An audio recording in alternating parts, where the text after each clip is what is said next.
We got pull tabs, tabs. I just barely cracked this one. I can see that it's a winner, Charlie. Let me see. We're about to find out.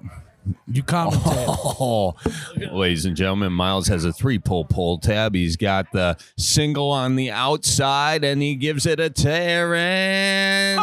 No way. Whoa. Whoa. Let's go. He just won $777. Round of drinks on him. Round of drinks on him. Go. All right. Let's go. I've been playing pull tabs for how long now? And I never win. That is why you pull tab invest right there. $777, ladies and gentlemen. You got to make sure the bartender knows. He's pulled a lot for that tab, folks. It's been a long time coming. Congratulations. A lot of bars, a lot of tabs. Wow. I'm excited for you. I mean, let's go. I don't even know. Oh, yeah. Look at that. Is that real? Yes. Yeah. Take a picture of it. What do you got? What is this for? Oh, this is for our podcast. You want to be on it? What's your name? I'm Jill. Jill, where are you from? Minnetonka, Lake Minnetonka. Oh, yeah. Beautiful lake. Well, welcome to the Bellied Up podcast. Yeah. And I don't fish, but I love to swim. I love to boat. Oh, yeah. What's your favorite stroke when you're swimming? Backstroke. Backstroke. Nice. I'm more of a breaststroke guy because I'm lazy. You don't care, though. So how about that? Have you ever seen someone win $777? Gotta keep this one. Well, yeah. I was planning on. Yeah, I was planning on it. They won $777. I mean, that's incredible, and you're getting a free drink because of that now. Yeah. Thank you, boys. Yeah, well, thank you. More to open. Yeah, we do have. Hey, why don't you open one here? We'll give you a couple. Yeah, you open them. I'll open them here. Yeah, open them. Let's. I'm honest. Okay, so what do you do? While for you're a living? open, I don't work. You don't work. I've never worked. Never worked. Good for you. How'd you pull that gig? You know. My parents. That's awesome. Oh yeah. Good deal. Good for you. All right. That's a 0. Yeah. That's a 0. Nothing there. Okay. While you're doing this, you want to say, welcome to the Bellied Up podcast, everybody. Welcome to the Belly Up broadcast, everybody. Yeah. Holy smokes. Yeah, my name is John. John, how you doing? Where are you calling in from? Oh, calling from the great state of Kansas City. Well, not state, but, you know. It's a state of mind. The great state of mind of Kansas City. How is Kansas City this time of year? We're still in that championship mindset. Yeah, congratulations. It's great. No, I do want to apologize for Super Bowl I. But aside for that, yeah, we know we're still kind of holding a grudge against the Packers for that. Yeah, you should. That was back when it was really tough to win a Super Bowl, Charlie. It was a hell of a lot tougher then than now. I mean, technically, it wasn't a Super Bowl, so it was a Super Bowl. That was Super Bowl I. Yeah. Well, I see what you're saying. It wasn't called the Super Bowl yet. Before the merger, So that's exactly what I'm saying. Not as much competition. Less people knew about the NFL at that point. Now we're getting the cream of the crop talent, and it clearly shows that Kansas City was better than the Packers. Sorry, I don't care anything about the talent. I don't care. Look at the equipment those guys wore back then. To play football, you had to basically, you had to be they were playing with plastic helmets. I know, dude. and so people weren't leading with their head as much. It was. They were real men, They were willing to go out and put their life on the line and get killed, Well, no, they wouldn't hit each other as hard because they didn't have as good equipment. So if you go pound for pound, how hard they hit, it's about the same. I'm sorry, you just pulled that out of your ass. There's no way. Sorry that I just kind of schooled you on that one about Super Bowl I. Or no, sorry. Championship one. No, it was, first of all, it was the Super Bowl, and the Packers won a ton of titles before the Super Bowl's even there. They've won the most titles in the NFL for all of you. Yeah, I won a bunch of middle school basketball titles as well when I was a kid. Anyway, what brings you on the Bellied Up podcast?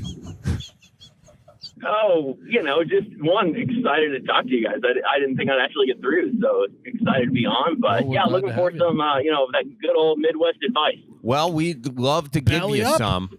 Belly on up to the bar and tell us what's on your mind. So I've got this dream of mine to start a bar/hardware store. Oh, I like Continue this. on. Mixing booze with drills. And- what could possibly go wrong? Right. I think it could be a liability nightmare, but I haven't talked to insurance, and that's not my forte. Let's not start with insurance. Let's start with the dream. Yes.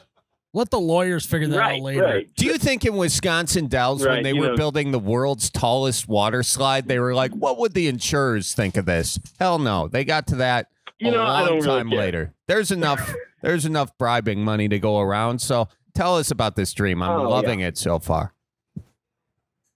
Well, so I love tools. What guy doesn't? And like to have a drink. And thought, if you've got that project that you're working on late at night, and you don't have a hardware store to go to, but it's also at the same time it's been a rough day, so you need to have a drink. So combine the two together, have a hardware store that's open bar hours, or a bar that's open hardware store hours. You basically, just the whole idea is you got guys that just go belly up to the bar and, hey, bring this, contraption I'm working on. I don't know how to fix it. And like, hey, bring your needs to Reeds. We'll take care of you. Oh, God. I love it. Well, first of all, great idea to make the bar the think tank for all of the projects, right? Yes. You maybe come to the bar, you workshop it with the other guys at the bar. See what I did there? Workshop it. And then you go head next door to the hardware store, you get the stuff, go home, and you do your project. I'm thinking. Or better yet, your hardware store is the bar. So while the guys are there sitting at the bar, and they're like, you know what? Take some pressure off, have a drink, have some tippy cow, because that's dang good. Basically, we make it like an Apple store, but for drinking and hardware. So you can sit down and you can see on the wall, and there's people walking around handing you drinks saying, can I help you with anything? I like it. I like this. And, you open the tab, they spend way more money. Then they forget what their problem was. They have to come back. It's a great idea, I think. It's perfect. Now, will they be able to actually bring the projects in and start doing it? Will there be a workshop I think, in the bar? I hadn't thought about that, but I could see that, but I could also see the problem. Have guys that have had a few too many and then use power tools. I mean, I don't know. They're doing it at home. No, well, it's just you got to adopt the mentality of we just don't talk about that part of this thing. It's just an don't ask, don't tell situation. Have if you want a membership, you can go in the speakeasy in the back. It's a speakeasy, but it's actually a workshop. Yeah. There we go. And then you should also have some like high chairs and the people sitting on them, and they're like the lifeguards. Yeah. Have some lifeguards. No. Don't stick your finger in that engine. It's going. Wait till it's turned off. They blow the whistle. Hey. Sit back down. You just have a bunch of guys like, I've got a membership to Reeds, but I only have 3 fingers. That's really where you can... No, hey, Reeds. You may lose a finger, but you'll gain a friend. I think we got it all figured out. Well, I like this. So what I'm trying to decide is, do I buy a bar and then retrofit it into a hardware store, or buy a hardware store and retrofit it into a bar? I think you buy the hardware store. A lot more room for activities. Plus, it's a little more of a blank slate, Yeah, there's more square footage, and it's probably cheaper land than bars are usually on pricey land. I do have to ask this, though. What lighting are you going to go with? Are you going to go with bar lighting, or are you going to go with hardware store lighting? Because two very different vibes you can create.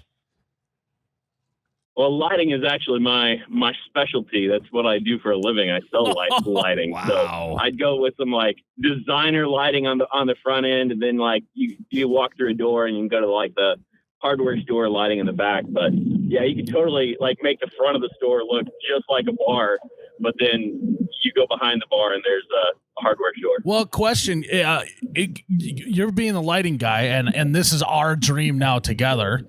I dream that they all got dimmers, and you can change the lighting in each section of this store/bar. So if some guys are really working on maybe a small engine of some sort, you can crank those lights up right where they're at so they know what they're doing, and then but doesn't kill the vibes in the rest of the spot. Easy peasy. Easy peasy. Or you have a certain group of your attendants be the flashlight. I was just gonna say, no. It's, kids back in the day you used to be a caddy, right? Yeah. You used to be a caddy.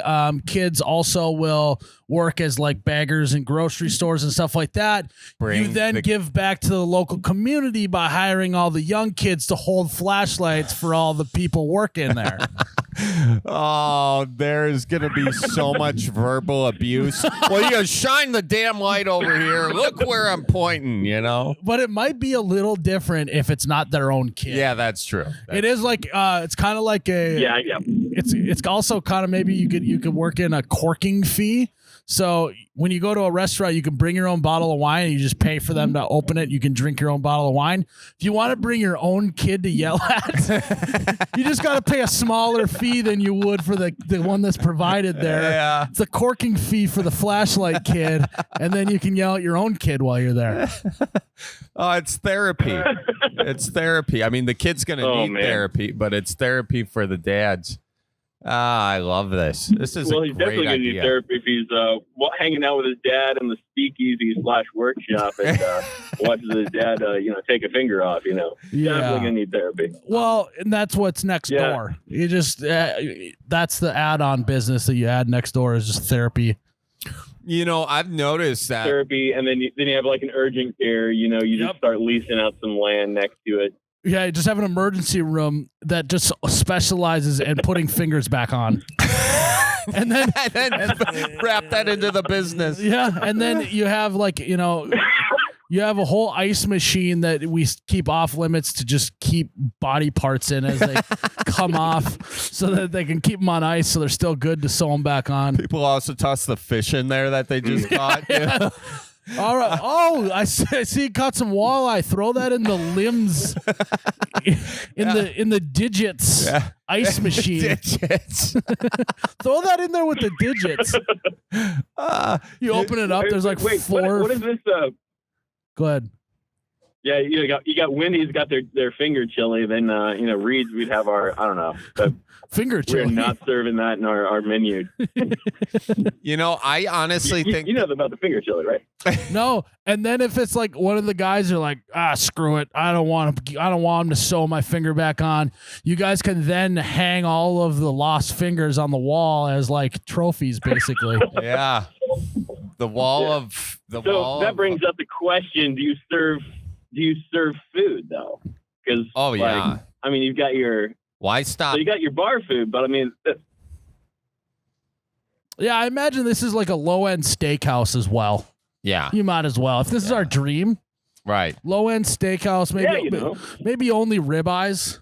Ribeyes, yeah, that'd be good. Some, it's a burgers and cheap steaks kind of place. Almost, also a lot of chips. You gotta have a lot of chips. Here's what I think that you could actually partner with, a lot of these hardware stores are having a hard time with supply chain. You walk in there, they don't have a lot going on. Like they don't have a lot of supply for you. They got the space, So I think you could almost go into a hardware store that's on the ropes, pitch this idea, and then you're halfway there. I mean, this could be a real thing. Yeah, really there are some hardware stores that are on the ropes. That would be a great business move. Yeah. Maybe you could do something to really just revive it. Also, if they maybe do go out of business, a hardware store does, then you can just use their empty shelf space. You can, to get your own stock, you actually have a buy, sell, and trade section that people can bring in and browse and do all that. Yeah, and how many people too have old tools hanging around their place? I've got this old table saw that was my dad's sitting in my garage. I've been trying to find a home for it for a while. By the way, if anyone wants a table saw out there, it's going for $200. Okay, you got to come get it though. I'm really asking for it with that one. But yeah, I buy, sell, and trade section in the deal. By the way, you got anything you want to buy, sell, or trade? He wants to. Oh man, I've always got stuff I want to sell. He wants to buy a bar, Charlie. Oh, that's true. He wants to buy a bar. I want to buy a bar, in Kansas City. So, all right. Well, to fund it, give us one thing you want to sell. With my left kidney, I don't know. Yeah. I mean, someone will take a guy that can help him with that? I don't think my Rolodex doesn't got I don't got a black market guy. I don't think. Why go black market? You could go. You don't got a kidney guy, No, that's like one of the few guys I don't have, unfortunately. Anyone with a fillet knife can figure it out. Holy shit. If you can clean a walleye or clean a deer, you could probably be a kidney guy. Oh yeah, I bet you I could get that kidney out. I'm pretty good. It's not about getting the kidney out. It's about getting the kidney into someone else. Oh yeah, that's true. That's true. That is the hard part. Just because you can fillet a walleye doesn't mean you can get a kidney out. Folks, that's another life lesson brought to you by the Bellied Up Podcast. No, brought to you by Reed's Bar and Hardware Store. They got what you need down at Reed's. Something that you've got a lot here in the Midwest or in the U.S. I've not seen any like pub and hardware stores, but in Ireland you see it all over the place. Do you? Pub and hardware stores. I guess maybe because space is limited, but really. Well, looks like we're dang it. We got to do an R&D trip to Ireland and drink a bunch and go visit hardware stores, Charlie. We should do a Bellied Up in Ireland. We should. We should just go to you can probably make that a tax write-off. Oh, 100%. Dude, yeah. That's my MO. And we got to make sure we drink plenty of drink good beer too while we're over there. Yeah. Oh, you're coming too now. It's our dream. I like it. It's our dream, Charlie. All right. Well, let's go do it. Let's go do it. By the way, using the Ireland thing as an example of, they do it in Ireland. In Ireland, they have every place is a bar. Like they have churches that are bars. They have schools that are bars. They have hospitals that are bars. That's just what they do in Ireland. But I mean, if you need something to fill up something on a business plan, just say, "Hey, they did it in Ireland." Yeah, that's true. That is. Nobody reads those things anyway. That's true. That is true. Well, hey. No. You go ahead, Charlie.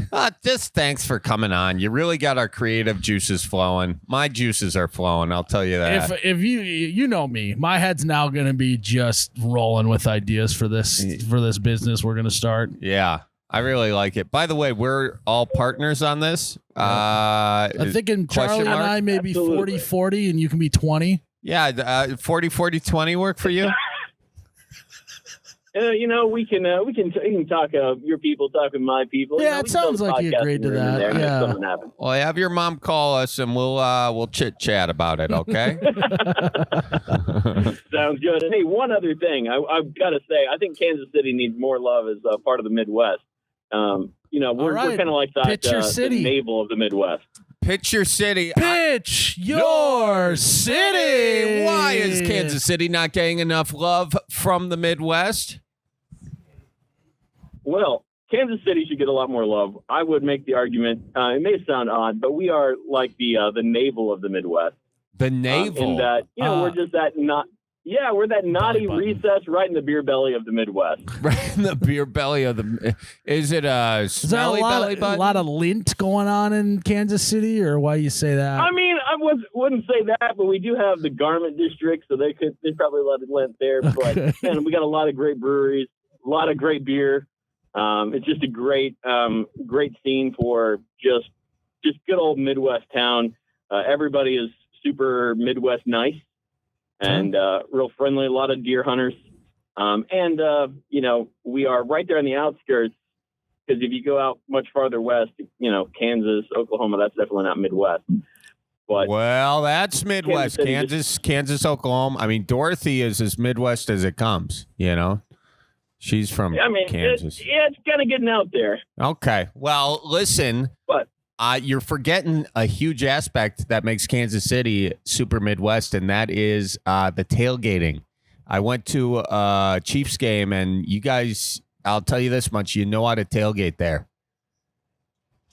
We do know how to tailgate, and we got barbecue. I mean, we've got some of in my opinion, it's the best food in the whole country. We got barbecue. It's way better than Texas. Texas barbecue isn't anything like Kansas City barbecue. And you mix that with all the great breweries, all the great beer and distilleries that we have. And J. Rieger, which is one of the coolest just distilleries here in the area, they got a adult-sized slide right in the middle of the bar. And it was an old electric park that used to pump beer out underneath the road into a spigot in a park. And it was actually the inspiration for Walt Disney, for Walt Disney World. And so J. Rieger, that it's just such a cool place. They're revitalizing the whole area and calling it Electric Park. And I doubt they'll be pumping beer into spigots, but that's what it used to be. And I mean, it was like, this is heart of Prohibition era. So you've got a lot of distilleries, a lot of brews here in the area. Great place. But yeah, the slide in J. Rieger, man, it's got to be one of the coolest places here in Kansas City. Until Reed's Bar and Hardware Store becomes a thing. And you know what? If you think that you got to be worried about insurance with Reed's Bar and Hardware Store, how much insurance you think they were worried about with pumping beer into a park? You know, so forget about insurance. You know, that was back in the day when the insurance company was also the mafia, the guy funding the thing. So it may still be the case, though. Yeah. Kansas City mob. It's not about what you know, it's who you know these days. Yeah. So, indeed. So, and just remember that legal stuff is not a roadblock. It's just a speed bump along the way. So, amen. Couldn't have said it better 100%. myself. All right, man. Well, this was awesome. I can't wait for us to kickstart our dream together. Our dream is, I mean, it's I've been make dreaming us about this since I was just a kid, actually. So, yeah, likewise. I'm thinking maybe percentage wise, I'll go 60, you go 20, and then he can go 20 as well. Yeah, I'm gonna have my mom call you too. Okay. So, well, thanks for calling in, and I can't wait to see this dream become a reality. Indeed. Well, tell your folks to say hi and watch out for deer. All right, you too now. Real good now. See ya. Miles, that's so much fun. That is a great idea. That is actually it would be fun to do that. Yeah. Because think of all of the workshopping and the bad, good ideas that would come out of us sitting around having a couple beers, maybe taking a look at how are we going to get this snowblower running. Yeah. You know, and there would be a lot of creative, a lot of old guys would come in and just start kicking it and then be like, that's all you got to do. And then it would start out, be like, damn it. But you would have been tinkering with it all day if you wouldn't have brought it to Reed's Bar and Hardware Store. And the other thing, I think there's a lot of people in sort of like a lot of younger guys, gals, whatever. They don't necessarily know their way around tools the way like our dads did. Yeah. You know? And I think that this would introduce a do-it-yourself kind of mentality to a whole new generation. You know, I mean, YouTube is a great way to figure out this stuff, but this is like YouTube with a bar attached. Well, and it's like maybe it could even be a side gig for all the retirees. Oh, they love it. They're bellied up to the bar just drinking, and then you can just go up to them and be like, hey, I got a gig for you. And then they just work on it there and then go sit back down at the bar. It's great. Yeah, pays for the bar bill. Yeah. This is fantastic. Holy smokes. This is Mason Sullivan calling you boys from way up in New Hampshire. Mason Sullivan. God, you got a nice accent there, Mason. Oh, thanks, buddy. I grew up in Maine, so I kind of got the Maine accent still, but... Oh, yeah. Well, good for you. Well, belly on up to this bar, Mason. Tell us what's on your mind, my guy. All right. So, I'm a hardworking man, work for UPS, and I've seen numerous Karens out in the public, and just want to know how you guys with your Midwest nice would deal with it. Well, Mason, give us a specific Karen interaction that you had some trouble with recently. Oh, geez. Well, probably the best one I've had this past Christmas. I had my helper in the jump seat there with me, and we were parked on this little side street, not dead end, but little like cut between, you know. And so I'm packed, maybe 30-second delivery, just bing, bang, boom, right to the door and back. this big Dodge Ram comes pulling up. Guy's next to me. You guys can't be packed on a hill. I want your supervisor's name. Da, da, da, da, da. So I go, okay, I'll give you my supervisor's name because you can go beat the shit out of my supervisor. I don't care. But so guy gets back in his truck, goes to peel off, and so I hang out my door. Hey, buddy, I thought you wanted my supervisor's name and number. Like, I got it right here. Don't you talk to me if I see your truck again. Da, da, da. Well, end of the day, I found his address, and now his packages are held at the UPS center, and he has to go pick them up. But just wondering how you guys would deal with something like that. I mean, you kind of nailed it, honestly. Yeah. You're playing the long game, right? He's got to go get his packages and set them, get it delivered to his door, right? Oh, yeah. Like, I've done that to a couple people. Like, if they get aggressive, I'm not dealing with you. No, you can go pick them up. Yeah. Yeah, it's a little nice. And were you nice to their face, or were you really throwing it back at them? Well, to be honest with you, I was scared shitless.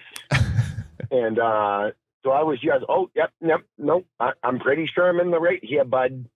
Just sorry, I have to make a delivery. There's a house right here. Where else do you want me to park?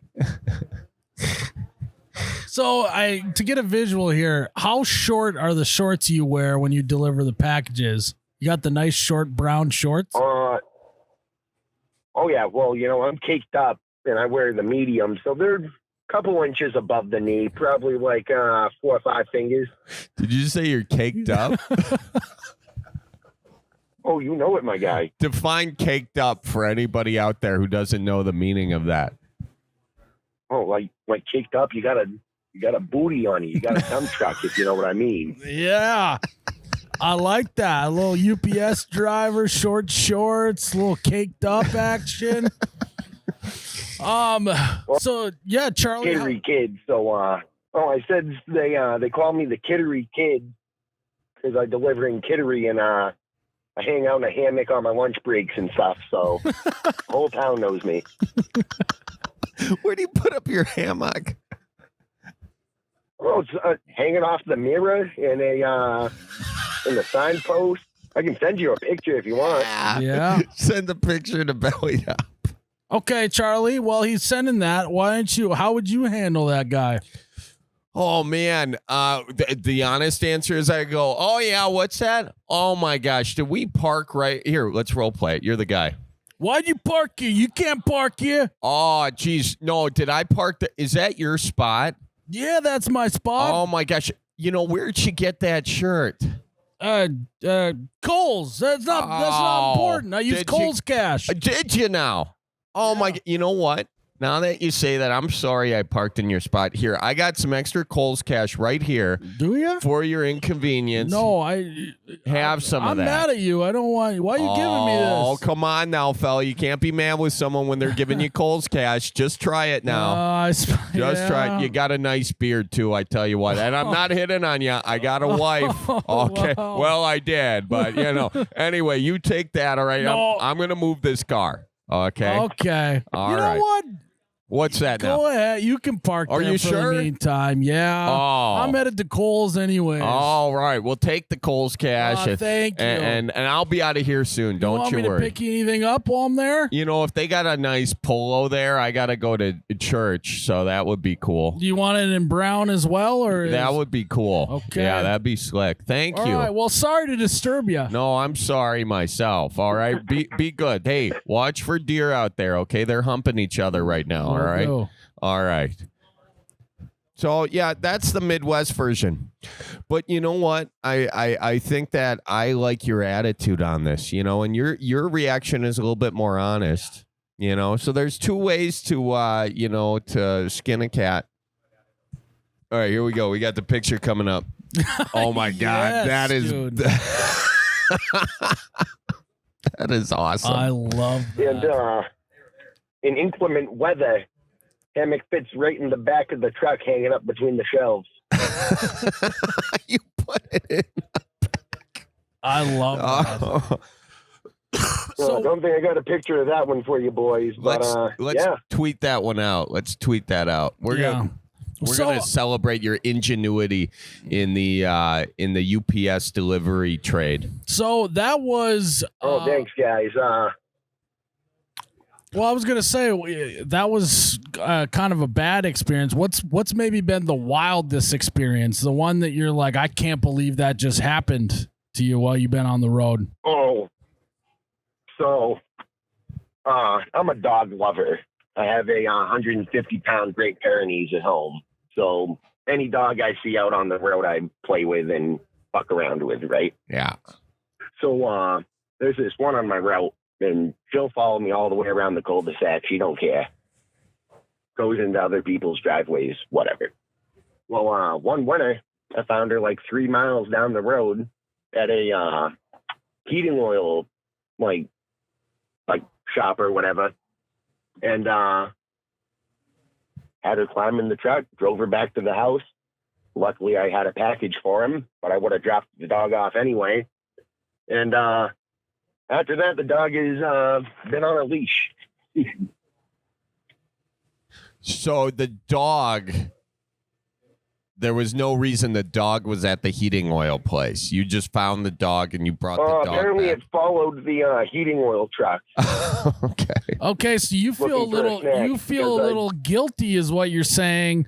By returning the dog made the owner think that they need to leash him up, and now the dog can't be a dog and wander around. Is that what you're saying? Yeah, but I've convinced them to get a the electric hunting collars that you can either zap them or buzz at them, and they use that in case he wanders off. But so I still see that dog every now and again, but. You ever had a bad interaction with a dog? I mean, I have, but my wife's she went to school for animal care and education, so she's taught me a bunch of how to read dogs and stuff. So I haven't really had a bad interaction. I've had the mean dogs behind gates and stuff, and bouncing off the glass doors trying to get at me, but I'm just. Oh, who's a good boy? Just a UPS guy. Leave me alone. I don't really care. What's your most irrational fear in life? In life? Honestly, other people on the road, other motorists. That's pretty rational, man. There's a lot of people texting and driving these days. Oh, I know, but it's I don't have to be worried. No, I don't have to be worried about every car. Yeah. It's just the few dumb people, but after being rear-ended once and almost a week after by the same person in my new car. Wait. So this person is headhunting you? I guess so, man. And if she's listening, I swear to God, I hope you got caught by the cops again. Wait. Do you know this person? So you got to tell us the full story here. Okay, so I was turning left into a tractor supply company to get some food for my animals and whatnot. And it's a 55-mile-an-hour road, 2-lane road, no turning lanes or anything. And so I was waiting to turn left against traffic, and a bunch of cars behind me merged over into the breakdown lane to go around me. Well, not this bitch, because she was texting and driving, and hits me. And so I pull off, whatever. She comes up to me crying, "Hey, don't call the police. I was answering a text from my work." And I was like, okay, well, you shouldn't have told me that, and the cops are already coming. So cops get there in 2.5 minutes. I'm like, she's already told me that she was texting. I don't care, but, it's unsafe. I just want my info and I'll get out of here. So 2 weeks goes by, I get my new vehicle. I'm driving back home and I notice that there's this big white Toyota behind me with grill damage and no driver's side mirror. And I look up and there she is again. Elbows on the steering wheel, texting right above the dash. Nearly hits me. So I had the cop's number who came to the scene because I had my thumb over my insurance or some shit. He needed a new picture. But so I called him up, and he went and did a welfare check on her to make sure that, you know, she gets the importance of texting and driving. So she didn't hit you the second time. You just saw her on the road the second time, texting and driving again, right? Oh, yeah. Yeah. Yep. Well, good for you. You Did you know, and eyeballs. sent a message to her. That's very good. That's Now I very got good. another question. As being a guy who delivers Go right ahead, Miles. as being a guy who delivers other people's mail, there's kind of a stigma out there for postmen, you know, the lonely housewife at the house when the mailman shows up. Have you ever had any women get a little too friendly with you when you've been delivering packages? So I'm newly married, but back before I was wearing my wedding band, I had a couple of people interacting with me, but in that way. But I'm my wife said that she'll never be an ex; she'll only be a widow, and I really believe that. So I know Well, I'm not to do any of that, but She's gonna kill him. I'm not saying that you would do anything, but as you know, you got women, housewives coming on to you at all? no, I know. I just have to preface that, but Were you ever yeah, I've been hit on a propositioned? couple times. Hey, can you bring this inside? No, because it's against policy, lady. Leave me alone. Right on the porch is where it's going. You never bring the package in the house, huh? No, not. I mean, if it's like a big TV or something and it's an old lady, or I'll slide it in the door, like inside the house, but I'm not walking into like your master bedroom to put your 200-pound mattress and box spring in there, you know? Yeah, I usually skip that part anyways. Well, that's Oh, yeah. you gotta. Oh, fuck you, Miles. Took me a second, but I got you. Yeah, oh yeah. What can I say? We're a bunch of guys hanging out drinking at the bar, you know?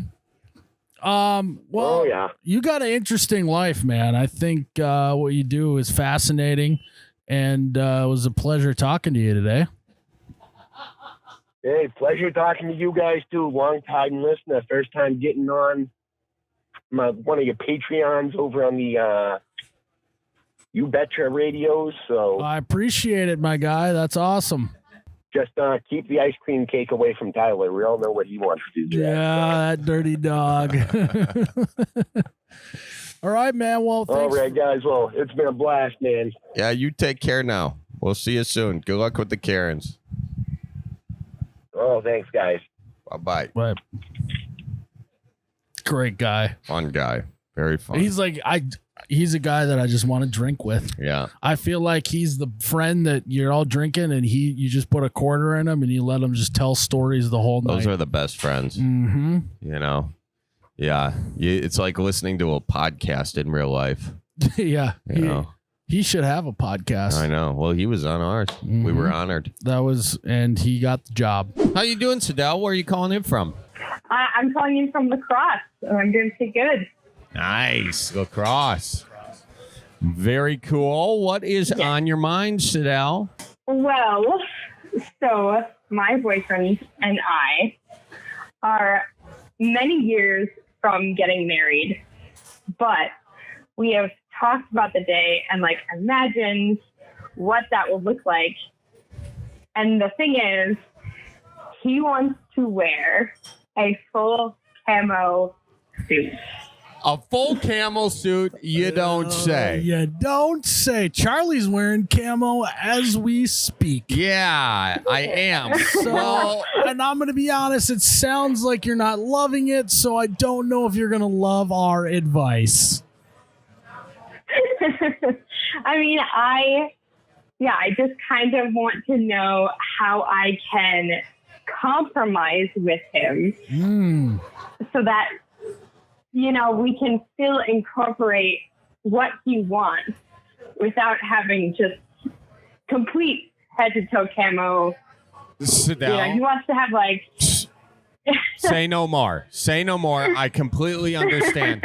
You want to compromise here. Okay, so right now, as it stands, you're wearing a traditional white bridal gown. You're wearing white? Yes. And he is wearing camo. So That is different. very simple solution. You just make your white dress blaze orange, and then you got gun season, bow season. That's a good one, Charlie. Oh, no. Now, back up a little bit. Before we get into a compromise, we need to figure out if a compromise is even needed, Charlie. Let's talk about camo. A lot of times when someone's getting married, there's a lot of trends that go around, right? Yeah. Colored suits. Yeah. My dad had the little thing that went around his belly. With One of those. A cummerbund? Yeah, cummerbund. I actually think he wore a gold one, if you can believe that. What is he, royal? Remember the like the frilly thing that goes down the front of the shirt? There's a lot of trends that go on with weddings and what guys wear, correct? Yes. Now, the goal, I think, is to pick something that's timeless. Yes. And I can't think of anything that is more timeless than camo. How many years have people been wearing camo, Charlie? Since I can remember, Miles. I think since they were in the cave, they were rocking camo, don't you think? Yeah, rockin' is also what they were doing in that cave. They were. Don't come knocking when we're rocking. If this cave's a rockin', that's the full phrase. But you probably should come knocking if that cave's rocking because there's an earthquake, you know, and should we get out the cave's not where you want to be in an earthquake. But am I wrong about camo baby being the most timeless trend of all time? I think you're right on the money with that one, Miles. So we have a timeless aspect to it. It goes with anything, especially white. Sidel is so unimpressed with what we're giving her so far. I think she's kind of a little bit like, you kind of got me there with the timeless. Am I wrong? Did we get you there? I don't know about that. All right. I don't know about that. Have you expressed your disdain for this groom garb choice to your groom? Yes. What did he say? Yeah. I mean, well, he's there have been days when he has, well, what did he do? First he brought in, he asked his, Xbox friends. They're playing Call of Duty. Opinion on it. They're playing Call of Duty. For sure. And what did his Xbox friends say? I think they said you're ridiculous. Oh, really? So he's got some friends that have been trained. And I think they kind of said just go with what she wants. I mean, that's also great advice. And yeah. But we have kind of talked about what if he wore a camo vest, and maybe had a camo handkerchief instead of the whole thing. And he could have he could wear he wants to wear cowboy boots too, and he could have camo on his cowboy boots. I think that'd be okay. Camo accents. Okay, I see you're trying to talk about so far. Why would it be so bad if he wore camo? I hate camo. You hate camo. Okay, well, I don't like it. And yet you love him. Yes. And he loves camo. Yeah. And I am coming to terms with the fact that it's in my life. He does have camo sheets. So we've been sleeping on camo sheets. I mean, let's take a step back. You knew what you were getting into there. This is not a surprise. Camo sheets? Damn, this guy's cool. Yep.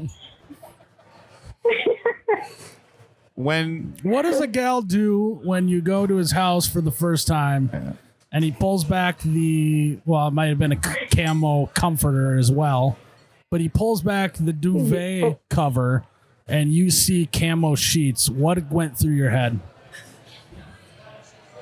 I think I was like, oh no. And did you because I was go? just like, huh? Did you leave? I did not leave. No. Well, I think that's But kind of I on think- you. You didn't really set a good precedent from the start. Yeah, maybe. What if you told him you just need to wear a regular suit and that's the end of the story? What would he say?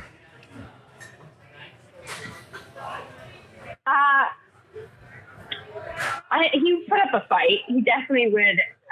He wouldn't just go, okay, fine. Now, another question. I do this a lot with Ann. I say that I'm going to do something pretty ridiculous up until the very moment that I do it, and I don't do that because I never planned to do it in the first place, but I just did it to get a rise out of her. It's a bluff. Yes, the old bluff technique. Do you think that's what he's doing, or do you think he's pretty serious? It's mostly a bluffing sort of thing. He wasn't a big fan of getting married when we first started dating. So, like, you know, I think that just when we talked about getting married, he was like, I'm going to wear camo so that you won't want to marry me. So You know? so hold on, Charlie. We maybe have another caller that's called in before that you might want to have a conversation with. That this sounds eerily similar, Charlie. Is this fella a trophy buck hunter by any chance? He isn't. Okay. Throws him under the bus. he sucks. No, he sucks at hunting. I mean- We're always going hungry. He gets a doe, max. We have been together for 3 years, and he hasn't gotten a buck in that time. Oh. So why is he trying to wear camo to your wedding? What is he? He's got a. Yeah. What's he trying to prove here? I'm not sure. I know he likes guns, and he likes it's not a very. I feel like mostly hunting is like a hobby. Very like it's just another hobby. Like it's not like his passion. But he does like camo. Right. But it would be kind of ridiculous if my hobby was model trains and I was never able to put a model train together and make it work. That would be like, well, it's not really your hobby. You're not very good at it. And on top of that, he's riding a model train down the aisle to get married to you. He's dressed as Thomas the Train down the aisle, but he can't put a model train together. That would be awesome. Yeah. Okay. So not now. Does he hunt? Or is he just now, Charlie? Before we not dog him too much here, I'm not dogging him. I'm trying to get some facts straight. the thing is I can empathize with that. You go hunting for the camaraderie, the goddamn camaraderie, not so much the deer. So I guess I am kind of back on his side a little more. That it's not about getting a deer. It's about hanging out with the fellas. Yeah, I agree. I mean, look, I haven't got myself a deer in 2 years. So I get that. Did and you I've wear gone. camo at your first wedding? No. What an asshole. No, I did not actually. So, okay. You know, this is the stuff I got to put up with here. I'm trying to dive into this a little bit. Does he go every year hunting? I didn't even remember the response to that. Does he go every year? I think he did skip one of those years. I think he didn't go, but he also he usually probably hunts like 2 days out of the season. Okay, so now is he a duck hunter? And what kind of camo are we going with? That's a very good question we haven't asked yet. Is it duck pattern? Oh. Is it like a real tree sort of bow hunting deer pattern? Is it Desert Storm? Yeah, camo? is it? Did he serve in the military?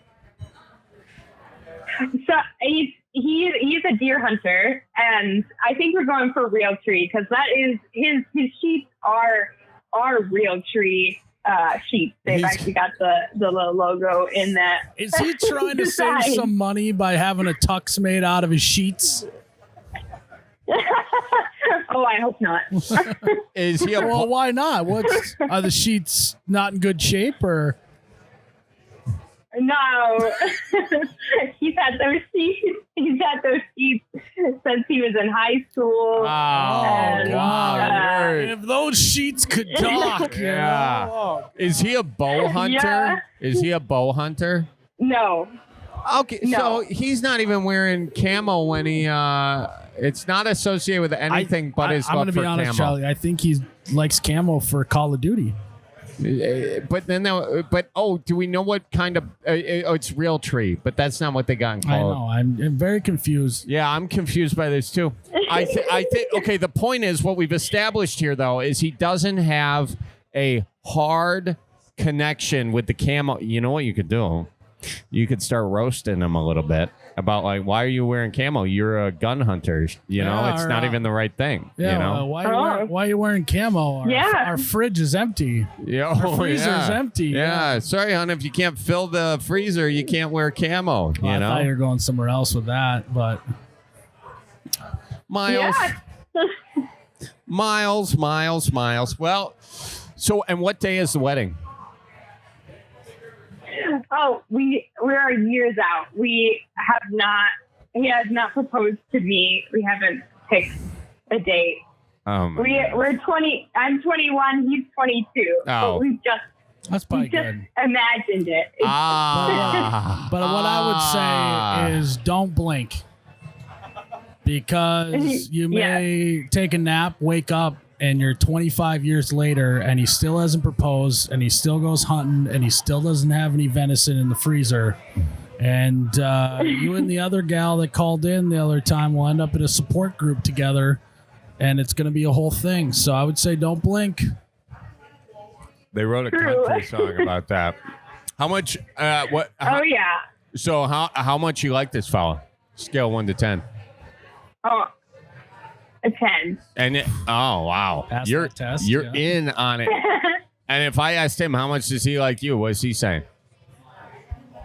I think he would also say 10. Nice. And how long you guys been together now? 3 years. 3 years from the time you were 19 Yeah. to the 20 to the 21. Is that 2 years? 19, 20, 21? That's 3 years. Well, you guys, they got time to figure it out. He's bluffing, though. I think he is bluffing. And I think that's why you maybe like him a little bit. He's got a good sense of humor. He likes to get you riled up. And I think that you're going to probably win out in the end. Yeah. What does he do? Is he a student or does he have a job? He's a welder. He's a welder. The other thing to keep in mind is like a camo suit. They don't just have like camo suits out there. It might have to be a custom deal. So he's gonna have to start saving up now for it. Well, he should save up for the ring first. Yeah, you should save up for the ring. Did he make any mention about? That'd be funny if he had like a Camo Tux fund, but not a wedding ring fund. If he were to give you a ring made out of deer antler, what would you say? I think I would actually probably find that cool. You'd find that cool? Yeah. That's I do. I like taxidermy and stuff like that. So I think I would actually think that's pretty cool. You guys seem like a decent fit after all. And also, we kind of dogged this guy a little bit, Charlie. Yeah. He sounds like a good guy. He sounds like a guy I'd like to play Xbox with. Yeah. So I don't want you guys to No, think. great. I didn't realize you guys were 21 at the start of this. I thought this was a 28-year-old question, you know? I bet you he's bluffing. I think it would be cool, you know, if you got on board with that. Maybe start putting on some camo every now and again. Check yourself out in the mirror. Oh. Be like, Don't knock it till you try it. damn, that is a real fine tree. You know what I mean? Maybe. Hell yeah. Honestly, Get yourself some duck camo. I think he'd probably like that Oh, too much. that's what we're trying to help our buddy out now. I'm sure you could get some custom camo gear and maybe try and convince him to propose. You know what I mean? Oh yeah, you can get him to propose pretty quick with certain camo items. Yeah. Yeah. Well, She's like, I tried that. do you want him to propose now? When do you want him to propose, ideally?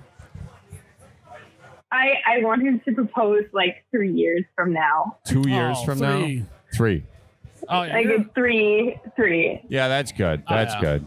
That'll give you plenty of time to feel this situation out. You guys are young. Don't worry about this yet. Marriage is... I mean, he hasn't got his adult brain yet, so he'll snap out of it. Yeah. Or he won't, and then you'll have your answer. So there we go. Yeah. Well, good luck in 3 years on getting proposed to. Yeah. Thank you. Awesome. Thank you for calling in. Do you have anything you want to buy, sell, or trade? And why is it his camo sheets?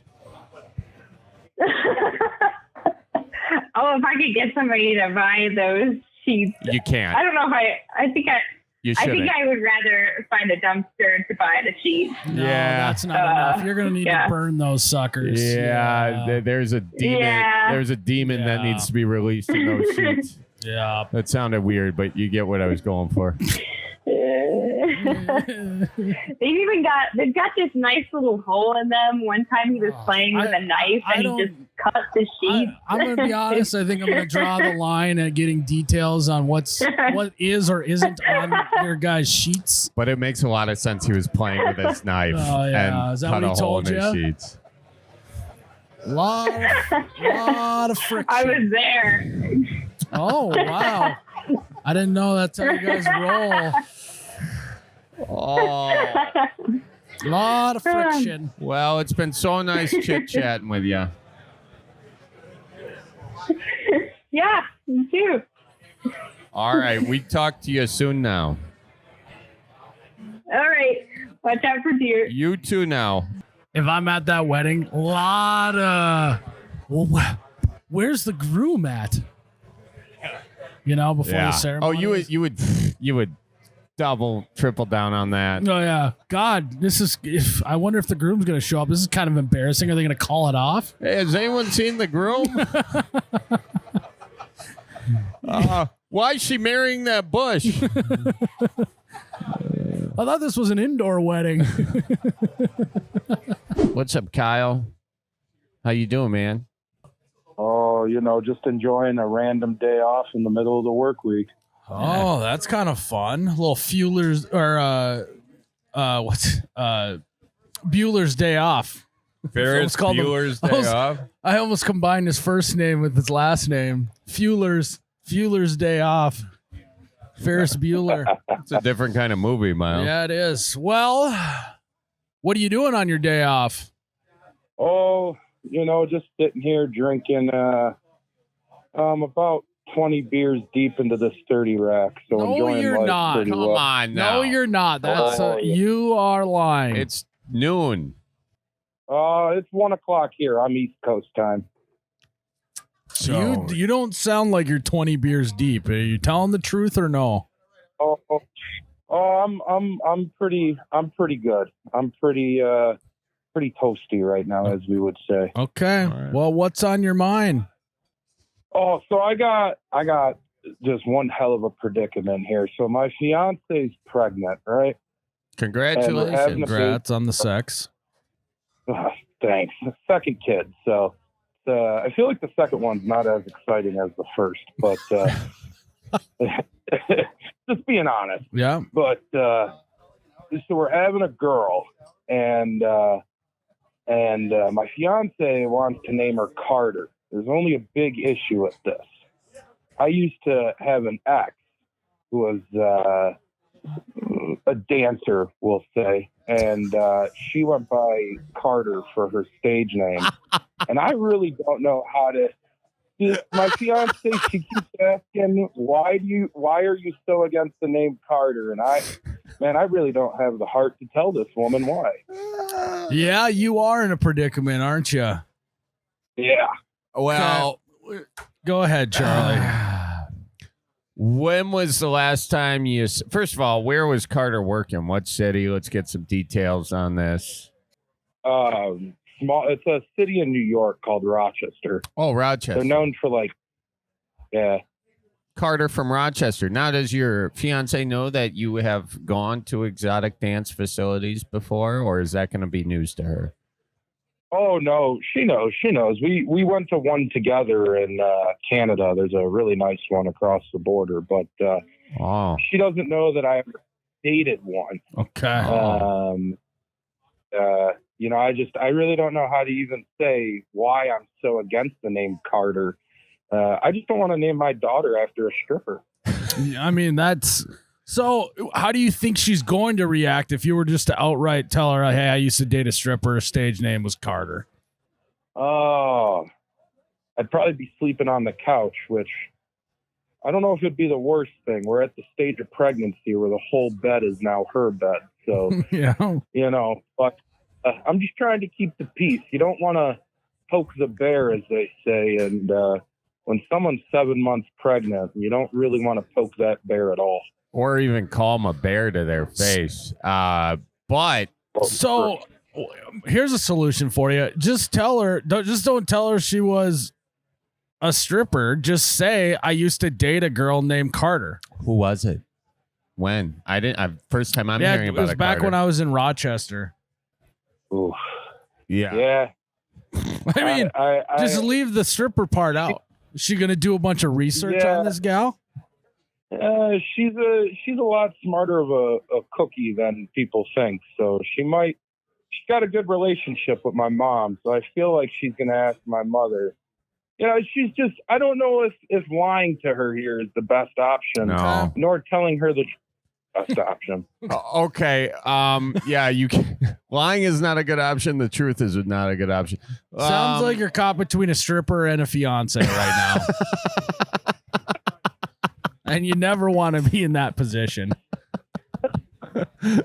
Why does your fiance want to name your daughter Carter? Don't tell me it's like her grandmother's name or something. No, we wanted to name our daughter something different. Like, we didn't want to do a basic name like Jessica or Amber or whatever, we wanted to go with something different. And I don't know where the hell she pulled Carter out of, but that's continuously been the name, continuously brought up. And, why don't you just say, I just don't really like it because it kind of just sounds like a stripper name? Yeah. Like I want to say that, but let's go back to the don't poke the bear comment. Oh yeah. I don't want. Yeah, it's a predicament. Yeah, but I guess moral of the story is, what are some good girls' names you boys have on the top of your head? Well, I would crack open that old Bible, and just start going down the list. Ruth, Mary, Beth, Mary Magdalene, Sarah, Jude. Jude. That's in the Bible. Take a sad song. That's what Book of Songs. Noah can be a girl's name too. Yes, I can. Just knock off the H. Noah. So all those are good. Bethesda. Right? Bethesda, who tempted Samson? Who tried to get on Samson on the roof and gave him a lapper, and then he had to cut his hair? Who was that? You guys remember or no? No, I don't. Bathsheba. Bathsheba's a nice name. So, I mean, we just listed off a bunch of those. I mean, Bathsheba. Now, also what you could do. So you're saying you got to suggest a better name than Carter so she forgets about Carter? Yes. Well, I want to. That's yeah. Okay. You know what you do? You can start thinking about all. Who's your favorite NFL team? The Chargers. Okay. Chat. No one knows anything about the Chargers. Well, I was thinking that if you were a Packers also, I fan, didn't know that there were any Chargers fans that existed. Yeah, Are you the only Chargers fan? Snoop Dogg's a Chargers fan. Just me, my dad, and my son. That's about it. Yeah, jeez. Then, did you ever have a distaste for the Vikings in the late '90s? Because Chris Carter, you know, you can make that thing. The other deal is, like there's June Carter. You know, you can try to think of another Carter association that is negative, but I'm just listing potential neutrals or positives right now. So one question for you isn't just I just don't really like it not a good enough reason? Because as Anna and I are coming up with names, if I just say, oh, I just don't really like it that much, she's usually just like, okay, well, we'll figure out a different one then. Well, and we've talked about it in depth, and I've told her multiple times I really don't like the name Carter too much, but her heart is like set on her heart's like set on the name Carter. She wants to do Carter Elizabeth, which I like the middle name. It's just the first name. I really can't. About every name I've came up with has been shot down. Well, here's a question for you. Why would it be so bad if your daughter was named after a stripper you used to date? Yeah. I mean, you're not currently dating. And it wasn't her. even a real name. It was a stage name. And over time, your memory of Carter, the stripper, will fade, and the memories of your daughter will replace them. And then occasionally you might... I don't know that that's a good idea, Miles, now that I'm thinking this out, now that I'm playing it out. Yeah. So I think you're going to have to you're either going to have to just say you don't like it and stick to your guns, or you're going to have to suggest a better name. You're going to have to fire open the Bible and start. She already chose Elizabeth for the middle name. I really like Bathsheba Elizabeth. And you can say we're going to do it with like 2 E's, so it's kind of different. Maybe throw a Y in there. That's what people are doing these days. Yeah, Bathsheba. I don't want my daughter bullied in school, though. You don't want your daughter what? Bullied in school, though. Well, then, bullied. Yeah. Then don't name her Carter. Then don't name her Carter. Yeah, it sounds like a stripper. Yeah, it sounds like a stripper name. You know, and this is what you're doing, dude. You're taking the short-term L for the long-term W. You're telling her Carter sounds like a stripper name.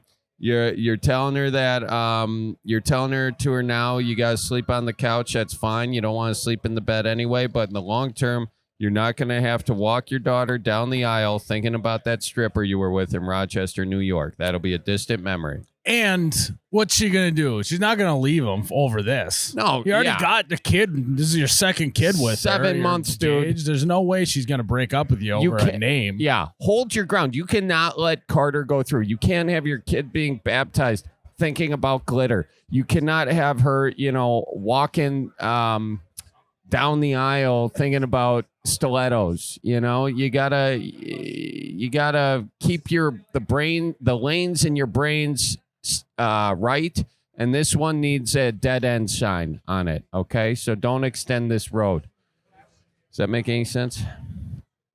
That makes sense. I'm stuck on finding a name, and naming my son was a lot easier than naming my daughter. That's for sure. So, what's your son's name? It's tough. Kyle. He's a junior. Okay. Oh. Well, what's your wife's name or fiance? Ashley. Okay, Ashley Jr. Boom, done. See, just like that. Ashley Jr. Like that. And that's different, dude. That's different. How many juniors do you know on the ladies' side? Not a lot. I don't know any. Me either. And it's 2024. This is women's empowerment, and to take on your wife's name, Ashley Jr. Picture on that. AJ. You can call her AJ. I like that. Yeah. Okay. Hell yeah. All right. We found it. Yeah. Well, how many beers have you gotten through now that we've started talking? Oh, I'm just just drinking the one right here that I had when we started. You started to slow down once you hit 20, I see. Well, yeah. The kid gets off the bus at 4:00 my time, so I got to be somewhat sober when he gets home. Okay. Yeah, 2 hours should make all those 20 beers go through your system pretty quick.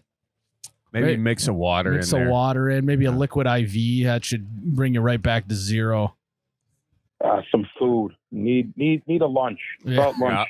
Yeah. That also would help. This is Dan. Hi, Dan.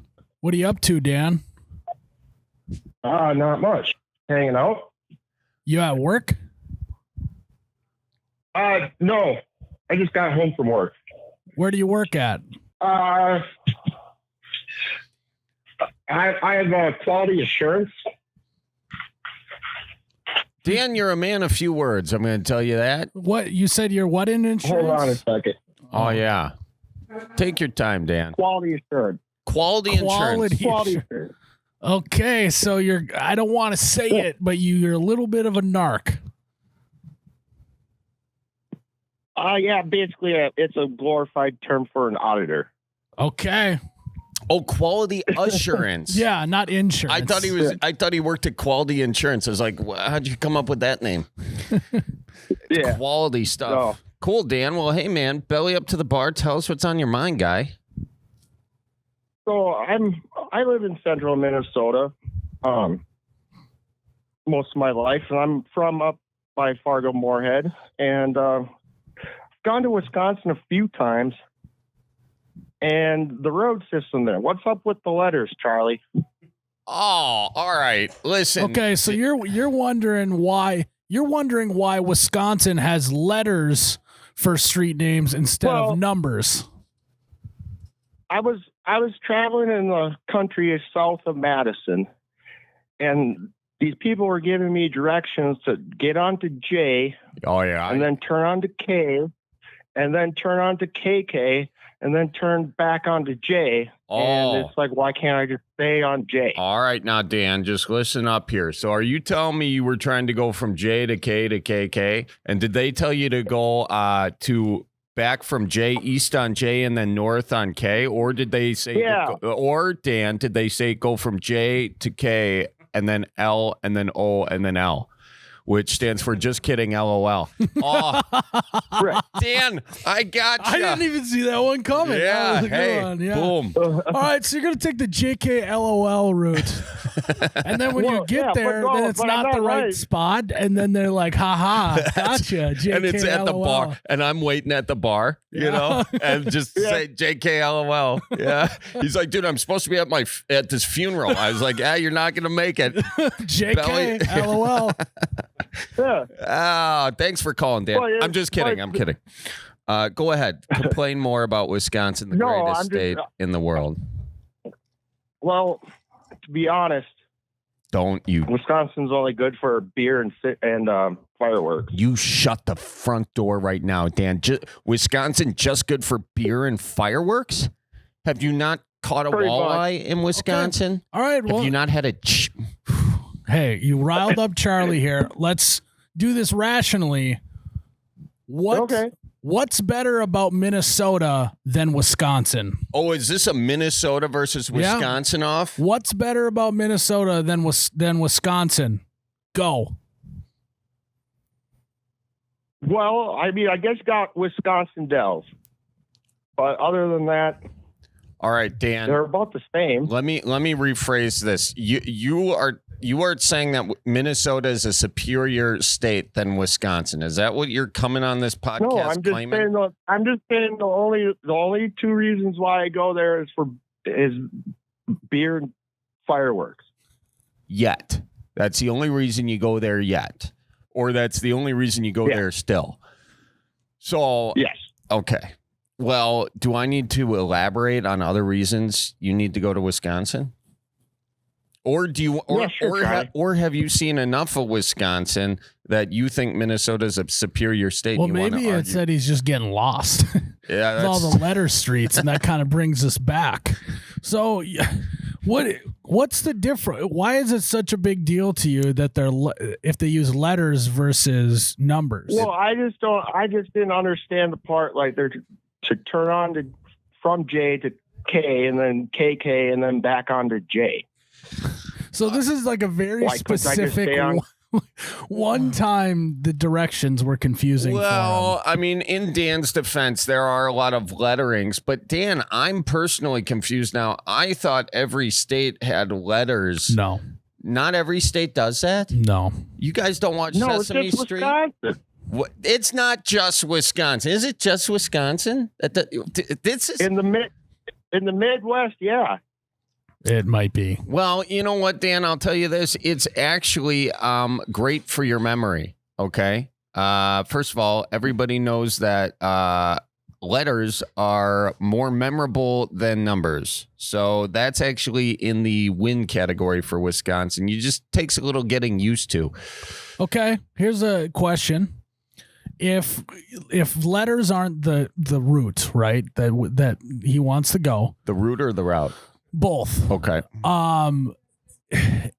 Let's propose something else. You can't go numbers because there's already all the numbers are already taken up because they use numbers in Wisconsin as well, don't they? Oh yeah, we do not discriminate when it comes to road. Charlie, in Wisconsin, what else should roads be named after? Should it be pictures? Should it be like how many beers, right? So you're going to take 2-3 beers over to 4, 5, 6 beers, you know? Like, what are you thinking? That's actually not, I feel, okay, hear me out, Dan. Hear me out. Could this be a solution to your problem? What if we had, you know, when you go into yourself, like you ever been to Chubb's in North Dakota? You ever been to Chubb's Pub over there in Fargo? If I did, I don't remember. Well, it really doesn't matter. And that's a great answer. And it's probably true. But it doesn't matter. Any small town bar you go into, they got these beautiful lit up beer signs. And I think instead of 94 West, we should be taking Pabst Chubb's Pub beer, you know, or we should be taking Miller Lite Road all the way. Name them after NDSU Busch Light. Yeah. There you go. Stuff like that. That'd be a good one. But then the signs are just neons. The signs are neons. So and the beer companies can, like, you know how they had Miller Park, you know, because Miller was the advertiser for the brewers. You know, the beer companies can pave the roads, literally. You know, they can sponsor a highway. Instead of adopting, they sponsor a highway, and then they get more advertising, and your roads are better quality because they're getting paid for by these companies. Yeah. Now, of course, they're going to have to write drink responsibly underneath because you don't want to be advertising highways and then encouraging people to. And honestly, the highway system in Wisconsin should just be the destination should always be the next bar. So it wouldn't be it's like, hey, this far until the next bar. And you just have to jump from bar to bar. That's basically Wisconsin anyways. That is basically Wisconsin. Now I can already see the complications with the drinking and driving, but we're just spitballing here, Dan. Right. What else could we use to mark the highways, Miles? I mean, pictures are always good. Pictures? But yeah. Oh, just instead of like the deer crossing signs, that's the deer freeway, the deer way. Yeah. Yeah.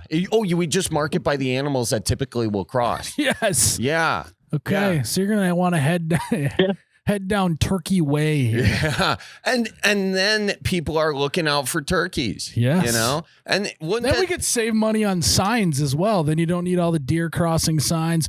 They'll just know because I'm on Deer Highway that I got to watch out for deer. That's true. Now, I could see a complication. Oh, yeah, I was over there on Turkey Highway. Would you? I hit 2 deer on Turkey Highway. They really got to rename Turkey Highway to Deer Road. Yeah, it's like one just turns into turducken. Turducken. You got turkeys, ducks, and chickens walking across the road. You can just start combining them all. That's fun. Just like Thanksgiving. And then the possibilities are endless. I think we solved this problem right here, Dan. Well, yeah. I mean, I'm just saying, you had to tell me to go on 3 different streets to get back on the first street. He doesn't care about any of this, Charlie. He just wants you to fix this one section of Wisconsin. Well, it's actually a couple sections. So if you go to the driftless region or you go like up north, you know, when you get into those country roads where they're like, you know, let's try letters here. And that's kind of what you get. And it gets complicated because there is actually a road that's O and P and E. And with the different arrows, and it says "ope." Isn't that fun? That is because it spells "ope." You know, that should be a hat. I have another question. Oh, changing the subject. Yeah, please. Well, no. I went through Green Bay up to going towards the UP. Yeah. And are all those small town bars, are they legally required to have an old style or a Pat's Blue Ribbon sign hanging above the door? Or Blatz, you know, that comes from a time, Dan, if you're really interested in the history on this, that comes from the time where every time back in the day, beer companies and distributors and whatnot, they would bribe the bar. Still do this. You know, you see umbrellas that are like of a certain beer variety. That's somebody who went in there and was like, hey, I'm going to get you some umbrellas if you put this behind the bar. So what you're seeing is back in the day, that beer company bribed that bar, said, we'll give you a free sign if you do that. And that's where that came from. They're like, we'll even put your name in neon. You know, so you can tell. You can't pass that up either if you're the bar. No. Free neon? Free regular hang. Because I know the hanging light, you know, it's like off the side of the bar and it like sways in the wind. Yeah. You know what I'm talking about. Those are the ones you're talking about, right, Dan? Yeah. Yeah, no one can pass They're probably from the 70s. 70s, 60s of that vintage. Yeah. Yeah. It was called Freon back then. Free neon. And it will line the bars, and then you walk inside that bar, and you'll see a lot more Freon. And it was criminalized at one point, just for a brief stint in the 80s, but it came back pretty strong, and you see a lot of Freon out there now. Bar signs are expensive, Dan. While we're on the subject of beer and stuff like that, take note that Hamm's, it was a Minnesota beer first. Yeah, it was. And then where'd it go?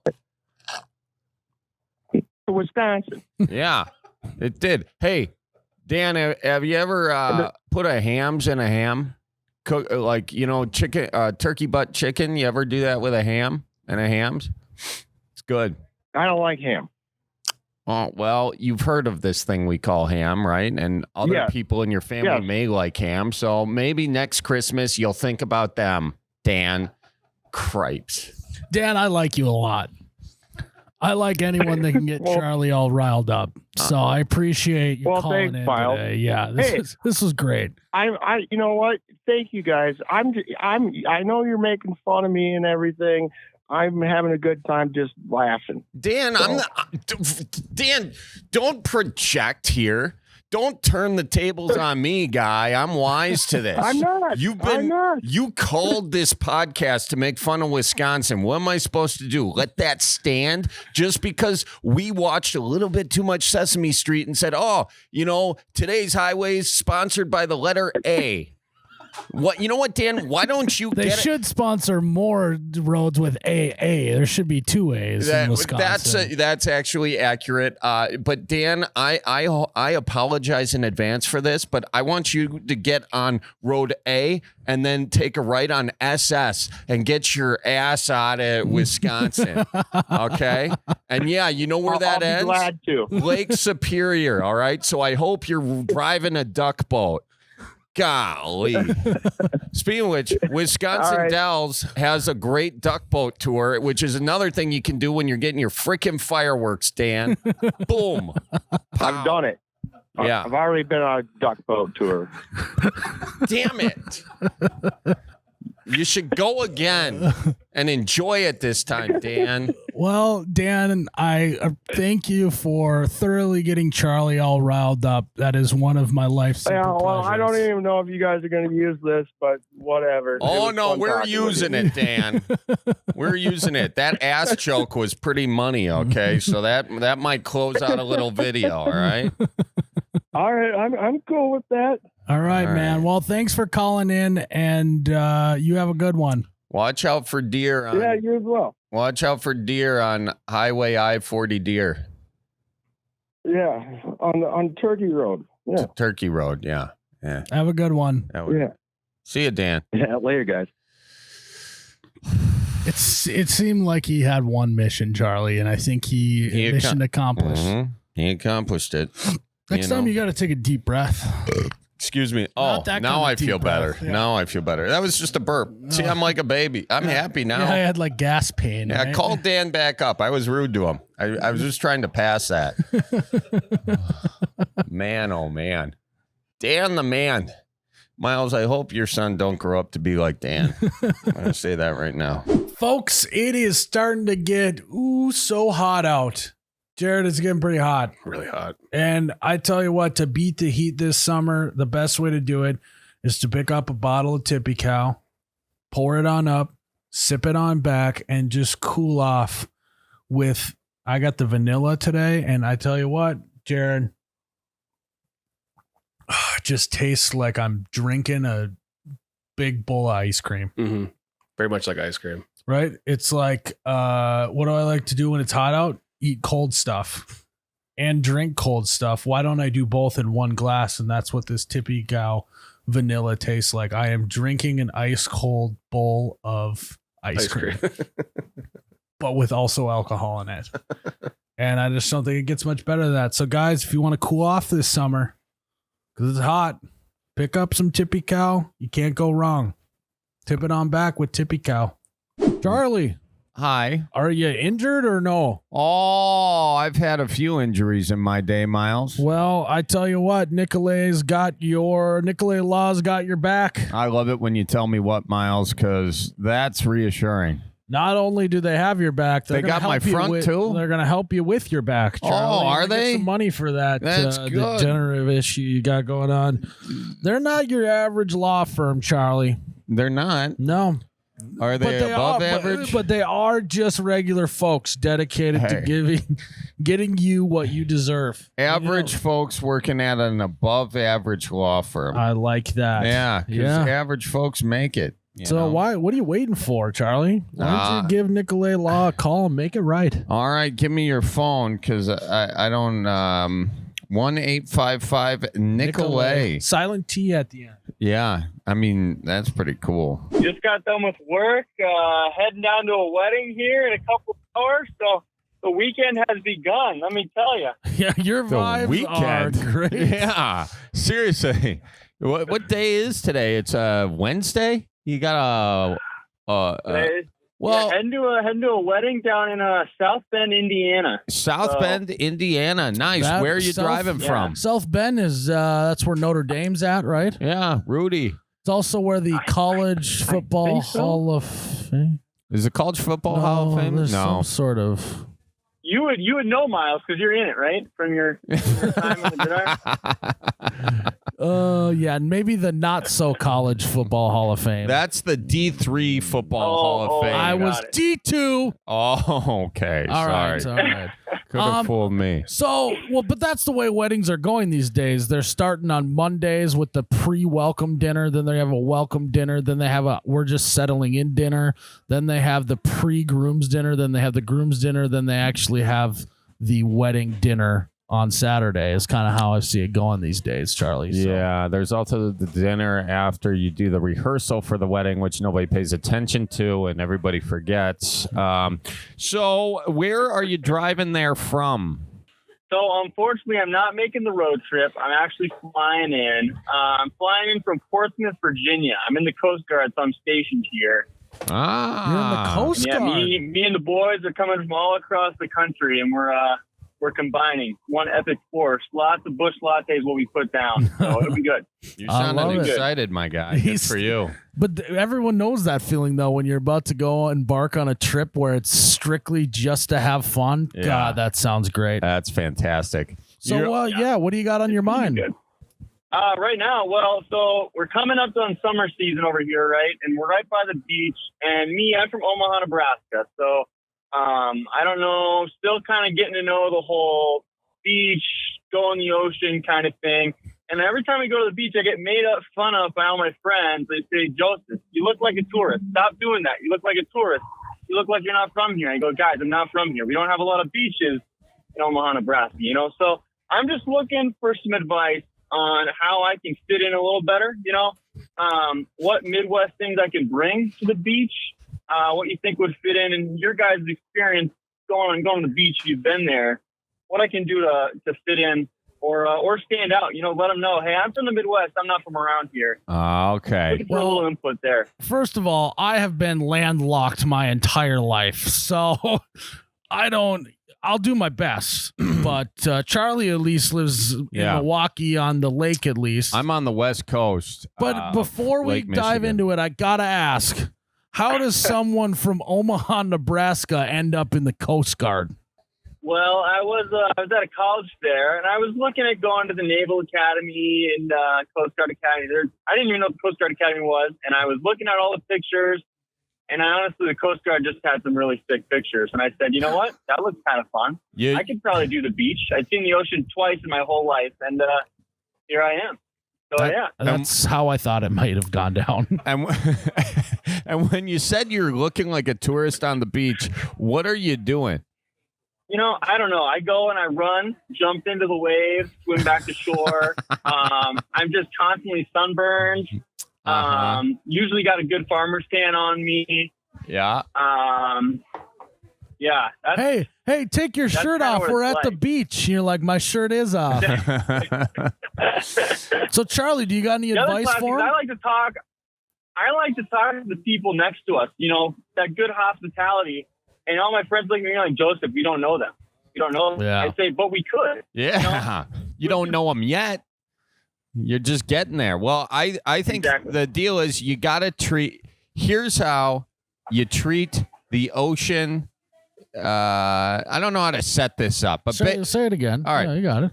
Here's how you got to treat the ocean as someone from the Midwest. You got to treat the ocean like a pontoon boat. Okay. I'm sure you're familiar I'm sure you got a friend who's got a pontoon boat somewhere. You come there with a cooler packed. Okay, you come there with the SPF rocking and rolling, and you make sure you find yourself some shade. Okay, all right. So those are the first ones off the top of the dome that are coming to me. All right, and do not go light on that sunscreen. All right, especially if you look like you got a t-shirt on. What's your preferred SPF, Charlie? Are you a 30 guy? You a 100 guy? Thanks for asking. I should be 100 guy. I'm usually a 50 kind of fella, and I'm reapplying. Okay, you want to get that waterproof stuff. All right. Miles. Miles, what are you rocking when you go to the I always beach? start with 30, then I get burnt, then I got to ramp it up to 55 plus. It's just one of those deals where I think I'm, this is going to be different. Suddenly my skin's going to be able to handle some sun. I only need 30. Yeah. And then it just turns out I got to go to 50 plus. Start off big on your first day, be in the 50s minimum. Second day, after your body is somewhat accustomed to it, you can do 30s, but you got to reapply quite a bit. Okay. The important thing to this, though, is bring a full cooler to the beach. That should smooth over any of your touristy tendencies. Perfect. Good. I'll tell you what, I got a Yeti ready for it. We'll be good to go. Yeah. How's the Coast Guard been? What's the craziest thing you've seen off the coast? Coast Guard's been pretty great. Craziest thing. So we actually just got back from patrol, catching drug runners. They're running drugs on the ocean. They got 4 outboards and just cruising along, 100 bales of cocaine. And we actually bring a helicopter with us with a 50 cal in it. And they fly up on the boat and we say, hey, stop with the Coast Guard. And usually they don't stop. And so we shoot out their engines with the 50 cal, and it's awesome to see. So you guys are that good of a shot? You can shoot a couple engines out from the helicopter? I mean, that's pretty awesome. Yeah, it's pretty badass. They're in the Coast Guard. Well, yeah. I know. I guess what was I expecting? Now, are you the guy gunning, or are you flying the helicopter? Nah, unfortunately, I'm neither. I'm the engineer on the ship, so I'm down in the engine room making sure everything's running all right. Got it. So, Okay. That's still pretty cool. How do you get to be the guy who's talking to the dudes in the boat, who's announcing yourself? Like, hey, we're the Coast Guard. Do you then say, hey, we're gonna shoot out your engines? Do they know it's coming? Yeah. We go over the intercom system. We're like, hey, we're the Coast Guard. Stop your vessel. And they don't stop, per usual. And then they'll try and do evasive maneuvers and get away from us. But it's a helicopter. You're not going to get away from it. You know, I don't know. Where are you going to go? And then we'll take our machine. Exactly. Like we're above you. You're not going anywhere. Then we take the machine gun and we shoot some warning shots in front of them. They're going 39, or I'd say faster than that, 50 knots. And we're shooting machine gun shots in front of them, which is the universal warning sign. They're like, hey, stop. If someone was shooting in front of me, I would stop. Yeah. And then they still don't stop usually. So then we shoot their engines, and then they say, oh, shoot, they're shooting at us. Okay, we'll stop now. Do they even jump overboard? Usually at that point, the engines get blown to bits. Not usually. They do try and throw the drugs overboard, thinking that, if we don't have any drugs on board, we're not bad. But, yeah. Do they sink? So, no, the drugs all float. Well, why wouldn't it? Okay. Sometimes we'll just be out in the ocean. Go ahead. I was just gonna say, well, why don't they just put some bricks attached to it so then they sink? Yeah, they probably weren't planning I on would think so. getting clipped. So. You know, carry a case of bricks with you too, just to help you sink the cocaine when you get caught. So you shoot them up, they toss the coke overboard, and they've got just a bunch of cocaine bobbers out there. Just a bunch of cocaine bobbers. But then the issue is me being on the ship. We gotta take that cocaine in as evidence. And so this cocaine, these bales of cocaine weigh 60 pounds each. So you got 60-pound bales of cocaine, and then they throw them in the water. So now they're soaking wet. So you're soaking wet. Usually this all happens at 2 a.m. too. So you're already a little grumpy because it's 2 a.m. Got woken up. You're lifting 60 pounds of cocaine that's soaking wet. Now you're soaking wet. And usually they'll have 50 on board. So you're lifting, I don't know that math, but 50, 60-pound bales. And then you'll be doing that for a week straight. So yeah, lots of late nights on the old open ocean out there. Late nights with just pulling 60-pound bales of coke. But I imagine you guys are pretty energetic on that boat, you know? I wasn't buzzing pretty good. Let's just, yeah. We get a lot of shit done, though. I tell you what. Where are these boats typically coming from? They're typically coming from South America. And what kind of a boat are we talking about? I don't know. They're little, not little. They're 26 footers. They're called tangas. They're super low in the water, and they'll put 3 or 4 outboards on them, and it'll be the 2 guys, the 4 outboard engines, bales of cocaine, and then just barrels on barrels of diesel or gasoline, and they're just ripping through the water. Yeah. So we didn't have a helicopter a lot of times.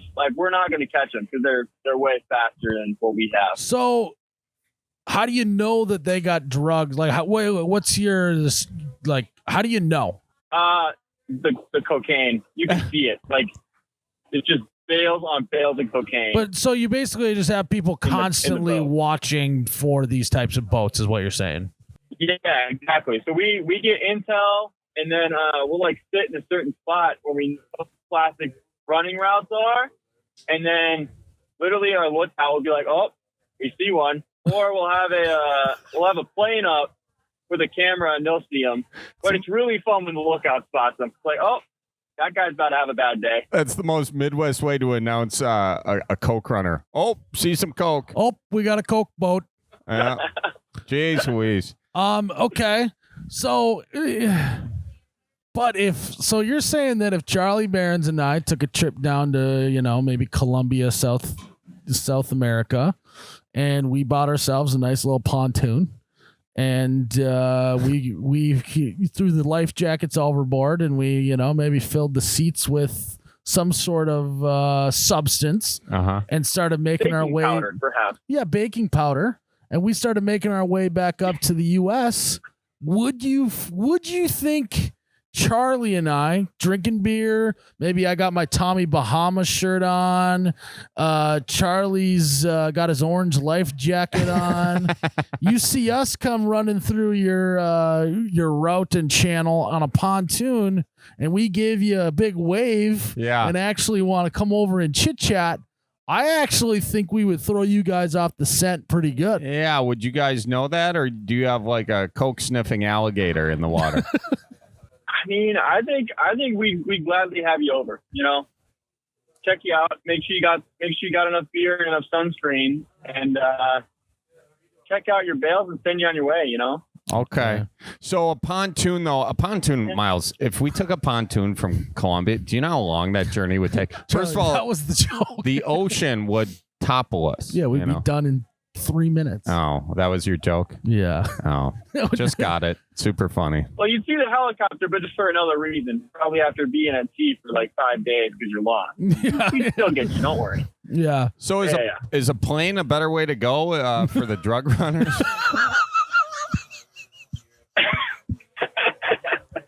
Yeah. Plane. There you go. You got it. Plane. I've watched a lot of Narcos and Narcos Mexico on Netflix. I'm gonna be honest, that show made it seem like the drug runners are winning right now. Yeah. So how do you feel about the war on drugs and the battle, the never-ending battle with these guys? How do you feel about it? I'm gonna be honest. Yeah, they're definitely winning. We don't get all of it. I'll be honest. Absolutely not even close. What? You guys aren't stopping all of the drugs coming into the U.S.? I know. That's part of the business plan, though. They just send a bunch over, knowing that half of them will get caught, but then the other half pays for all of it. That's why coke's so expensive. Really, it's probably just us in America. Just keep paying your taxes, and we'll keep doing our best. I like that. Yeah. I like that. Hey, they had us in the first half, but this second half is going to be different. So what? We'll change it up. What do you think it is? Do you think who's more at fault, them bringing it over here or us demanding it here? Who's more at fault? It's a real issue of supply and demand. Without the supply, you don't have the demand, or without the demand, you don't have supply, but without the supply, you don't have the demand, I don't know, it's go back and forth. Have you been diving into the evidence chamber on the boat? What was that all about? Listen. Quality control. We gotta make sure we got the right stuff. Yeah. You are super excited for this wedding this weekend. That's why he got invited. He's not driving to South Bend. He's walking. Yeah, because he said that airplanes are the best way to do it. Yeah. He would never go there by boat. No, he would caught never. So fast. All about supply and demand. Oh, man. Well, this has been great, man. Yeah. I'm excited I'm excited that you got a big wedding weekend. This has been very informational, actually. I've got 1,000 more questions, but we should probably let you go. Yeah, we're looking at pontoons on this side of the horn right now. Yeah, I got a nice one with like 7. I'm glad. We're gonna need a lot of compartments, Charlie. Yeah, this one's got 7 diesel engines. I was gonna say, make sure you can't see them from the air. So make sure they're hidden.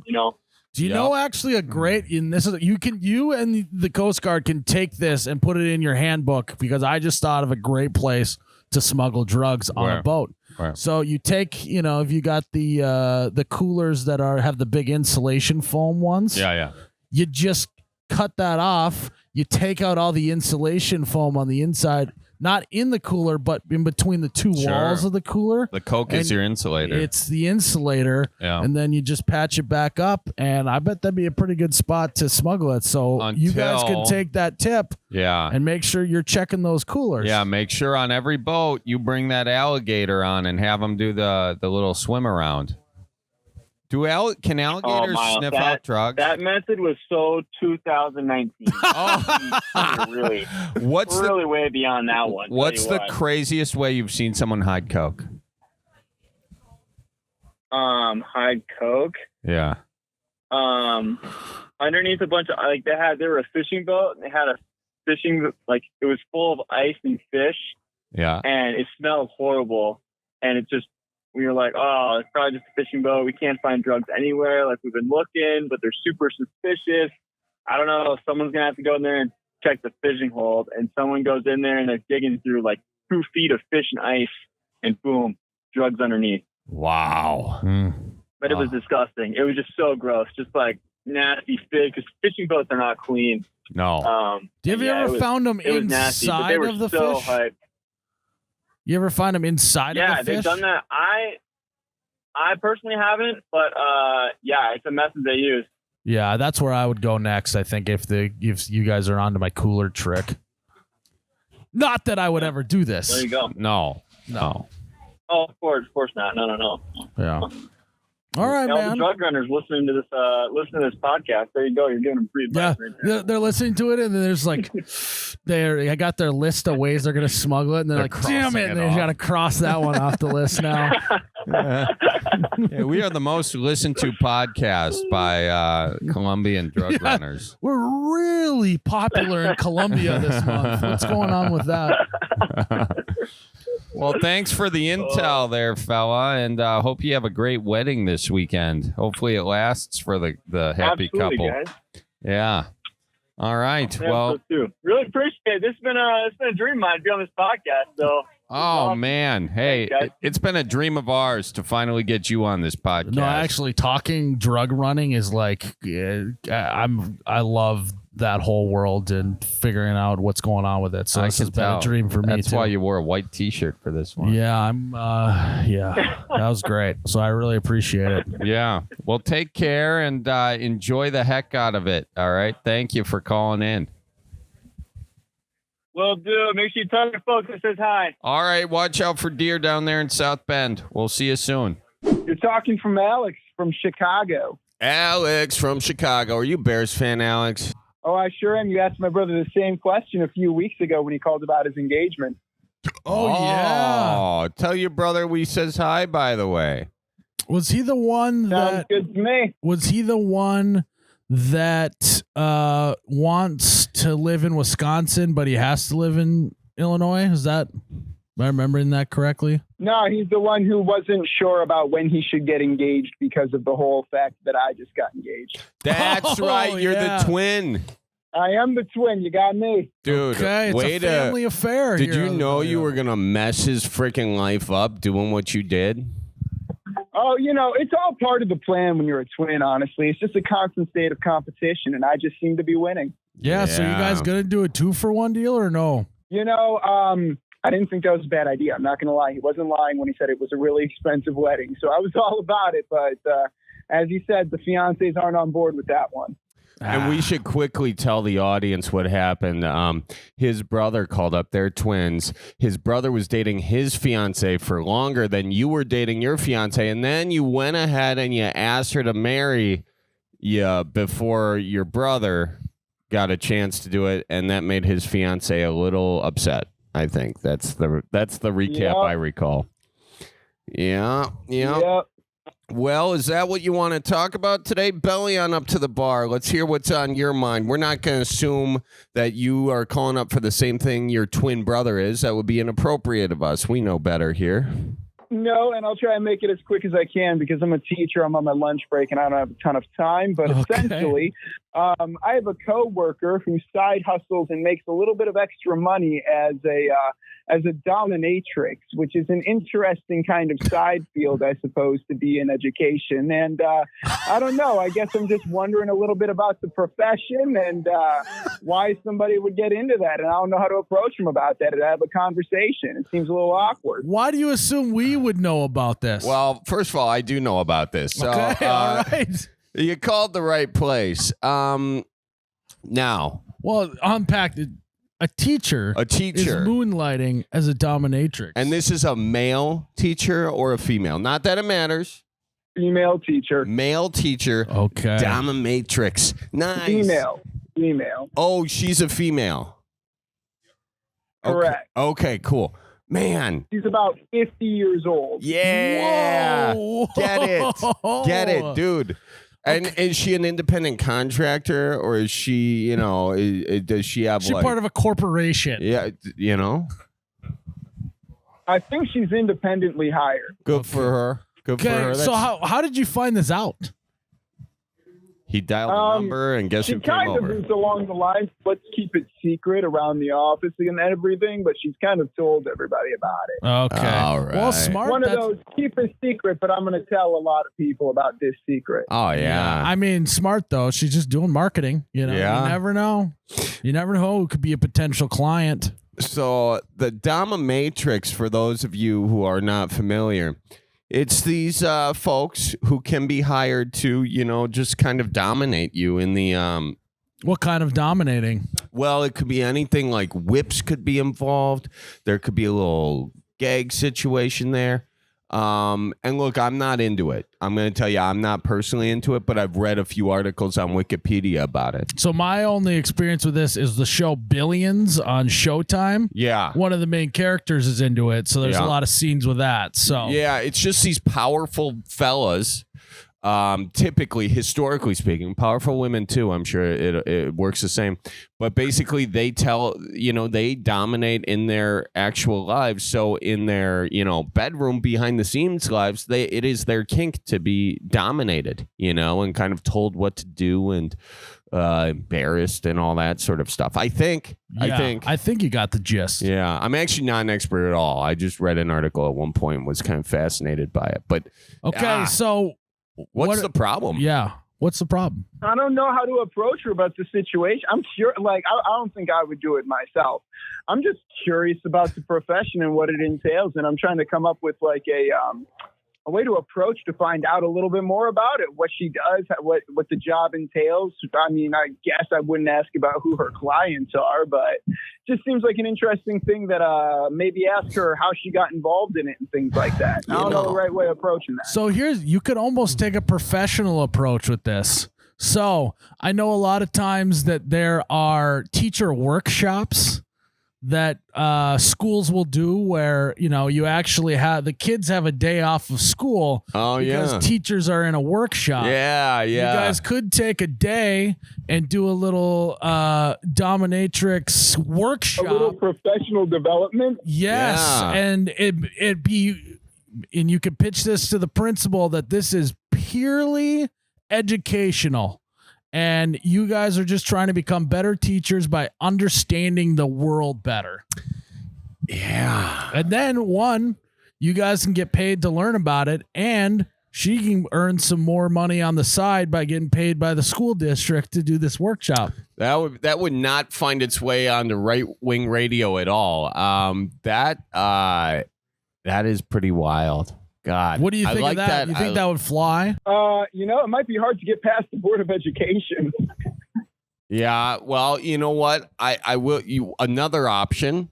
I would say I do like Miles. Another option is you could kind of write a note on her deal. Say, I'm gonna come pick me up at this bar. And then you get the first experience, the first person experience, the POV experience of what goes on. Are you into that, sir? Oh no, you've got a ride along. Sorry, yeah, you could do a ride along or a shadow situation. You could shadow her on one of her trips. Yeah. Oh, so we're talking almost like student teaching again. Yeah, you could student teach. You could student teaching. Yeah. You're the TA. Get it, TA? Yeah. Yeah, you could do some student teaching, and you just do all the stuff that she doesn't really like to do. You could untangle, clean up. You could untangle the ropes. He's a whip wrangler. Yeah, he can oil up all the leather whips. Yeah, there you go. Maintain all that stuff. You're the Robin to her Batman. That might not be a bad side gig either. No, not at all. Now, I have to ask you. But do you think she'd be willing to split the money? No, you wouldn't not split it. You just get a percentage of it. You're a TA, fella. Oh, hold on. You're asking me to do the dirty work here. I got to clean up? Yeah, that's how everyone starts. You want to get in the game, you don't get in on top, dude. You know, you're getting coffee and cleaning up something else that starts with a C.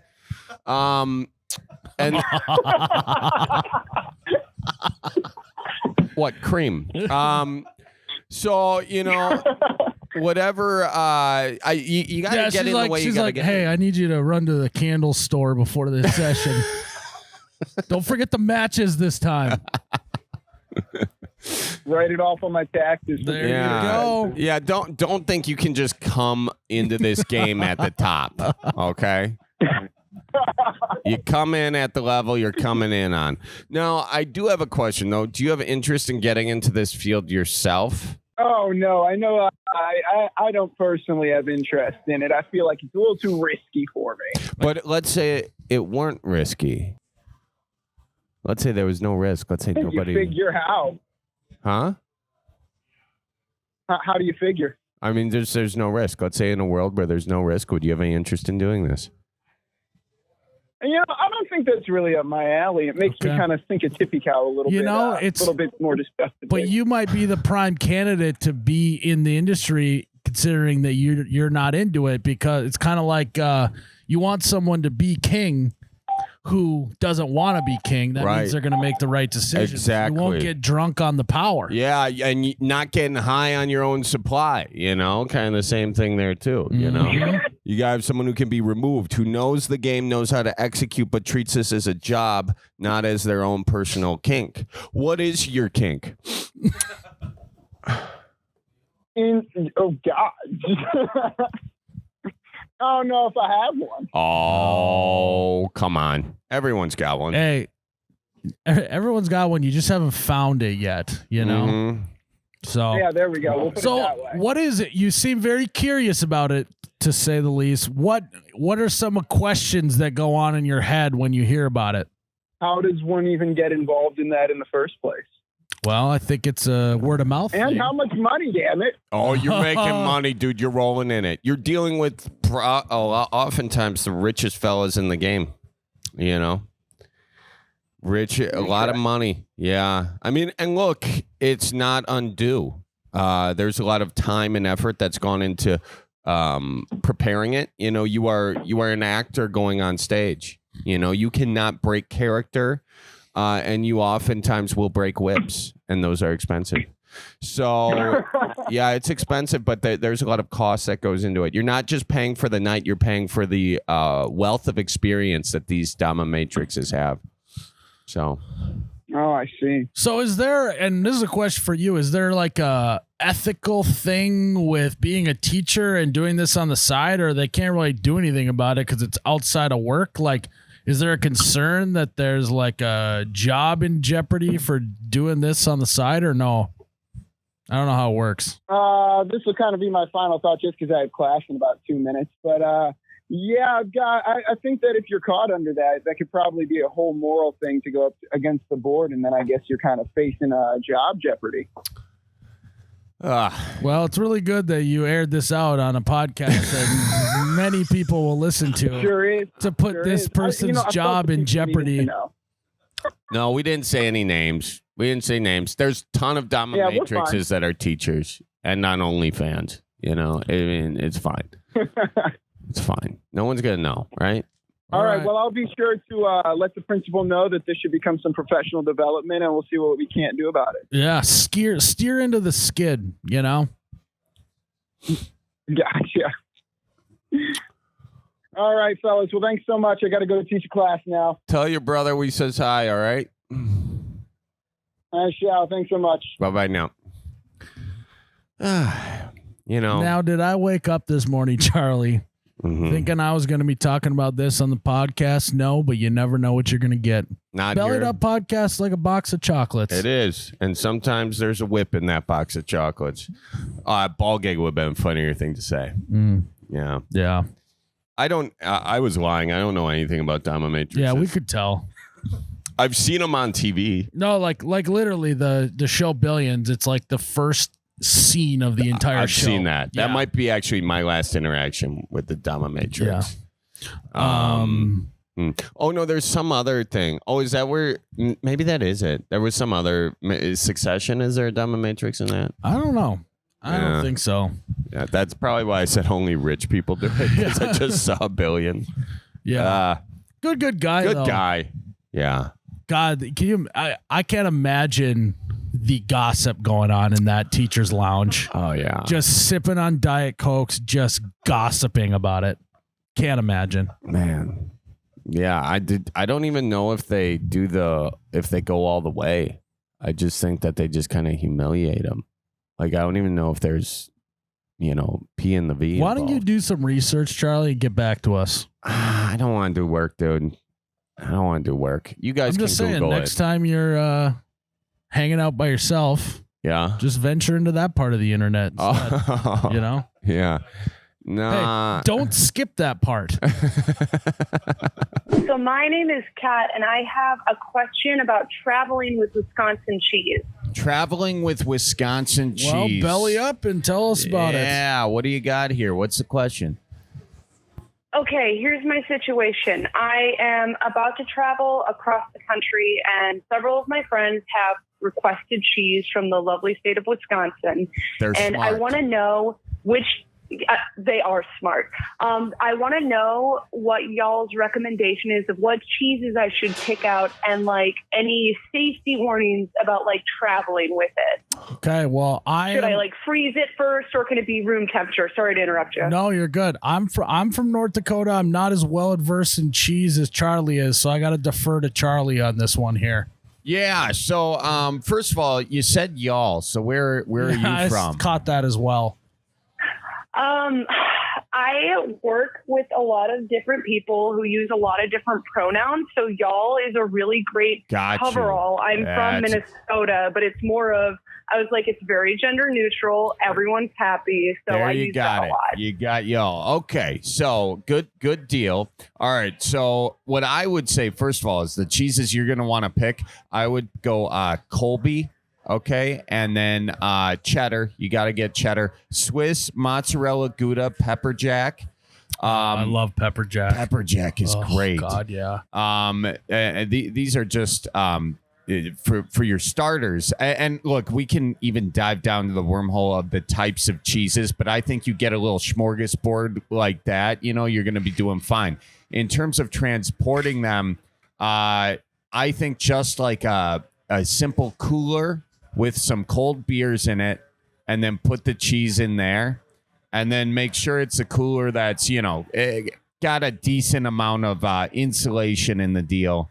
And even if it's just one of those styrofoam coolers that, someone sent you a gift once for Christmas and you still have it hanging in the back room next to the box of boxes, pull that out, put some beers in there, put some cheese in there, and that is going to be your easiest, most reliable transportation method. You don't necessarily want to put a bunch of ice in there because that ice could melt, and then you got a kind of a mess with the cheeses and stuff. So, or use one of those the kids bring in their lunch box, the little ice pack thing. Oh yeah, if you got some ice packs, that's good. And there is some cheese that doesn't do well being cold or whatever. And I'm not like a cheese aficionado. I just know the cheeses I know, And yeah, so I mean, you basically just listed off the most popular cheeses. So did I? Yeah, basically. Don't call me out. I'm surprised you didn't say to bring like the Mexican blend cheeses as well. Wow. I you know what? I'm feeling very offended by that right now. I don't want to add to Miles's trolling. You also kind of missed out on saying that you weren't a cheese whiz. So. Oh, that would have been awesome. That would have been great. Up. Hey, speaking of which, I do realize that I did forget the most important cheese thing. You got to get cheese curds, and you've got to where in Wisconsin are you planning on doing this? I'm going to be leaving from the Milwaukee airport, and I was going to ask, am I a sinner if I pick up the cheese from the airport, or do I got to go somewhere local? Wait, say that one more time. Is she a sinner? If are you a sinner if you buy cheese from the airport? Yes. Yeah, if I like do it there instead of like going to a local store, am I like a bad person? You're not a bad person. You're just a person who prefers convenience over anything else, which is not bad. But I will say you should not get your cheese curds from the airport. You should find some dude in Cudahy selling them out of a cooler off the side of the road, because that's where your squeaky cheese curds are going to be. That's okay. So yes, I was waiting to interject here.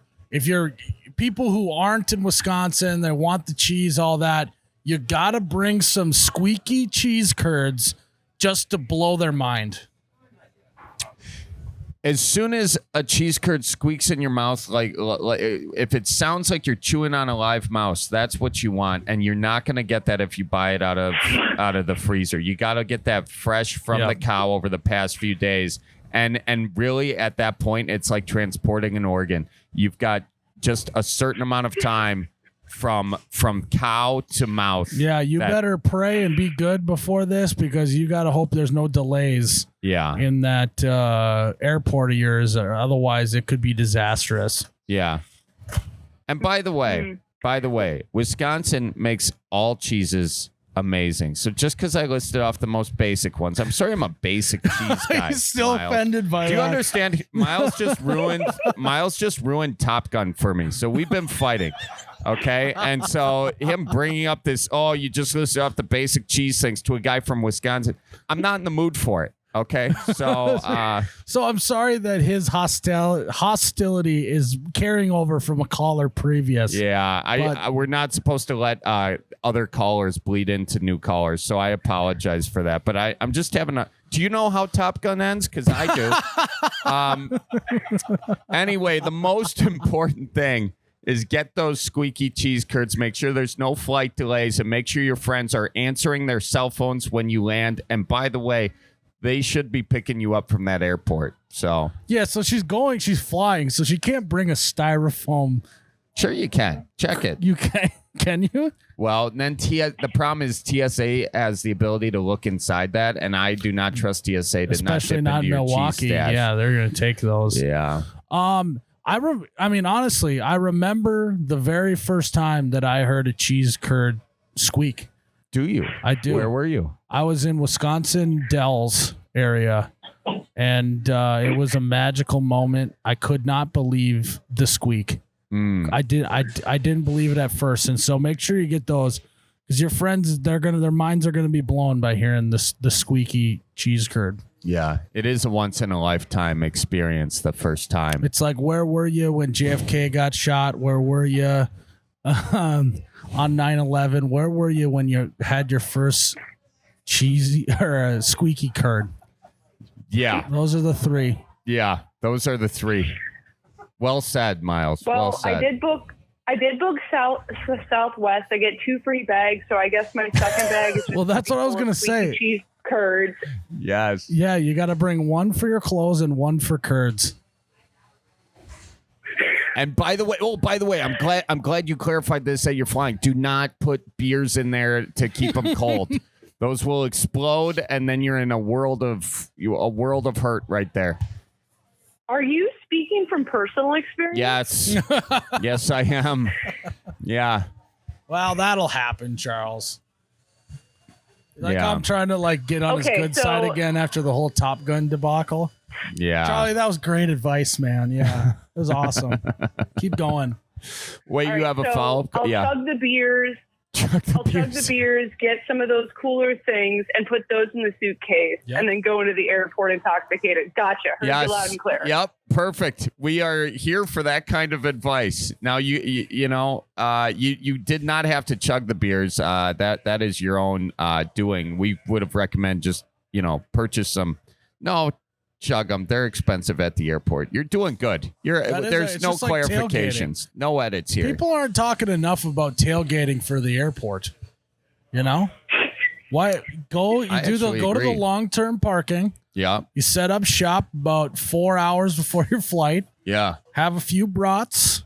Bags. Play some cornhole bags and throw down 8 to 10 beers. Yeah. And then head on in for your flight. Why aren't people people need to be tailgating for their flight. I totally agree. And in fact, now, are you going to be tailgating now that we brought that up as well? Okay, I'm glad you brought that out. I've been tailgating alone before I go to the airport because I'm there fairly frequently, and I love the idea of being able to do it with other people. So I agree, this should be a bigger thing, so I don't have to tailgate alone. Yes. Right. So if you, well, we're not going to give out your flight information. It's just basically called drinking alone, but you know. Yeah. Well, if you're going to be flying sometime between now and I don't know, a month later here, just go to the airport, look around, see if she's there, be a friend, bring some brats. You guys can have a good tailgate party. You know what? I'm going to say this as well, because in some airports, they have designated smoking areas. And if you can have a designated smoking area at an airport, you can have a designated area outside with just a tailgate. And the airport provides the tailgates. And it has, and you can, and bags, and they got the whole setup. You can rent a tent. Yeah. You can just rent a tent right there. Yeah. The games are on. They should have a tailgating area at the airports instead of a smoking area. And then you can just sneak out there if like your flight gets delayed by 4 hours. You just head to the tailgate area. Just go to the tailgate. Better than the bar. Yes. I think we're on to something right here. Why isn't this a thing in the Wisconsin airport? We're going to make it a thing. We're going to put it right next to the recombobulation area.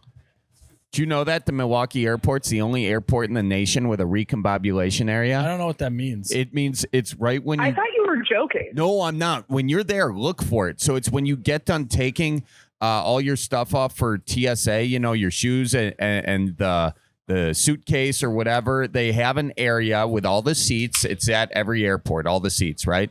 But they call it the recombobulation area. Just look for the sign when you're there. Well, what does recombobulation even mean? It means Charles? Put your shit back on. Put your shoes back on. Put your belt back on. Yeah, why don't they have snacks in the recombobulation area? Well, maybe they should. Maybe the tailgating area should be the recombobulation area. So talk to me about this. So my routine when I get through security is I'm trying to get my clothes on and my hat and all that stuff as fast as possible. I mean, have you ever been at the airport when people are going too nonchalant with that? They maybe keep their shoes off for a little too long. Yeah. It's kind of gross. You ever had that before? I'm so focused on making sure my shoes are off that I'm not making PSA yell at me more than they're already doing, that I've never really paid attention to like what other people do, to be perfectly honest. So I'm just just me about my own thing. Yeah, so it's just me who's worried about by the that. way, you're like, I have to take, how much clothes are you taking off at PSA? You kind of brought it up very... Well, you can fit. Like, you can know fit it's only shoes, right? Well, you can fit more into a carry-on if you wear all like your coat and your sweatpants and all that on the plane. If you wear it all on the plane, then you don't have to pack as much. Yeah, Miles in summer just goes with his big parka, because that's like another bag altogether. I mean, I guess it's saving you money and it makes you happy. You're annoyed at PSA, but you save money, so I'm happy for you. That's what it's all about. I'm happy for your friends because they're about to get some amazing cheeses. I'm excited it's a joy to bring something back from a trip, and I really appreciate the recommendation because I feel like their minds are gonna be blown and they're just gonna be so happy. I can't wait to see their reaction. Yep, you got your plan. You're going to go to the roadside cheese salesman. You're going to say, give me the best curds you got. Make sure they squeak. You're going to head to the airport. You're going to tailgate by yourself for about 4 hours. Then you're going to be on your way. And then you're going to be on your way. Just don't back your own car up, just make sure you're following the airport guidelines. We don't want to be advising any federal offenses, by backing your truck up onto the runway or anything like that, so. If I get into any trouble, I'm going to say Charlie and Miles said it was okay. Whoa. Get away from me. I'm not doing anything wrong. How about just Miles Charlie said it was okay? said that, not me. Just Miles. Yeah. Okay, I'm going to be like, Miles said. Perfect. We got it. As if my lawyer doesn't already have enough work going on right now. Thanks so much for that. Well, You're welcome. we appreciate you calling in. We hope we helped you out here. Sorry, started off with some very basic advice, but I feel like, we worked our way into what something cheeses should I substantial. bring? Bring cheddar cheese. I like cheddar.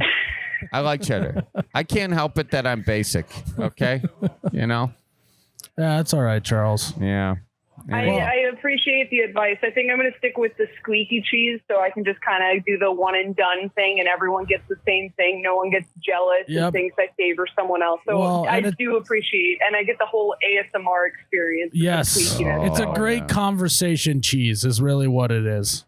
I like that phrase. Conversation cheese. That's good. Well, thanks for calling in, and hopefully you have safe travels, and hopefully your cheese is squeaky. Happy tailgating.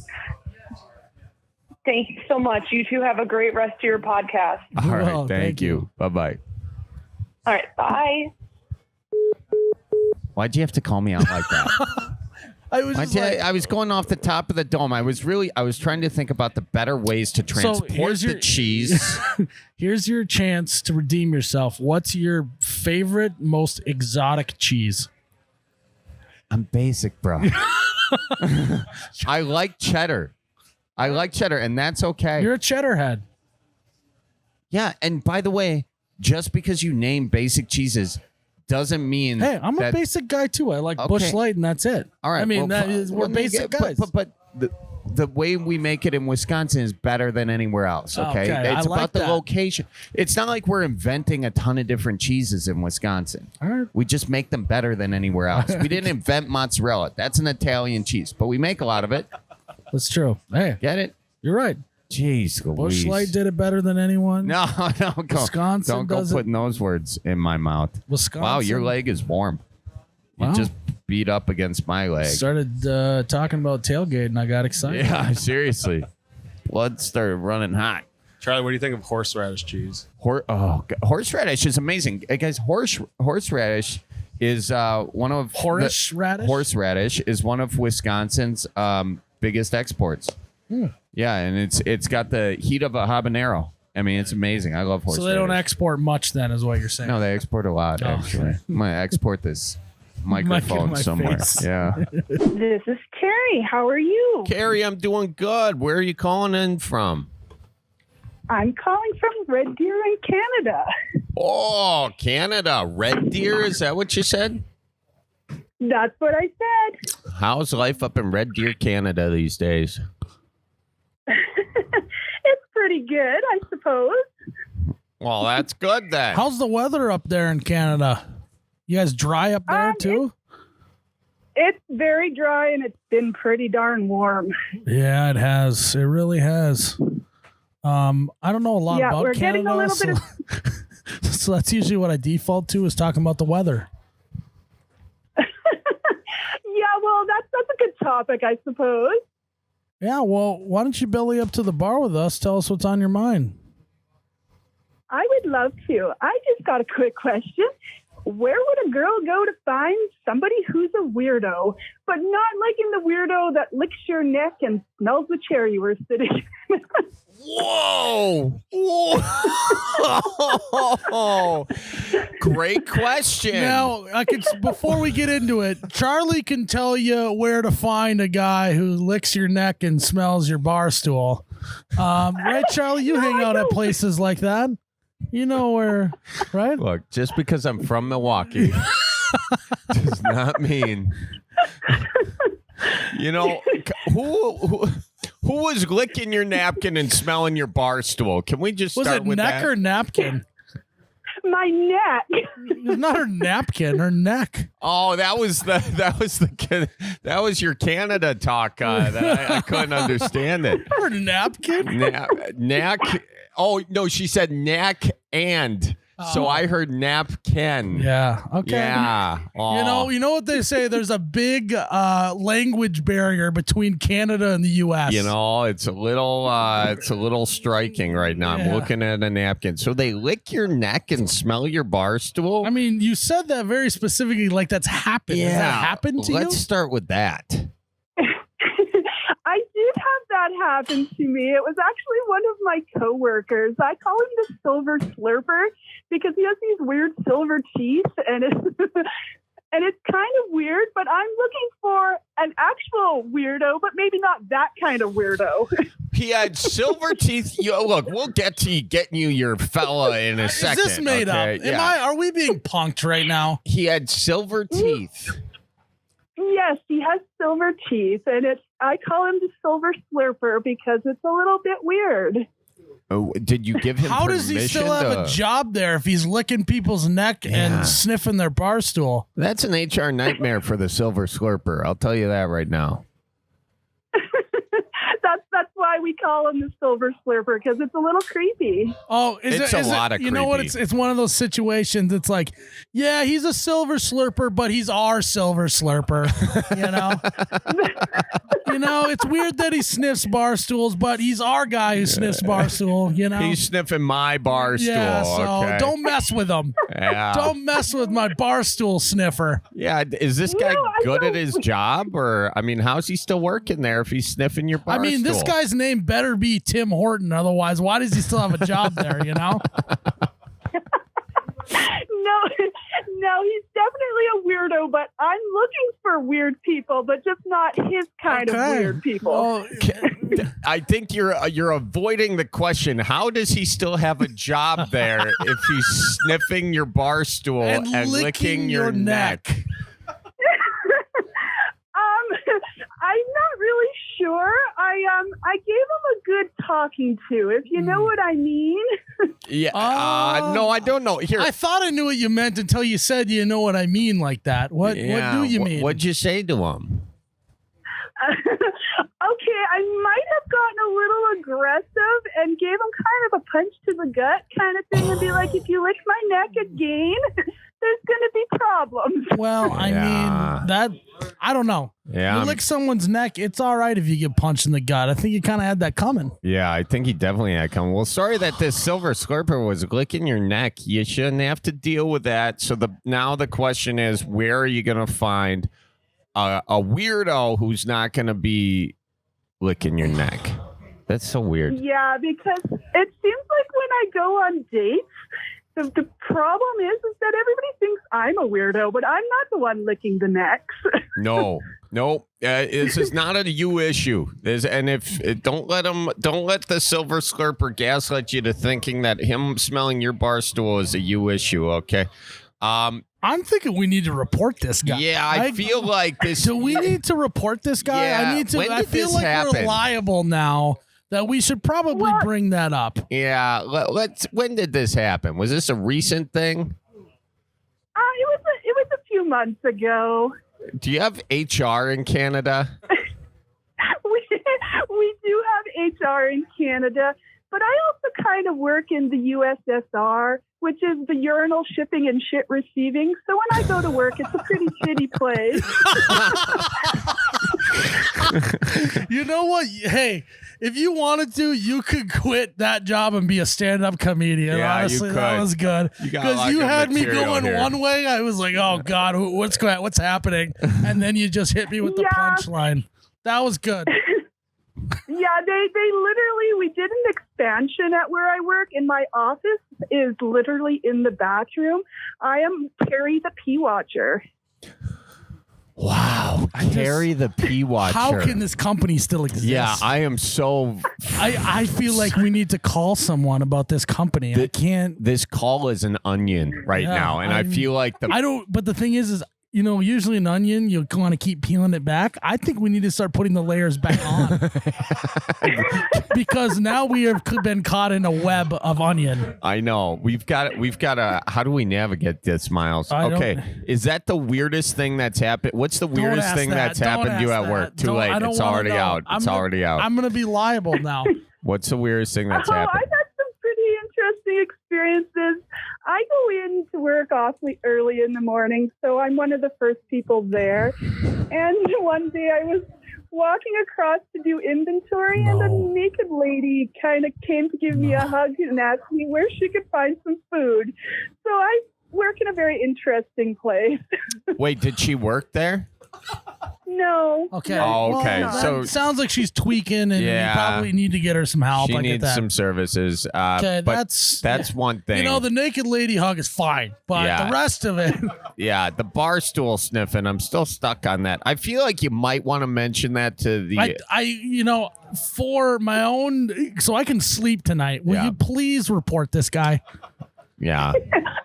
I will definitely do that. Thank you. Oh my gosh, That's I good. I wouldn't be. I literally wouldn't be. I'd be still thinking about it tonight. Yeah. You really do. That I mean, that's just not okay. Yeah, you don't sniff a bar stool and get away with it. Unless you're in Canada, I guess. And the whole but- I tripped and my face and nose accidentally landed on the bar stool and I sniffed isn't gonna fly anymore. All right. Yeah, and even if it did, he'd still have to answer to why he was licking your neck. That alone is You got He's definitely a weirdo. I will put that out there. But I think there's weirdo, and then there's creeper. I think there's different levels of weirdo. So anyway, to get to your question, after you report that to HR, that's a good thing. But where can you report him to the police? The police, yeah, yeah. Yeah, that might be a better solution. Yes, please report him to Because he's the probably one step from peeking through my windows. Oh gosh! All right, yeah, you definitely got to please report that this guy guy. to the Jeez Louise! I mean, yeah. the amount of red flags. Yeah, it's good. It's good thing the Canadian flag is red because I am getting all of them in my head right now. So, why now? Your personality is. I think that's what's throwing me a little bit because you seem very blasé about the fact that this guy was doing that, and so I'm trying to figure that out. You're just always this kind of this happy, or do you have other thoughts about this whole situation?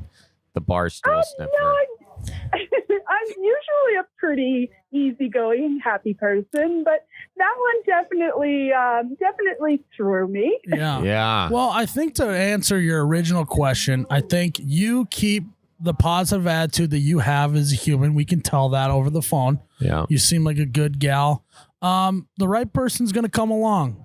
Report that guy, get him out of your life. And maybe the police officer and you will hit it off. Okay. How about Too it? soon, Charlie. All What? right. I am just saying, you go about your normal life, just being you, just living your true essence, and then the person who's meant to be with you is just going to pop along. Yeah. I would tell you, as a joke to do Craigslist misconnections, but I feel like sounds that like guy you might already be have on that guy in your life, so don't do that. Yeah. Are you on any of the dating apps?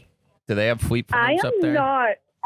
I'm kind of one of these people that feel the old-fashioned way of hoping to find somebody the natural way, not on a dating website. I know that doesn't really mean anything in this day and age, but No, it does. I just want somebody to go on a mitten date with me. Oh, a what? A mitten date. You What? know, you put on your mittens, you go for a date, you hold hands. Oh, No, I've never heard that expression you just before. want to go ice skating. Yeah. A mitten date. I love that. So, what do you Okay, hey, if there's a guy listening out there Oh yeah, that's a good that idea. is not a weirdo, that doesn't like licking necks and A sniffing. little bit of a weirdo. Sorry, who's a little bit of a weirdo, but not so much that they're sniffing bar stools and licking necks, and you want to go on a mitten date, you gotta let us know, and we'll maybe That's it. This is connections This is right here. it. This We're living is- it out. We are doing it. You're right. The answer was right in front of us all along. Yeah. We are going to find, just give us some, do you care what he looks like? No, just not. That was a yes, no. That was a yes, How no. tall are you Yeah, looking? give us some specs. Give us, a general age range. 6'4", tall glass of water, and Yeah. dark hair. What are you thinking? It doesn't really matter. Just don't have the silver creepy teeth. Okay, no silver Just teeth. have pearly whites, no silver creeps. Yeah. All right. All right. Well, that sounds good. If you like long walks with your mittens, let us know. Or you like hitting up the rink in mittens. Hitting up the rink, whatever you're doing. If you're wearing mittens, get on a mitten date and let's figure it out. Now, What do you care if they're in your general location, or are you willing to travel? I'm willing to travel. Okay. All right. Well, there you have it. All right, we'll let you know. Yeah, we'll let you know if anyone reaches out on this, okay? Yeah, because I live in a pretty little hicky kind of place, so.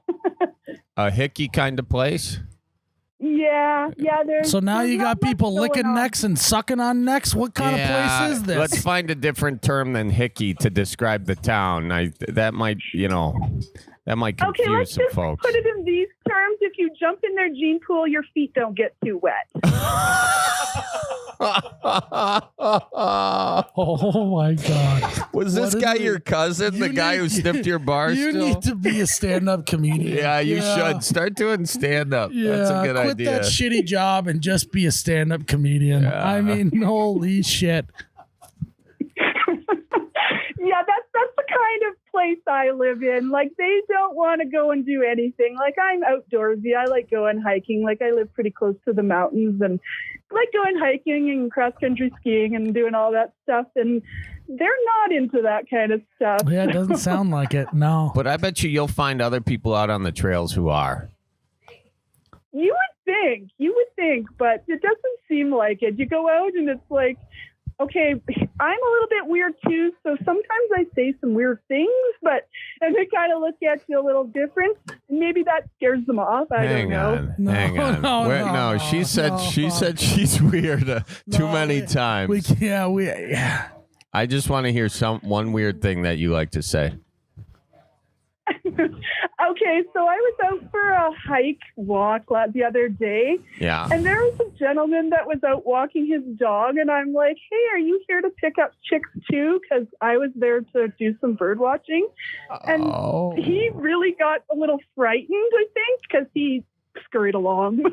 Did he? So he did. So you are a straight up comic. Oh, You've yeah. got jokes That's for not days. that weird. That's funny. Yeah, that's funny. I think you should start doing some stand up over there. You got any open mics in town? No, again, we used to have stuff in this town, but it's pretty quiet, pretty low key, nothing going There on. was open mics in this town until there was too many incest jokes and everyone got pissed and they shut them down. When we're all brother, cousin, uncle, daddies here, it gets a little bit weird.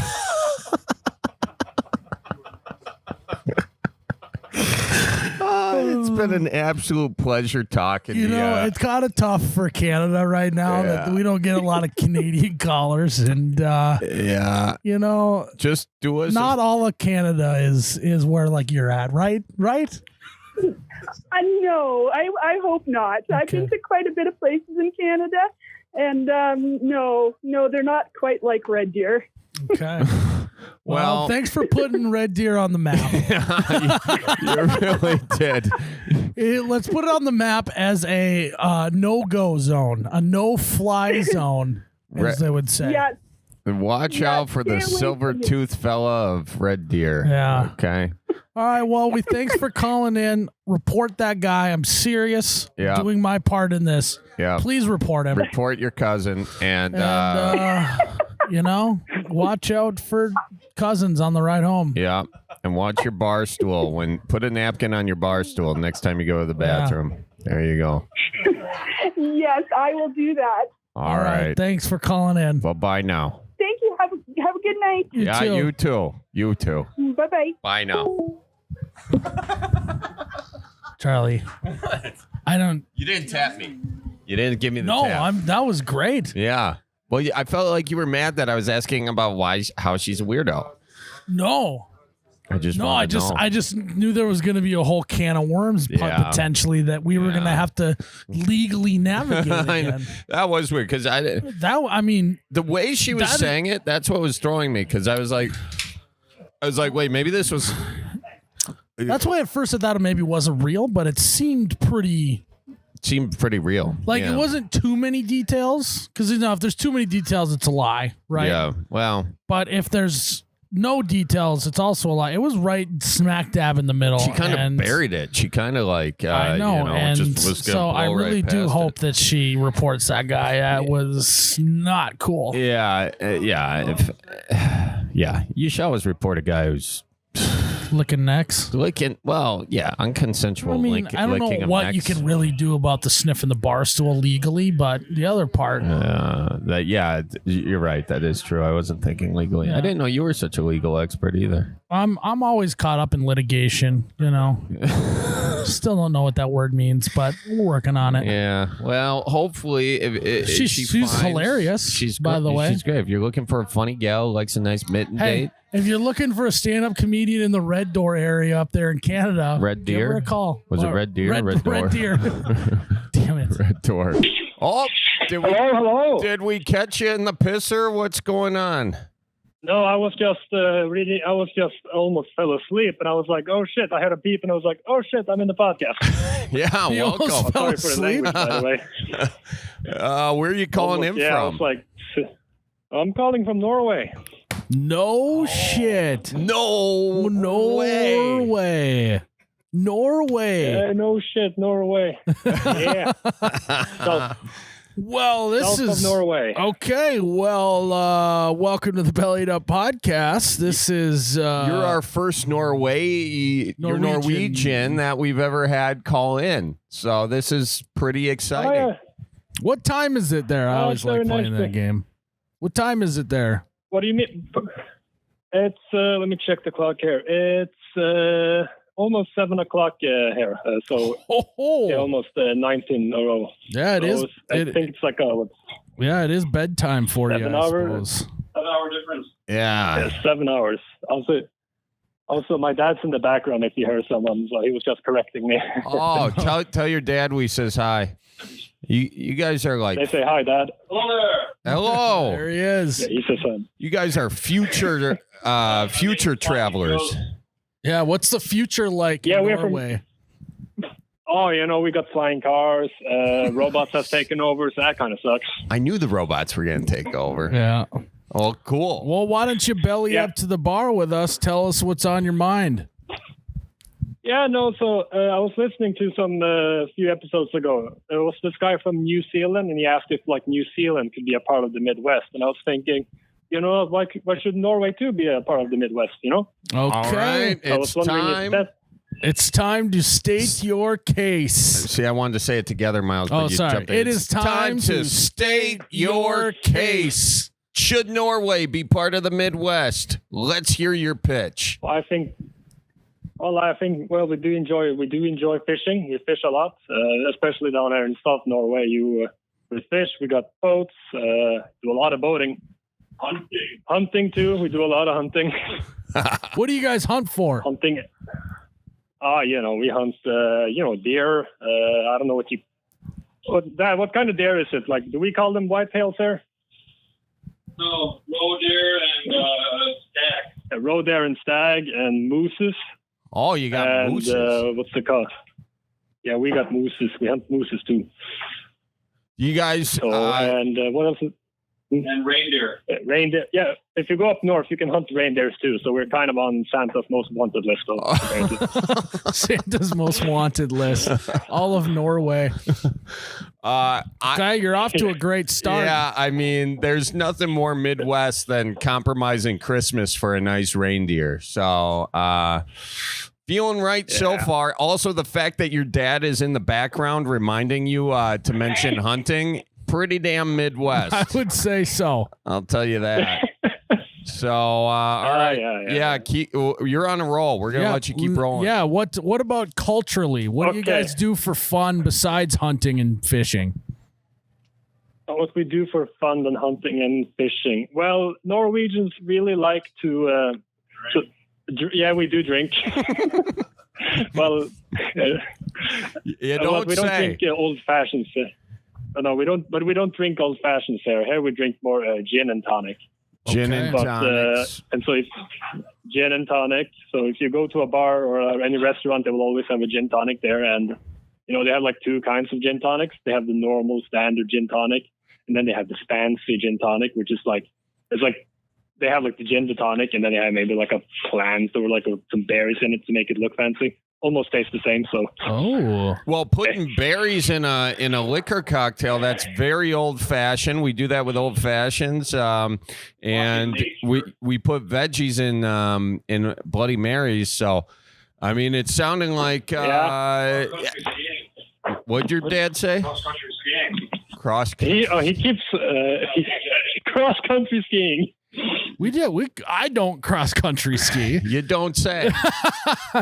But we do have some Nordic tracks here in the Midwest. We absolutely do. In Hayward, Wisconsin, we got the Berkey binder, which is the it's a big old Wait, can you say that?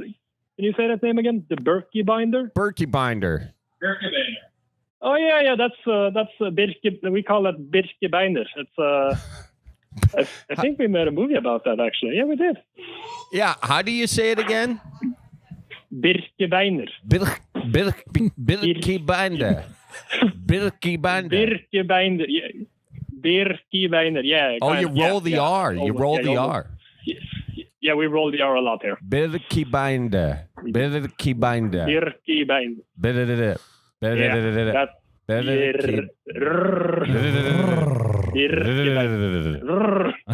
we go.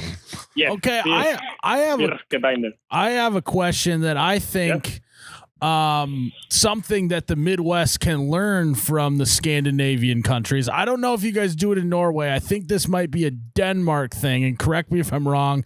This might sound very foreigner of me, but is it Denmark or Norway, or all you guys just leave your babies in a carriage thing sitting outside when you go into restaurants and stuff? Yeah, we do that. We do that there. We do that. My sister does it with her kid, and apparently, if she tries to make him to sleep, she puts him in the carriage outside, and it could be like 1- outside or anything, and he'll be just fine. And if we take him back inside again, he just starts crying. So she just puts him back. She just puts him back outside again, and then she's all fine. Then he's all fine and is sleeping. So yeah, we do that. That is awesome. Yeah, we do that. Super badass. I heard that it's actually this went viral on the internet not too long ago, and some of the comments. I mean, I don't know if this is true. I got it off TikTok or some bullshit. I think that it's supposed to be better for your kids in some way, right? Like circulation or something. Did you read that, Miles? Yeah, I don't. I know that there's some sort of benefit. The benefits, they're out of the house. They're crying outside with the squirrels. I don't really know. Oh, I think it was like it also helps build their immune system. That was it. Builds their immune system. Yeah. Oofta. Oh, yeah, that could be it. You guys. Oh say yeah, oofta. we do say. Yeah, we invented that word. We do say ufta. Yeah, we probably got pronounce it as ufta. Well, and that's what that's pretty. Yeah, I think your strongest argument here for being part of the Midwest is that Norwegians helped build the Midwest. I mean, a lot of immigrant groups did, and Norwegians certainly part of it. There's this town in Wisconsin called Westby, Wisconsin, and they've got all these. I think, they're the Norwegian flags just sitting up there, and they've got a lot of Norwegian heritage, So, and that's so. In reality, does Norway want to be part of the Midwest, or does the Midwest kind of own Norway? Midwest want to be for a lot of our culture. We do own Norway. Yeah, I do have a grandpa lives in Wisconsin, so yeah, I guess so. Where is he in Wisconsin, your grandpa? He lives in the area. He lives pretty close to a small town called Hawkins, if you've heard about that. Not the one from Stranger Things, but like a different place. Oh, okay. Is it in the western part of the state? I don't know exactly where that is. This doesn't make good radio, but I'm curious. Let me ask, hey Dad, where does Hawking live? Does it north or south, or what's that again? Oh, it's a little bit southeast of Hayward. Oh yeah, southeast of Hayward. I was just in Hayward this summer, actually, so I was right by there. Yeah, I go right up there every year to go fishing over at the Tiger Muskie. So maybe we should stop by and say hi to your grandpa. Does your grandpa go to the Bellied? I think he's too old to go Birkebeiner. I think he's too old for that. He's like almost 90 years old, but he lives kind of like a bit like a small little farm all by himself. Sometimes he drives down to Illinois, Chicago to visit some friends and family over there, but he mostly keeps himself up there. Nice. So we're gonna visit him me, my dad, my sister, and my cousins, and my cousin's grandpa are all planning to visit him and go hunting in November. That sounds awesome. That is going to be awesome. So a question for you. I've always wondered this. You say he's 90 years old. I feel like people in Norway live longer than Americans. I feel like they are happier than Americans are. So to us Americans, what is the key and success to long living and happiness from someone who lives in Norway? I would probably say that because we do go on a lot of walks and we do enjoy nature a lot. We go on a lot of walks, mostly like, cross skiing or long hikes up in the mountains. So that's maybe could be one of the keys. So you're saying don't sit on your couch with your neck cranked looking at your phone all day. Get outside and touch grass. Yeah. Go outside, touch grass, and also visit the Norwegian fjords. Those are also pretty nice. Well, we got to get a little info on that. What is that? Fjord is like, I don't know how to really describe it, but it's like the fjords. Yes. Yeah, I know that. I've read. Miles is looking at me confused, though, so you might have to explain it for Miles, but I'm smart. Yeah, no, I know. Just for our listeners that maybe don't know. Oh, yeah, just for our listeners. A fjord's just like it's like a river that kind of goes between two really big mountains.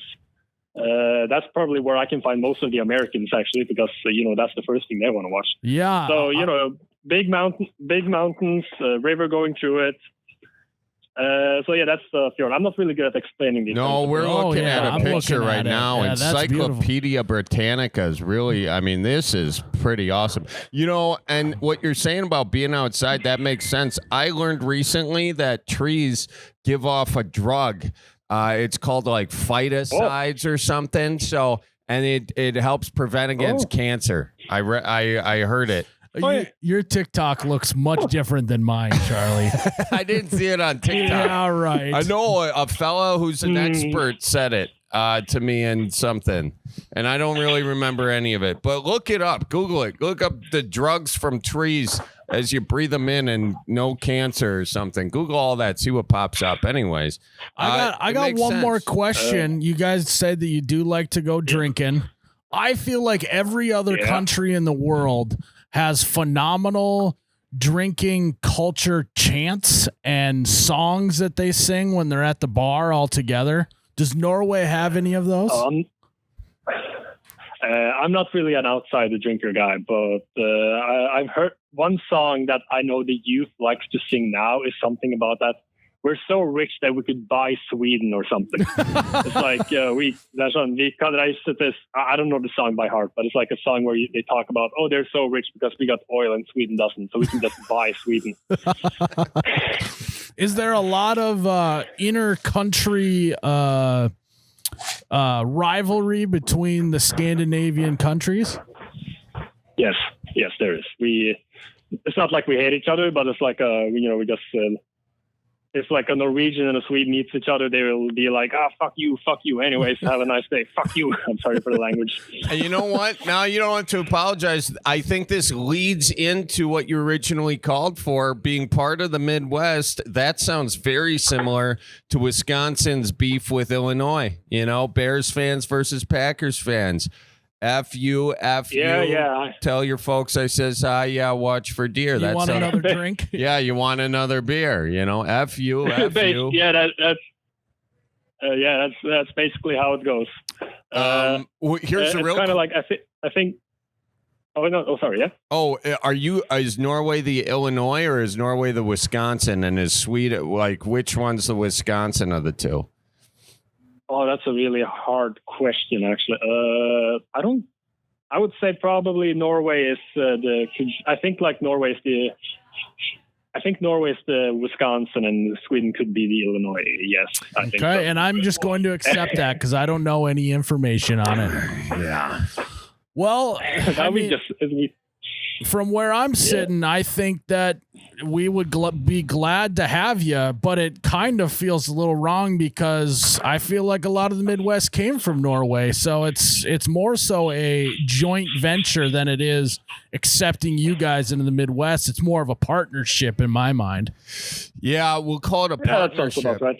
And before you go, I just want to hear it straight from a Norwegian's mouth. What is the definition of ufta?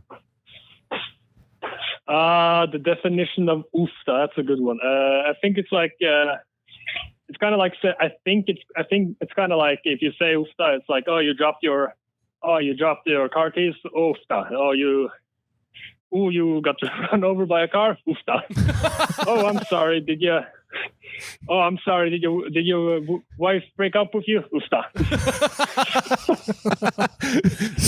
I could not have said it better myself. So ufta can basically be used for anything. I mean, it's the same word you'd say if you drop a casserole on the floor and if someone like dies, it's the same word. Yeah, ufta. Ufta, an all-encompassing word, a beautiful word. Well, that's great. Lefse is Norwegian, right? Yeah. Lefse? So so I got a question for you. Do you guys eat lefse regularly in Norway? Yeah. Oh yeah, we have like all different kinds of lefse. We have like lefse with sugar on it, which is like a dessert. And then you have lefse that you put around the hot dog, and that's also pretty good. So that's potato lefse is what you. You guys eat. You guys eat lefse with hot dogs in them? Yeah. It's like potato lefse. You wrap it around the hot dog, and it's pretty good. You put like ketchup. You take the lefse, you put ketchup, you put mustard, you put like roasted onion on it. Oh yeah. I think that's what it is. Sauerkraut. Like roasted onion. Sauerkraut? Is that what we call it? That? No. No, we don't put that on. No. Oh, so it's like roasted onion and ketchup, mustard, and you wrap around and you eat it. So that's kind of how we have it. That sounds awesome. Next time I got lefse and shrimp salad. And shrimp salad too. You put it in shrimp salad, or it replaces the shrimp in the salad? No, we put like shrimp salad, or shrimp salad in the hot dog. Oh, this is still going in the hot dog. Okay, I'm gonna have to try this. Yeah. And also and then for dessert, have sugar lefse. Yes. So it's because. I'm sorry.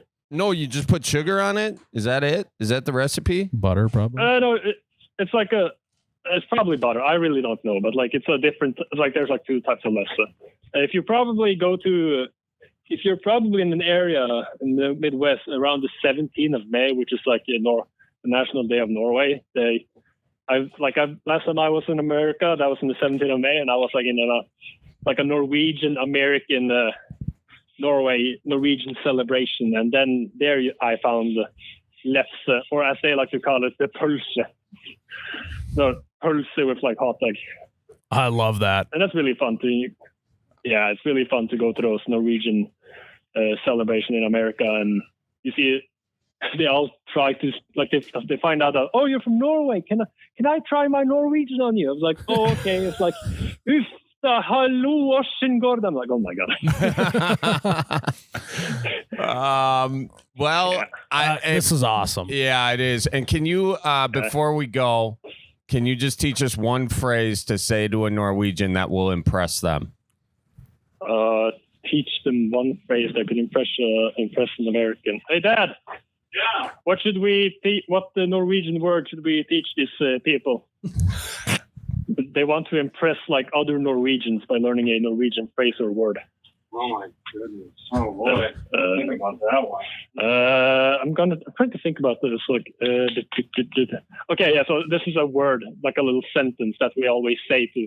So if we have a guy who's like a foreigner and he wants to learn one Norwegian sentence or word, it's "Jeg kan ikke snakke norsk." Can you go a scotch slower on that? And also, before we say it, what does it mean? I heard the dad laughing in the background. What does it mean? It means I cannot speak Norwegian. That's good. Yeah, I mean, I guess that would be nice to know. All right. Okay, I can. One time slower. We're gonna get it, and then we're gonna let you go. Okay, sure. Okay. Yeah. No, I'm not gonna teach him that. No, teach us that. Shut up. 50 katta. What did he say? Okay. He said 50 katta. Which means 50 so kappa. 50 or 50 could mean. No, it's not. That's another word. What are you? Got that. I really don't know, but it's like if you're being shocked or if you're having like a shocking reaction, it's like, oh, 50 kappa. I really don't know what it means, Sal, but 50 yeah, you said it. Say that again. 50 kappa. No, not kappa, but katta, like katta means cat. Katta, katta. Katta. Katta. 50 katta. 50 katta. Darn it. It means like darn it. It means like darn it. Okay. Oh, 50 darn. katta. Basically. Nice word. It's a nice word. 50 katta. 50 katta. Yeah. Well, I appreciate you teaching us some you got it right. Norwegian, man. That was great.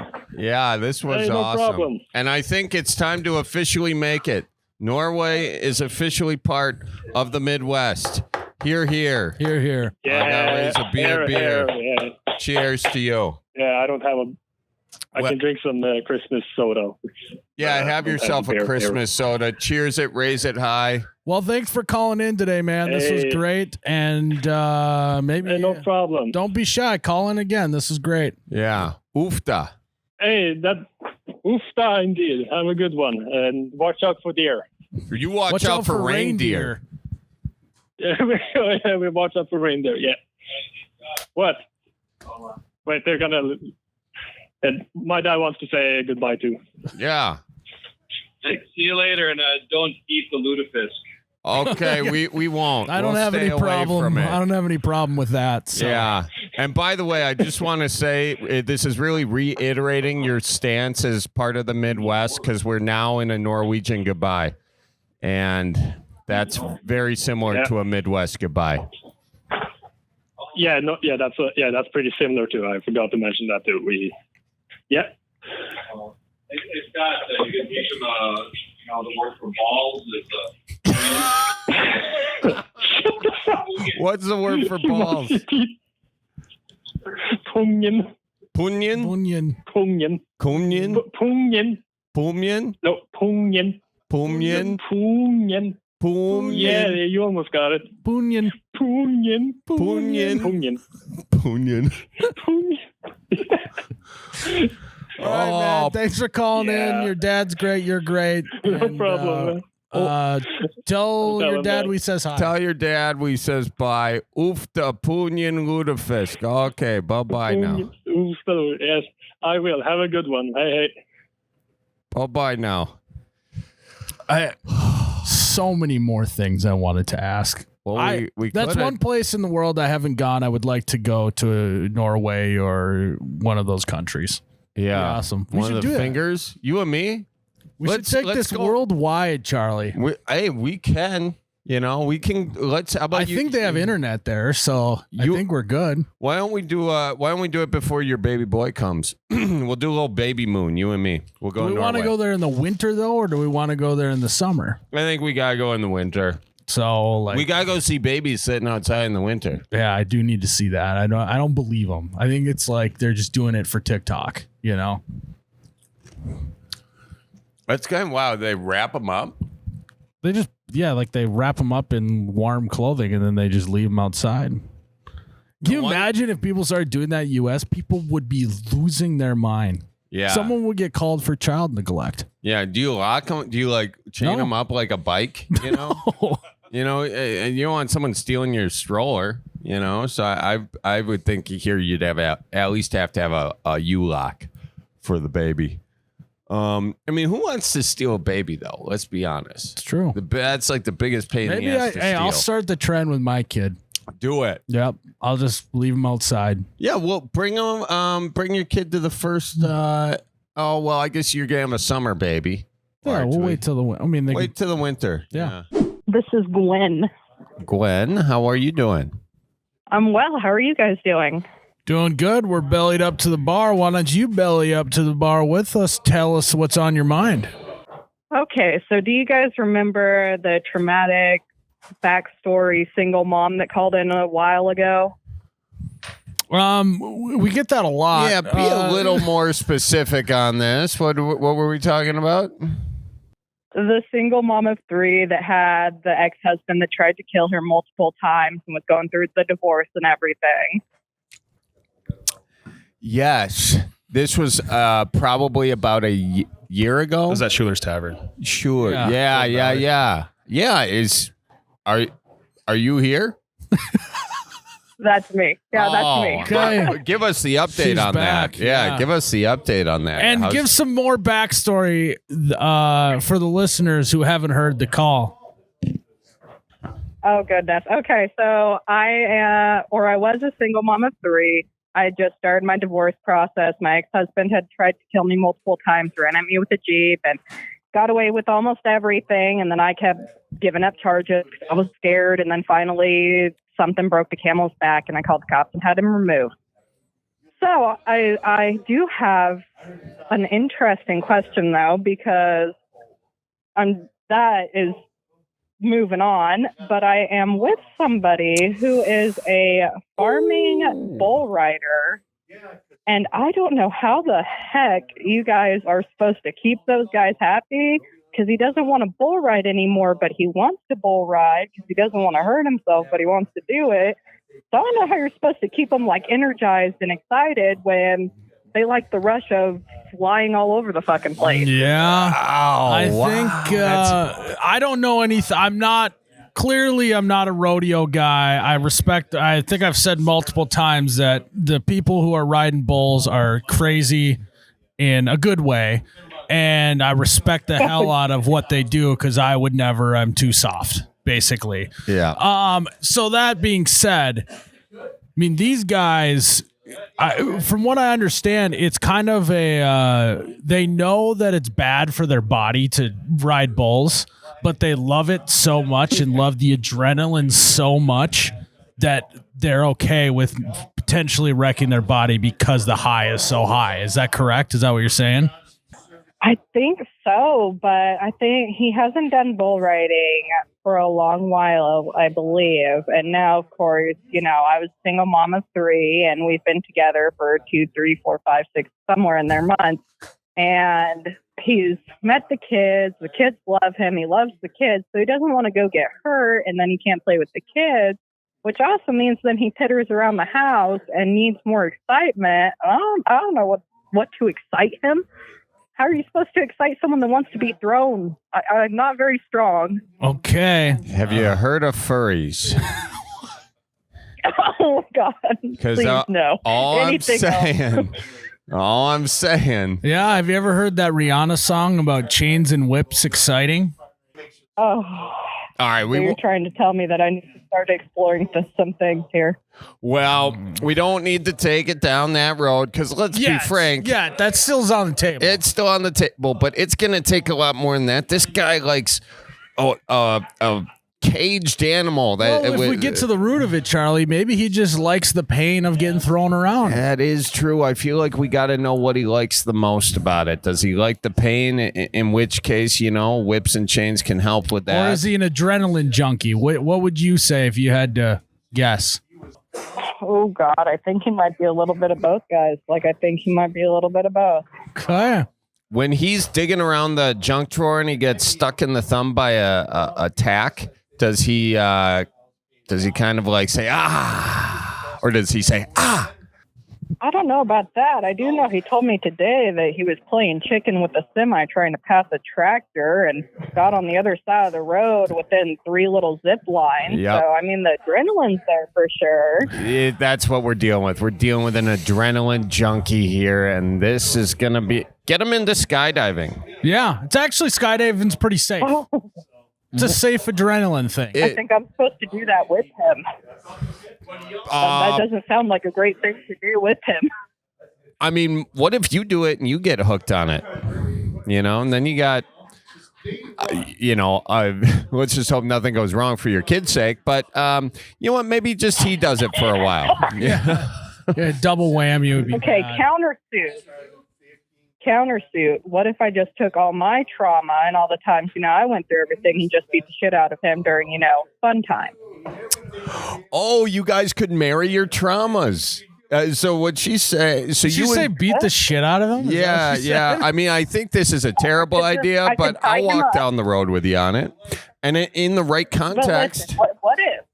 in the right context. What if? Ew. Right? Get a little nice leather, because cows are or foals are kind of leathery. Get a nice little leather, maybe tie him up a little bit, and then just beat the shit out of him and give him time of his life, and that'll do, right? Honestly, I think it might. You don't want to make sure he signs a form though before you start beating the shit out of him. Make sure A consensual. Yes, consent is huge in this scenario, right, Charlie? Yeah. Why are you saying right, Charlie? No, I mean, I'm looking for your approval. Yeah, absolutely. Yeah, you want to get some consent on that, and I also think that getting yourself a mechanical bull in the basement and kind of mixing a little, erotic whip play with a bull could be kind of something And fun. then you also pair it with putting Legos all over the floor, so if he gets thrown off the bull, there's an added pain aspect to it. Yeah, that's genius, I Miles. like where this is going. See, I was going more with I could get him a bull ring and maybe throw some sand in his eyes at the end of adult time. But I like where this one's going better. Going better. I like mixing bull riding and adult time, I mean, it seems like you've thought about this before. I mean, she's rattling off these things pretty quickly, Charlie. Very specific. So I need to know, what are the other things that you are been thinking about? Well, there is the option because I did some research here. All right, because there's a yearly rodeo Super Bowl thing he put on. So I actually paid attention. I watched 7 seconds. I know about someone Mooney. I think that's his name. Maybe Justin, but don't kill me if that's wrong. But someone Mooney, super good bull riders. I saw that they have clowns that hide in these big old buckets, right? Mm-hmm. So hear me out. Put a bull ring on him, right? Be like this little cute little thing, hide in a barrel, dressed as a sexy clown, throw him on the bed, hog tie him, flip him off the bed, throw sand in his eyes, maybe tie a rope around his utility under satchel, and just kind of drag him a little bit, and that should probably get the adrenaline and the pain, right? Yeah, I think that'll do the trick right there. I think you've found yourself a lucky fella. I'm going to tell you that right now. Wow. Now she really has thought about doing this. She has written, and you have to have proposed some of this to him already. Am I correct in saying that? No. I've kind of, been like, oh, this would be funny. Or, hey, this person said this online. That'd be funny. And he was just kind of like, haha. But, I've been looking a little Amazon every now and then, trying to see if I can get drunk enough to steal a barrel sometime. Although he'd be the one driving me drunk around to steal the barrel. I mean, borrow it from the city. Obviously, I'd return it after deeds are done. Not a criminal. And I don't know. I think I'd have to find a third party in this to help with the drunk barrel, but might be able to order a couple things and might surprise him a little bit. So you think? But he's a cowboy, so I'm sure he'll be drunk ahead of time. So we should be safe on the whole. What are you doing? This is a lot to unpack. First of all, I feel like just a general note to our listeners, guys. If anybody wants to sponsor a barrel, okay. Consider that, because this I feel like needs to get done. My other thought on this is you're putting all this thought into helping him. Is he putting the same kind of thought into helping you with your needs, or is the thought you're putting he's in? Doing great. What's that? I said, "Oh, honey, he's doing great on that. My needs are covered. We're good. We're great there." What do you mean by that? He's got a hog on him, is what she's saying, Charlie. Well, well, okay. To be fair, all right. The ex was a little shrimpy, a little shrimp cocktail and all of that, and then you get with a cowboy, you get the horse. I found out, but I also got with an older cowboy. Okay, so he's about 9 years older than me, so he's kind of seen a couple rings himself and kind of knows what he's. Hey, this ain't his first rodeo. It is not. It is not. Although I feel like if I do a little plan here, it might be his first rodeo, and he's either going to come out traumatized or he's going to love me more. And I think I'm willing to take the chances, guys. I'm really thinking about it. How are you going to know if you don't try it? Exactly. It's either going to last or it's not. But 50-50, he'll still be able to play with the kids. He probably just can't have any more. Yeah. I don't even think you called in for advice. I think you just called in to just brag about that this is your scenario now, which is also fine. Yeah, I'm happy you did. Are you going to give him a hockey helmet to wear? Is he going to walk in the door? There's going to be a hockey helmet on the kitchen table. And then it's go time. He actually has one hanging in the room. I mean, he has a couple pairs of chaps here. He has some kick the bull thingies, and he has the hockey helmet and a couple ropes. Oh, he has a couple of ropes. Look at that. Okay. We're already halfway there, boys. All right. Listen, we got to really plan this, though, because the way you're saying this is you're already going to be in the barrel kind of a thing. So, or you're going to be in the room. So you got to lead him up to the room. So start with a hockey helmet on the kitchen table, take the ropes, and then have the ropes in, not like rose petals guiding him where to go. Have the ropes and everything. And then the last thing you have there be, kind of his chaps. But, I do like that. I do like that. They're fancy. Yeah. The other idea, though, rent a bull ring for a day, get the angriest bull I can find, and tell him if he can find the hole without us dying from the bull, then he's really won something.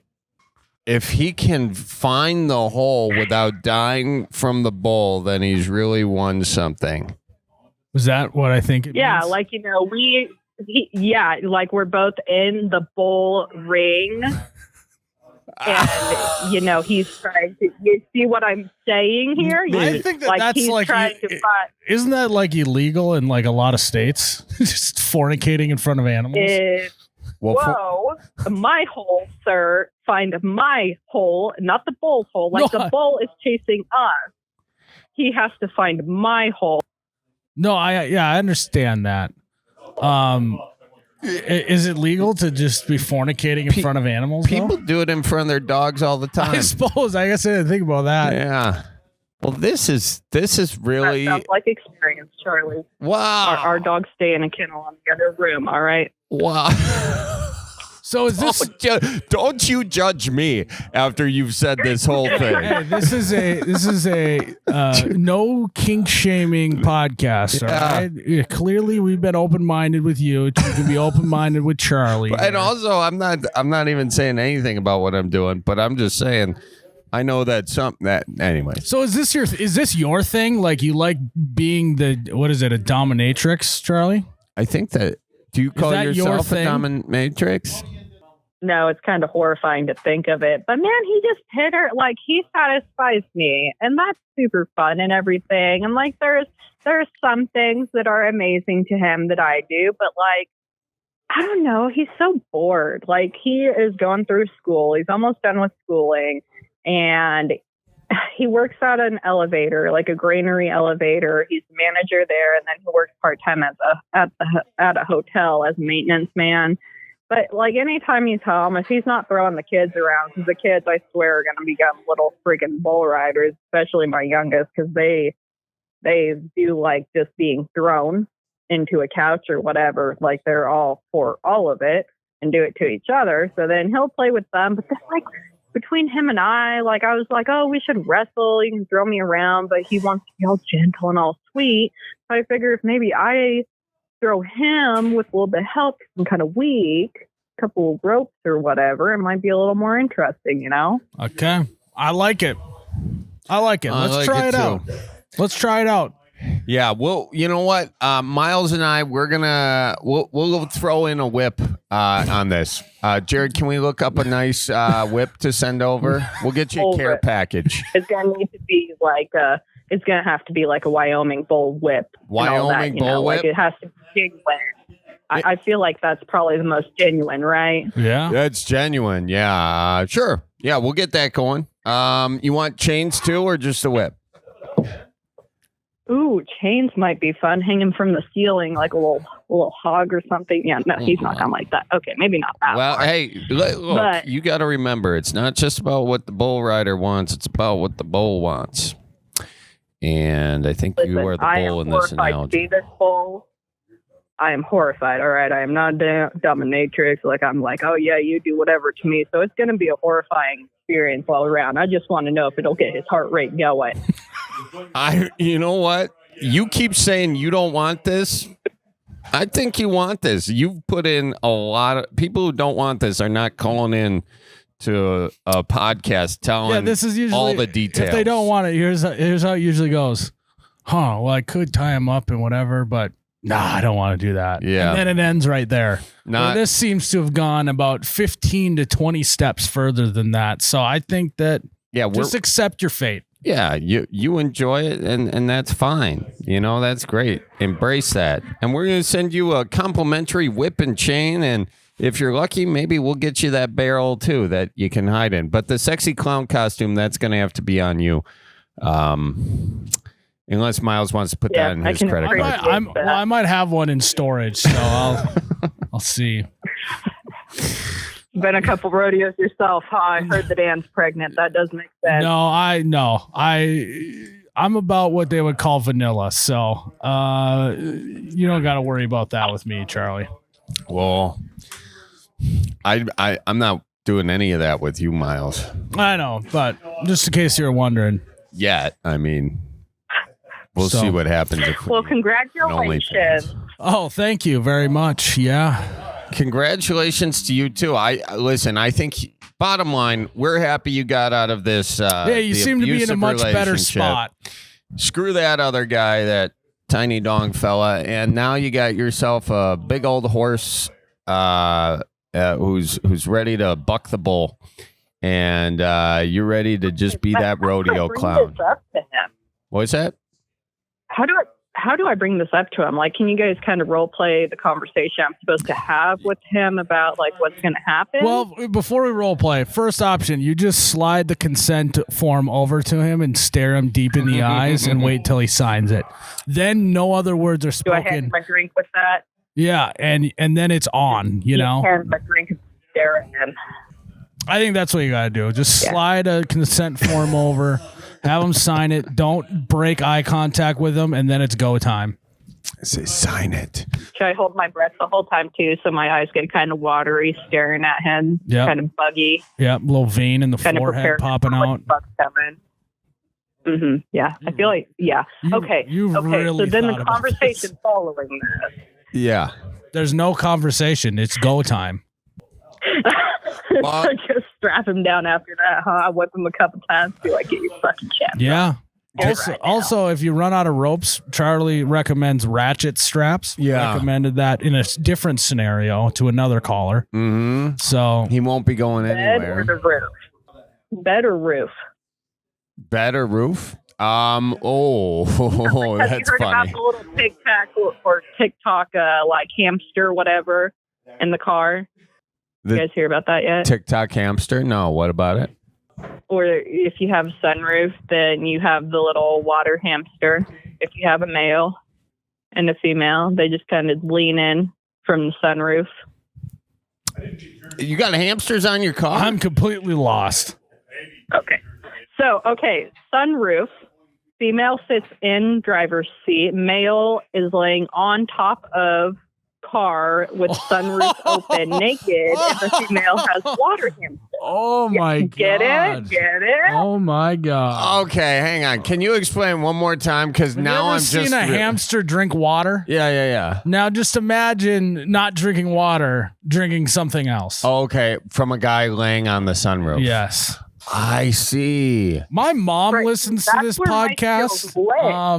Does your mom actually listen to this? Yeah. Oh, yeah. Well, not this episode. She don't. No, I'll have to tell her to skip this one. Yeah. I usually skip this part. Probably should put that in the writing of this one is first warning, mother, do not listen, and then continue on what the podcast is about. But hear me out. Okay, so my best skills fit with the hamster Oh, my God. You're thing. Okay, that's where my best skills lay. So if I ratchet strap him to the roof, could start everything with that and then drop him and then tie him up and all that, right? Wait, you do what to him and tie him up? Like just drop him from the roof. Drop him. Just maybe a bed underneath, but just like undo one of the ratchets and just let him fall, for the adrenaline rush, like skydiving from the roof to the bed. I see. Man, you're creative. You're crazy, I was going to say. So that's a good I was going to say, I think some of my ex's crazy might have actually poured out off a little, and I'm just trying to process it a different way, all right? Do you think that's part of it? Do you think it's that? I mean, you're saying he's bored. Are you a little bored? I don't think I'm honestly too bored. I think I'm just, I don't know, maybe it is a subconscious like I'm putting on him, but it's coming from me. But I know I'm not bored in that area. Maybe I'm just trying to think of a more fun, crazy, out of this world thing to do, and he's just going to have to strap on and be part of the project. Well, I think strap on was the key word there. And we wish you leave that with the ex-husband. He can have all that. Okay. Wow. Well, we really appreciate you calling in today. This has been very exciting. Keep an eye on the mail for our whip and chain, and that's we'll put a koozie in there too for you. How does that sound? Only if it comes filled with tippy cow. Okay, you guys said you were gonna send it before. I'd love real tippy cow scent this time because I can't find it nowhere near me. Okay.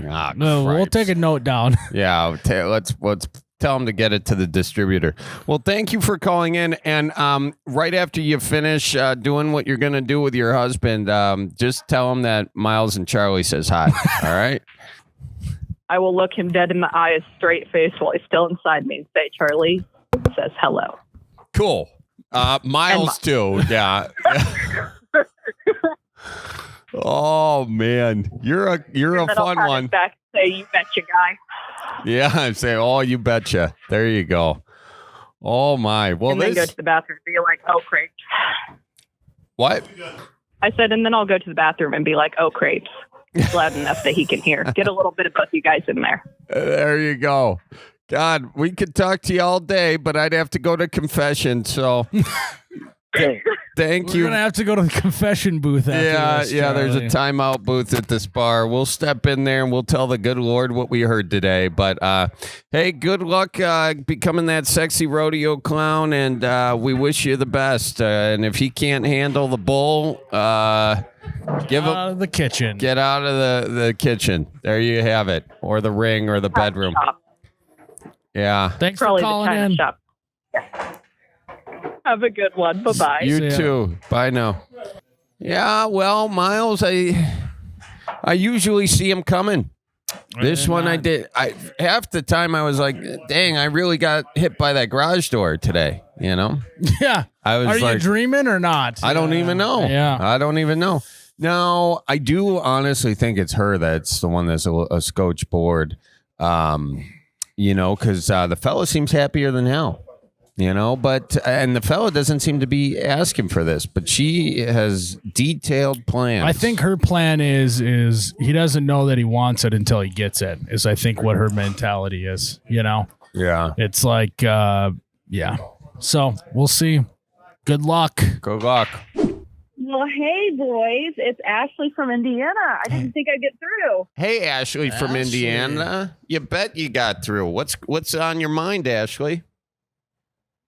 Got a couple bones to pick, gentlemen. Oh, no, God. Oh, what'd we say? What'd we say when we say it? We're feeling feisty today, so let's just do it. Let's get after it. I can imagine. Well, so I thought that it was a cry for help. That you might need to call a female friend or find someone to help out, since your optimal dating advice was to find a step sibling and then date them. Hey, whoa, okay. That was Miles. I had been drinking that day. I didn't do the math, okay? I'm sorry. I mean, you could call somebody in, maybe like one of Berens sisters. They're just a damn delight. So maybe you could like call them in somehow. Oh, yeah. Call my sisters in. Oh, geez. You know, did you listen to the podcast with them or do you know one of them? Oh yeah. No. I listened to the podcast. Oh, yeah. Was it good? It was good. Thanks for listening, Miles. Oh, when do you ever listen to any of my stuff? When I'm on it. When I'm on your podcast, I listen usually. Yeah, except when I'm not listening. Now, is this what you called in to divide me and Charlie, or what? What is going on here? Yes. Yep. Yes. I did. That's exactly the reason I did it. Okay. Sorry. Are those your two bones to pick with us?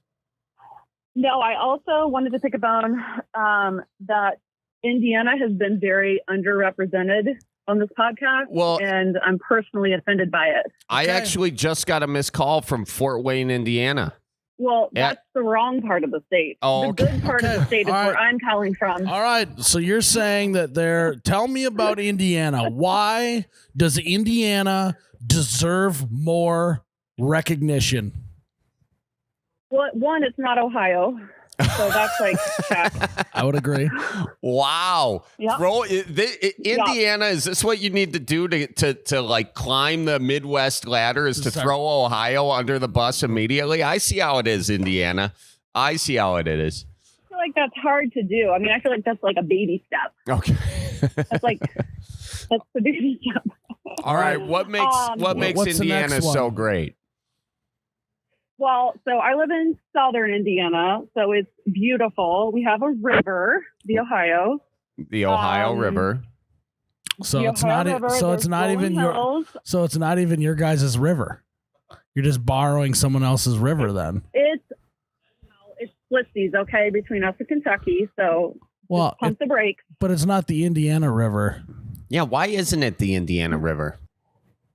I live here. It's a great place to live. So yeah, I think that pretty much sells it. And I don't see you guys coming to Indiana very much, so it's a little disappointing. Okay, so you're saying that Ohio Indiana deserves more recognition because one, it's not Ohio, and two, you have a river that's named after Ohio. Those are the two bugaboos, the two things, or what? Yeah, you might have to do a little better than this.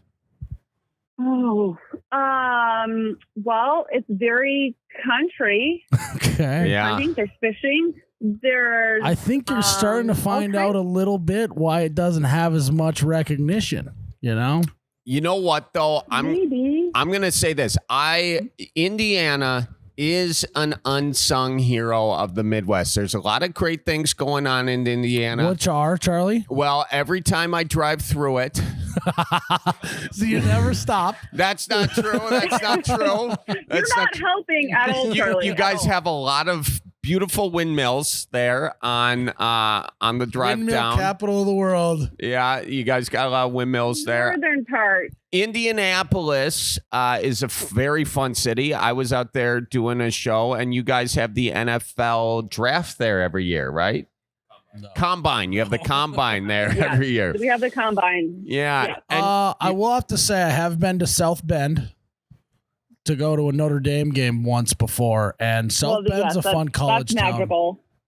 Yeah, you get exactly. agreed. Yeah, you got Notre Dame, so you got Rudy. We could not have Rudy without Indiana. I'm not a big fan of the movie Rudy, though. Well, Miles, I'm trying to find. It teaches kids the wrong lesson, you know. If you suck, give up.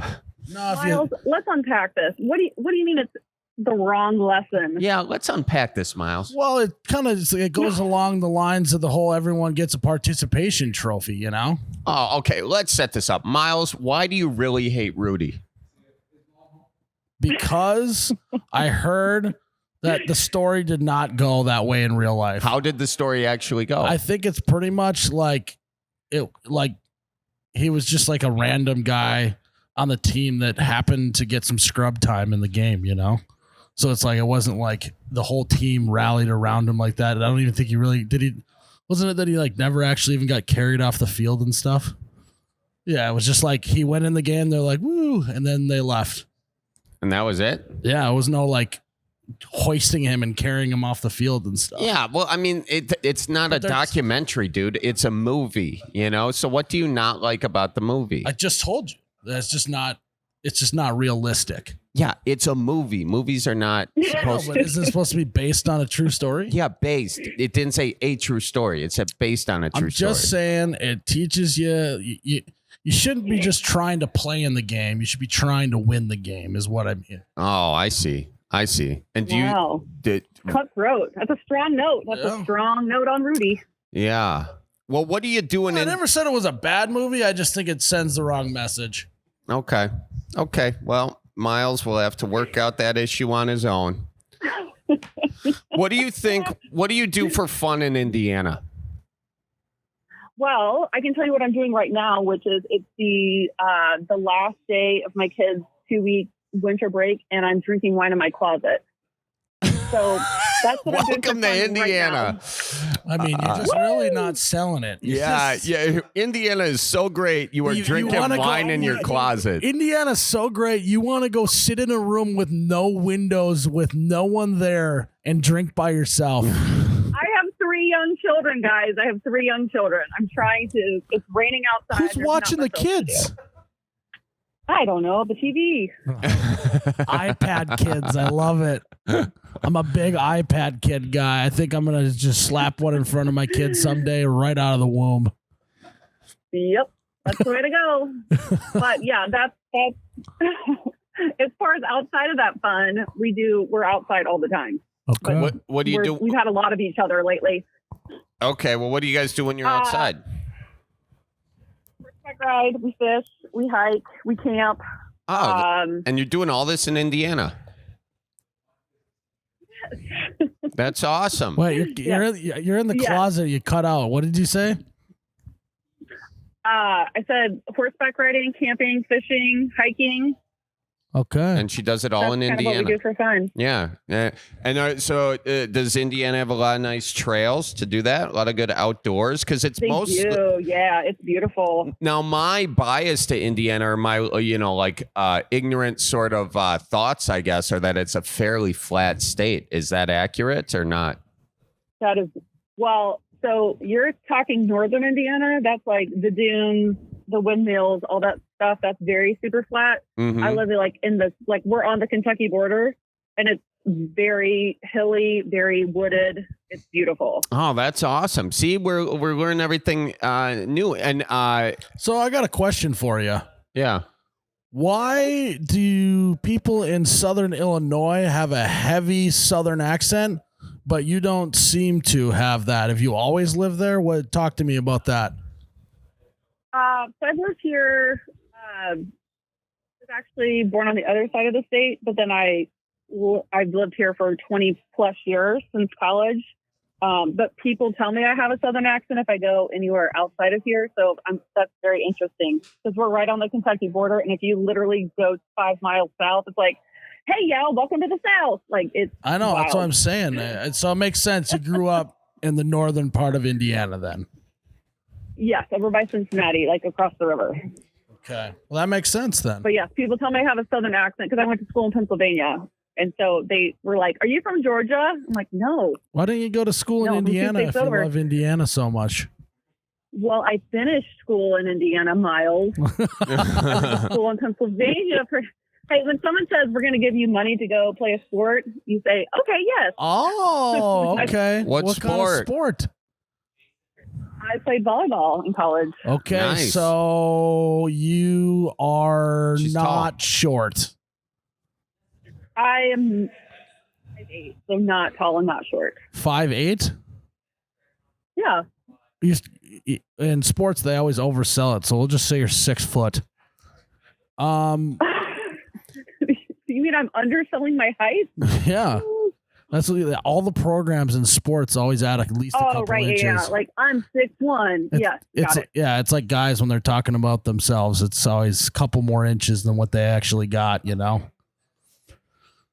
Now, I'm looking at all these things that you can do in Indiana, and I got to tell you, there's a lot I didn't know. Like, you guys have underground caves and stuff. Are you Googling this right now? Yeah. I mean, I like you. I'm trying to help I want you. to talk to her about playing college volleyball. We haven't had very many athletes call in. Oh, well, I'm sorry. Continue. I'll just keep looking at these caves. So what was your position in volleyball? I was an outside. So hitter. you could really smack it then, is what you're saying. Yeah, that's the goal. Okay. That's the goal. You picked a few bones with us. I got a bone to pick with you. Okay, God, what? Why, after every single point, do volleyball players cheer and act like they just won the championship? And you have organized cheers and everything that happened. What's up with that? Well, I feel like organized cheers is more like high school and younger. But I mean, there's a lot of strategy and effort that goes into every play, so it's fun to celebrate it because it's so fast paced. I know, but a football team doesn't get a 10-yard run and then get back to the huddle and they all high five and cheer and slap each other's asses and go like, they don't do that every time. Have you ever gone zip lining? Could you imagine after every single basket that they scored in basketball, they'd pause the game and then everyone would high five and cheer and get together in a circle?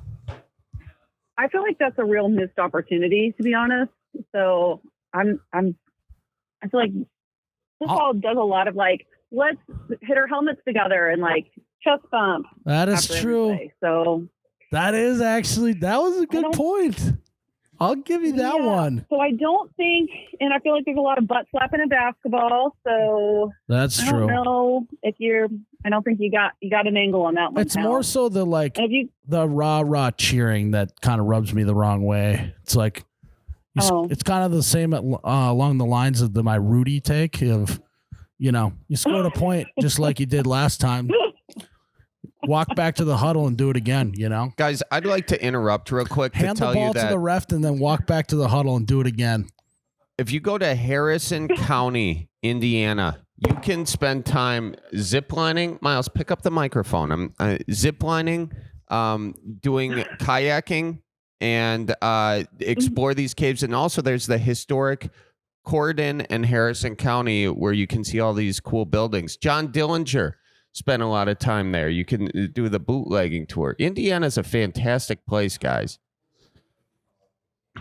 Okay, you can continue. I think we should hire you for tourism. Well, I just... That's basically all Berens does these days. What's that? You just do tourist ads for everything. Pretty much. Hey there, guy. I'm up here in Green Bay at the Packer game. The 15 best things to do in Indiana with photos. All right. What? Do you have any questions about volleyball for her? We've never had someone call in that's a college volleyball player, and you're sitting there Googling facts about the Indianapolis 500, about trails and biking. The Indy 500. There's we could so talk much to anyone about hiking. Have you have a medium to tall gal on the line that's played volleyball? I want you to ask her some questions about it. Okay. All right. What's the most... I'm nervous. Okay, go ahead. Okay.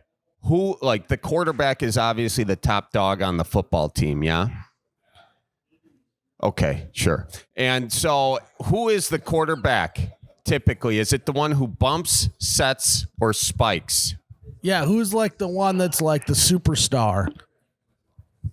So first off, you say pass set hit, not bump set spike. So that's one of my big pet peeves. Bump set spike sounds a little cooler. Miles, don't. You can't argue with her. She's a professional volleyball player. No, she's not. Well, she's a college. She's an amateur volleyball I'm player. Aggressively mediocre D2 volleyball player. So let's Okay. Wow. pump the brakes on Wait, professional. you currently are in college? No. She's currently drinking with my wine 3 in children. her closet, Miles. Jeez. I have 3 children. Aren't you listening? And I'm in college. So that really sucks, actually. You missed the whole NIL thing, too. You really couldn't be a professional. Or you get paid for your name, image, My likeness. brother played collegiate football, and he like got in the tail end of the NIL stuff and like bought like a really nice bike with it. And I was like, damn it. So you know where you can use that bike? That's one piece.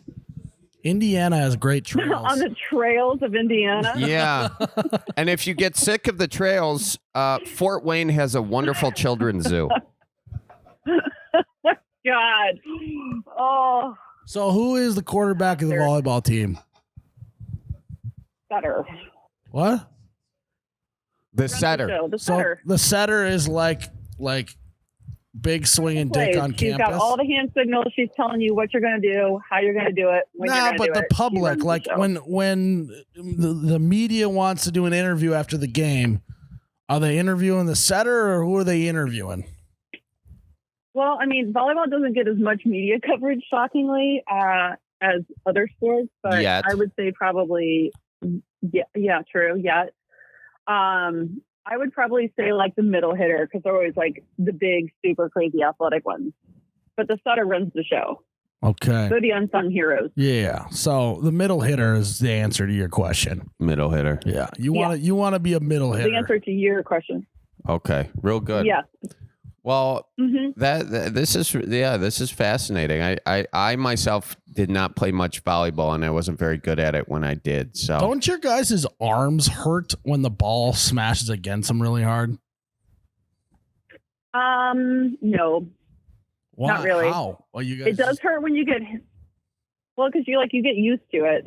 Okay, like a little Like callus. your bones and your muscles get used to it. You know, But it does hurt when you get hit in the face. I've gotten hit in the face real hard, so that hurts. that'll happen. You know, I like a girl with a nice set of calluses on her forearms. That's really, really good. do you play in the sand too? No, I'm horrible in the sand. I played like 2 times and it was awful. No. What? How?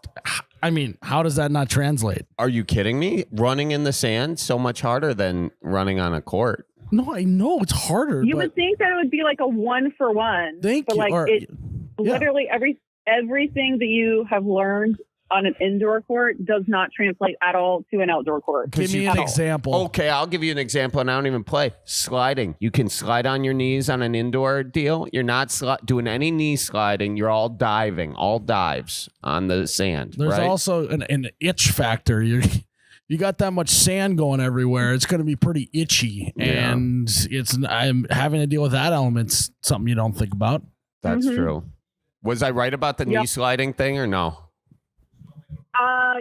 Well, as far as like movement on the court, yes, you're right. You're correct. Okay. Oh, no, But it's that's also not what like he was jumping talking like about. on the beach. You got to deal with wind. You mean elements? Yeah, the elements. Sun beating down, sand in your crack, wind, the whole thing. Yep, all of it. That's a no-go for me. Done it a few times. No, thank you. Okay. Have you ever I need a precious indoor court, please. Have you ever been to Horseshoe Hammond? No? I don't think so. Take that as a I no. don't know where Looks that- like some gambling goes on there. Oh, yeah. The casino. No, I've not been there. Oh, okay. Well, that's But another there is thing a to great do in casino Indiana. French. Oh, well, you need to check out French Lick, which is a real place, Larry Bird's hometown. Oh, yeah, French That also Lick, has a Indiana. casino. Who named that town? Is that on your? I don't know, but they have some issues. Yeah, They're like, are they lost? They lost a bet. I don't know. I think that's how you get COVID, by French Lick in Indiana, you know? I think that's it. I think you got it. Thanks, Felchie. Have you been to the dunes?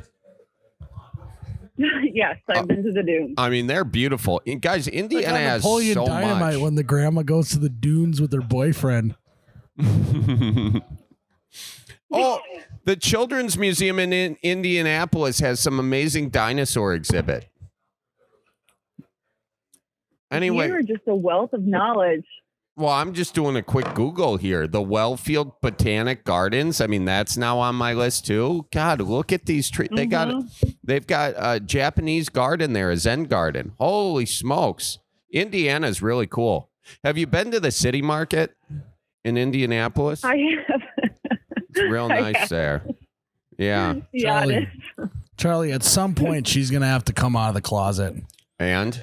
I didn't even try to do that. Are you judging me? No.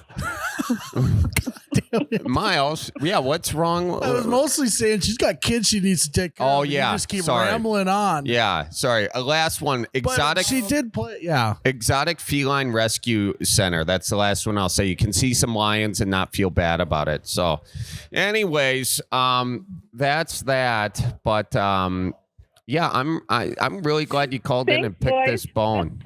Yeah, thank you. Yeah, should we let you go? Is this a Midwest goodbye now? Yes, I think so. All right. Probably. That's You're even crying yet, but who knows? Who knows? Silence is actually the thing you don't want. You know, yeah. Something's going on if you All don't. right, guys. Well, thanks so much for the podcast. See ya. Thank you. I don't know what you said, but I'm sure it was super inappropriate. No, it wasn't. It wasn't bad at all. All right, bye-bye. So nice of you to call in now. What did you say about inappropriate? No, she thought you were saying something inappropriate. It's so funny how many of our callers are trying to get off the horn with us. Well, I feel like the last two. wonder why. Why? Because all you wanted to do was read Google. That's really good podcasting, Charlie. Well, sorry we can't all talk about volleyball, Miles. It's a topic we've never covered on this podcast. I was diving into it. Miles, when are you going to propose to me? I really spiked that segment. That was good. I set it up for you. I would have liked for you to set it up. Yeah, see, I already beat you to that punchline. Jeez Louise. Speaking of that, I got to get another bump here. Yeah. Hi, Charlie. This is Evan. How are you? Evan, I'm doing good. How are you? Yeah, I'm good. Nice to hear from you boys, eh? Nice to hear from you. Are you in Canada? What's going on? Calling in from Buffalo. Sorry. Close enough. Damn near, yeah. I'll look at Canada from my bedroom window pretty much. So, I got a question for you. Need some relationship advice a little bit. Relationship advice. Well, you came to the right spot. You did.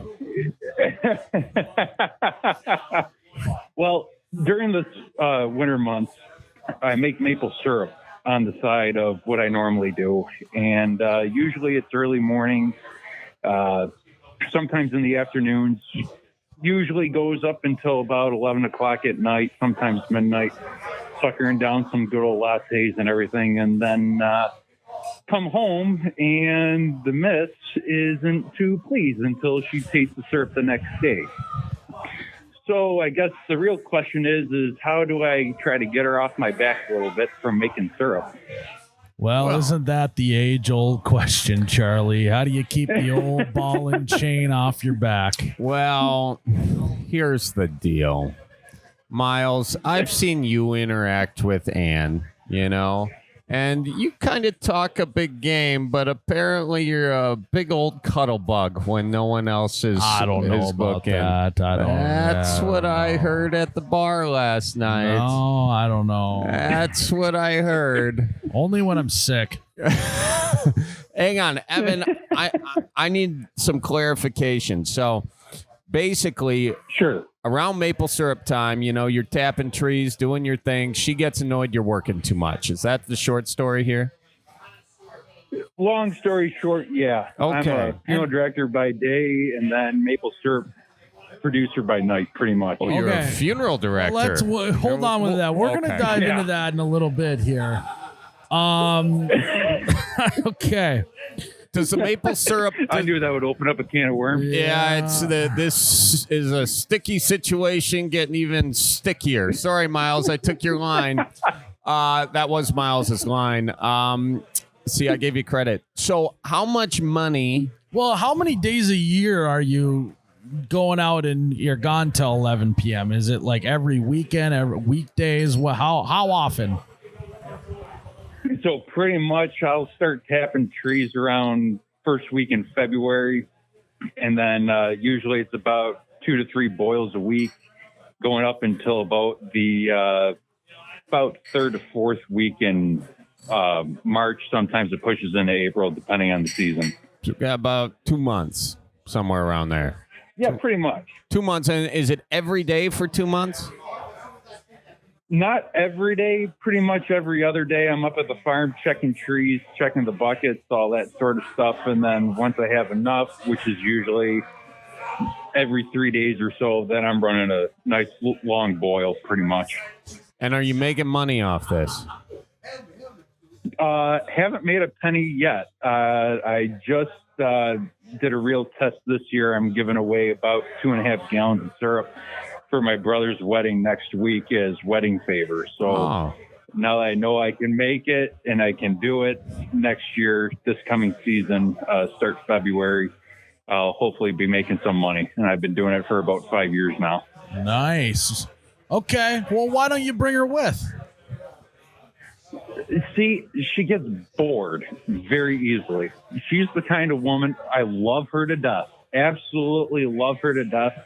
She's the kind of woman who will tell me, hey, let's watch a movie. And then she passes out within 10 minutes. Yeah. Well, her attention span isn't quite there. Do you have any kids? Zero. No. Okay. Well, from what I understand, if you're going to take a kid to church, you don't just take a kid to church. You bring along their toys and a bag of Cheerios. True. So you could think about that option. That could change the game for her. If you got a little mini iPad in there and a bag of Cheerios, might not be as boring. What does your wife like to do? She likes to build Legos, believe it or not. That's her new kick. Awesome. That came absolutely out of nowhere. Loves to build Legos, so I might have to go to the Lego store and get her a nice little Lego. Well, you're gonna have to. That doesn't suck. You're gonna have to sell some more maple syrup first. Though those Legos are an expensive deal. I know. I just bought her a whole flower set from Target the other day for her birthday. $50 frickin'. Holy for smokes. A small little 200-piece set for Legos. Ay. Well, I think that's probably going to have to be the compromise. You shower her in Legos, and she'll let you play with your trees. Play with some tree juice, Might as well. I mean, heck. Yeah, I think it might be that simple. Now, did you guys buy this property 5 years ago? Nope. So this piece of property that we call the farm, we have absolutely zero animals on it. But and my girlfriend makes fun of me all the time. It's a family property. My great grandfather bought it way back in the early or mid 1900s, and it's been in our family ever since. That's for cool. 7 generations now. That's great. And I'm out of our whole family. Well, this maple syrup, you start selling it, I think there's probably a little tax thing you can take advantage of over on your property. So there might be some financial incentive for her to use, and then you use that to your benefit. Say, hey, the more this makes, the more Legos you get. So she sees that direct correlation. I think you're absolutely right. And I think now, you need if I don't mind, I was going to go ahead. I was going to say you could also steer the conversation into shedding light on something. It's only about 2 months out of the year.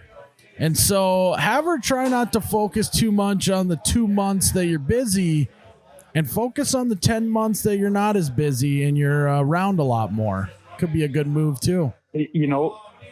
On our very first date, she asked me, what kind of things do you like to do? And I told her from the very get-go, from September 1st to about April 1st, if I'm saying I'm going out hunting, I'm going out hunting. If I'm going out skiing, I'm going out skiing. And if I'm making syrup, I'm making syrup. And she didn't take too very kindly to that. But guess what? She's been around for 3 years now. So, I mean, I don't know. It's that stretch from April 1st to August 31st that she gets me pretty much. I'm always there for whenever she does. But just trying to keep her tamed and occupied, I guess. I see now, Charlie. You know what I'm It's trying not to just say? the maple No, syrup. It's the hunting, the fishing, the skiing. He left out a lot of details. Yeah. Okay, you buried that. I mean, I think now is your sweet spot time of the year where you've got to hang out with her and annoy the living hell out of her so she's thankful you're Yeah. getting out of her hair. Be overly nice. Try and be overly helpful with the Legos. Hey, I'll look for a 4-piecer for you. You need a 4-piecer? I'll find it. There you go. You help her with the Legos to the point where she wants you out of your life for at least 6 months. That's how you do it. You guys have basically, so 6 months, you're off the radar. For about 3 months, you guys have a great relationship. Those last 2, you got to invest in making her wanting you to leave, and then you do. Yeah, and, you got to be way too on the radar in the off season for you. Yeah. Get on. Yeah. Annoy the hell out of You know, I definitely called the right people for some relationship advice. You guys should deserve Yes, you a did. 5-star review, you know. Now let's You get know, into and while these. I got you guys on the phone. Yeah. Well, I got you guys on the phone. My girlfriend and I, we just went up to Green Bay, Wisconsin over the summer and visiting one of her girlfriends that works in one of the school districts up there. And I told her we got to stop at Fleet Farm.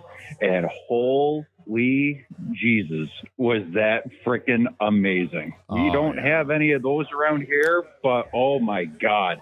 My girlfriend wanted me to get out of that store within 5 minutes. And I said, hell no. We got to go through the whole damn store. Well, they got a lot of maple syrup equipment there, don't they? Sure do. They also have Toyland there. I wonder if you could get her some Legos there, you know. Show her the Toyland next time. I ended up with a jean vest, one of them denim vests from there. And she says, I'm not catching you wearing that thing around here. And I started laughing. And the very first thing I did before we hopped on the plane was go to the bathroom and threw that sucker on. And holy crap, was that thing comfortable. I bet she was pretty turned on by like that. Speaking of being Not at all. Speaking of being turned on, you work with the dead. Am I your first funeral director on the podcast? I'm trying to remember. I think so. Yeah. Yeah. Well, belly up to the bar and tell us what's on your mind about being a funeral director. Well, usually when I belly up to a bar and people ask me what do I do, I just say I'm in the medical field. I don't even tell them I'm a funeral director because it causes all the 1,000,001 questions. But no, I'm a funeral director here in New York State, 5th generation. My great-great-grandfather started it in 1893, and pretty much in a nutshell was got off the golf course one day playing high school golf and was thinking about going to college to play. And I said, there's more to life than playing a game of golf. So I went and shadowed my dad for a couple days and kind of said, why not what? Let's just try it. And then ended up here, and it's been about 9 years now I've been licensed. And it's, believe it or not, it's actually kind of fun. You got it. You gave up a career in golf for a career playing with dead bodies? Slightly. I wasn't quite good enough to go pro or anything like that, but I knew what I wanted to do was to help people. So I'm like, it's an open opportunity, and it was one of those shooting from the hip types of things. And I said, why not what? Let's just take it, roll with the punches, and see what happens. And here I've been ever since for 8 years. You ever dealt with someone who got shot from the hip? Sadly, yes. Yeah, Sadly, I yes. figured. Charlie, I know you got a lot of questions for him. Yeah, are you in the preparation of the body? Is that part of your job, or are you just dealing with the people? Nope, I'm in all aspects. So I'm going out to houses and nursing homes and hospitals and receiving scouting decedents into our care, and then I'm also preparing the deceased for viewings as well. Got it. So now, what are the top 3 questions once people find out you're a funeral director? What are their top 3 questions? Oh boy. The one I get a lot is do I take the gold teeth out of their mouths? The answer is yes. Is no. No? The answer is no. That's why he's got to do the maple syrup gig.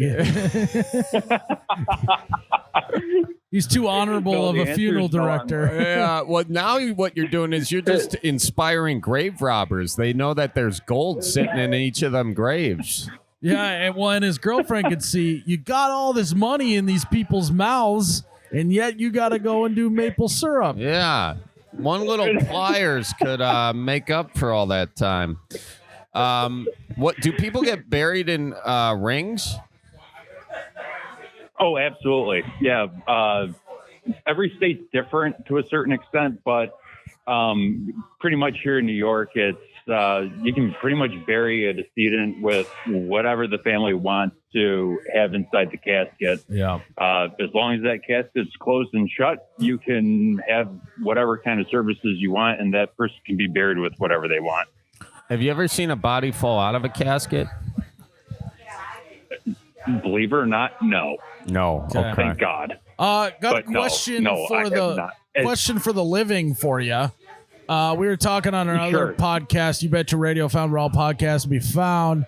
We were discussing on when is too early to start looking at a plot in a cemetery. Do you have any advice on that? Should we be looking now to find some prime real estate, or can I wait till later?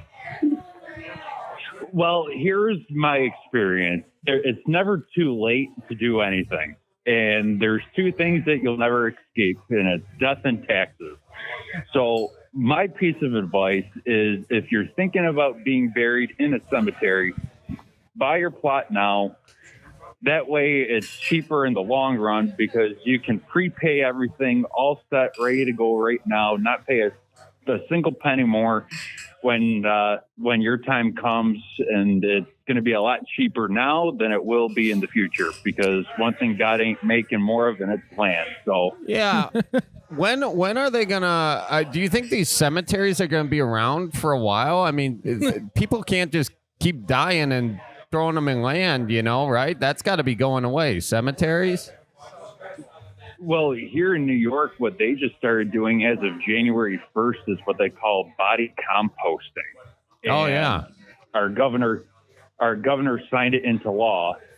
But the problem with that is that nobody really knows what the whole process is. And apparently this is going to be the next big up and coming thing instead of cremation. Is going to be all this body composting stuff. And what they're realizing with some of the tests that they've done with it is it takes about 2 years for your body to become into soil, but then that soil is contaminated because of all the medications that all these people are taking. Oh. So it's not really even composting at all. It's just disintegration. Yeah. Pretty much. And then with the bones, they can't even crush up those bones like what cremated remains are, because those bones are still soft. They can't, the cremulators that these crematories are using, they can't even crush up any of the bones. Yeah, it's probably body compost. It's probably good you tell people that you're just in the medical field when you go to a bar after hearing that. Yeah. So what's the best way to go? The best what people are doing that for the planet? Is that the deal? Say that again. Are they doing that for environmental reasons? What's the best way to die? Well, what's the easiest way to get rid of your body when it's gone? Cremation. I'm not in the field of getting rid of bodies. I'm in the service of planning a funeral and letting somebody be able to say goodbye to their loved one, whether that's burial or whether it's cremation. And both of those are ways of getting a simple cremation. Yeah. If you just want a simple cremation and have a memorial service with a nice photo, if that makes you feel happy, then great. We'll do that for you. But if you need to see your loved one one last time, then have a mass or a service of some sort, we could do that as well. So to me, it's not necessarily. Go ahead. How much do you charge for Viking funerals? Sadly, it's illegal. It is? Oh, damn it. Well, what the government don't know, they don't know. How much you charge? I don't know because I've never done one before. Good answer. Okay. Back one last question on the cemetery plot. You think Charlie and I can get a 2-for-1 deal? Yeah, I want to be buried next to Miles. Yeah. Some cemeteries, what they do is they'll sell you side-by-side graves or double depth graves, depending on the cemetery that you go to. That'd be cool. I sleep on Eternal bunk beds, Charlie. I get top bunk. Yeah, that's fine. I'm gonna decompose You don't want me on the top bunk. There's a lot of liability with that. Yeah. How much does a plot like that cost? Like a single plot, you're depending on the cemetery, because every single cemetery is different. You could be looking at the price range of about $1,000 to $2,000, and then for like a side by side grave, just double that pretty much. Man, that's kind of a sunk cost, don't you think? Oh my God. This really sounds like a dirty business, Charlie. It is. It is. It can be. What's the weirdest? It can be, what's the weirdest thing you've seen in the funeral business? Oh God, weirdest thing.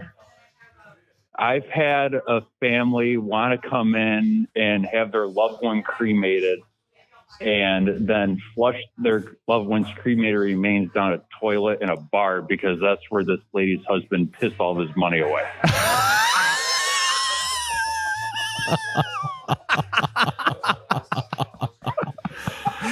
Oh, what a bird, dude. I really hope Ann doesn't listen to this because that's what she's going to do to me when I'm gone. I love that resentment. Did you do it for him? No, all I did was I picked up the loved one, just met with the family, had the loved one cremated, and then handed back the cremated remains to the family. Whether or not they actually did that or not, I have no idea. Don't want to know. Don't need to know. Did they give you a Folgers tin for the ashes? I've had people actually do that before too. Yeah, I've had people do that before. Stick me in the coffee can or in the cookie jar and put me up on the mantle. Yep. That's fun. That's fun. That's a good story. Got any other humdingers? I don't know. I mean, I get a lot of weird requests every now and again, but nothing. The sad part is about funeral service is that nothing surprises me anymore. Every time I think something that I've seen it all, no, I haven't. Yeah. No, I haven't. Same with the bar industry, I think, Charlie. We've seen it all. You know, no, we haven't. I think if I go, I'm gonna say, cut me up and spread me around. You know what I mean? Like the organs, get the organs out, right? If you're an organ donor, do you just stuff some pillows in there, or how does that work? Nope. No. Well, what do you do? Nope, I pretty much. What I pretty much do is I just preserve you to that state and clean you up and medically embalm you so you are viewable. And I'll pretty much leave it at that. There are some things that are just stuck here in the trade that I don't really talk about that often. Let's say I die and I want the tummy tuck package. Do you do that afterwards? It's got to be cheaper than getting one in real life, right? Good question. If I want to look like a chiseled model in the casket, can you do that for me? In theory, you could. Yeah. Not necessarily practical, but in theory, you could. Yeah. To a certain extent. Give me a 6-pack. To a certain extent. I can't give you a 6-pack in a casket, but I can take a couple pounds. Well, maybe you're not as good as I thought you were, but I think you could do it. What's the weirdest clothing you've ever buried someone in? Weirdest clothing. First one that comes to my mind was a gentleman who ran a predominant dairy factory here in Buffalo, and multi-millionaire, huge corporation.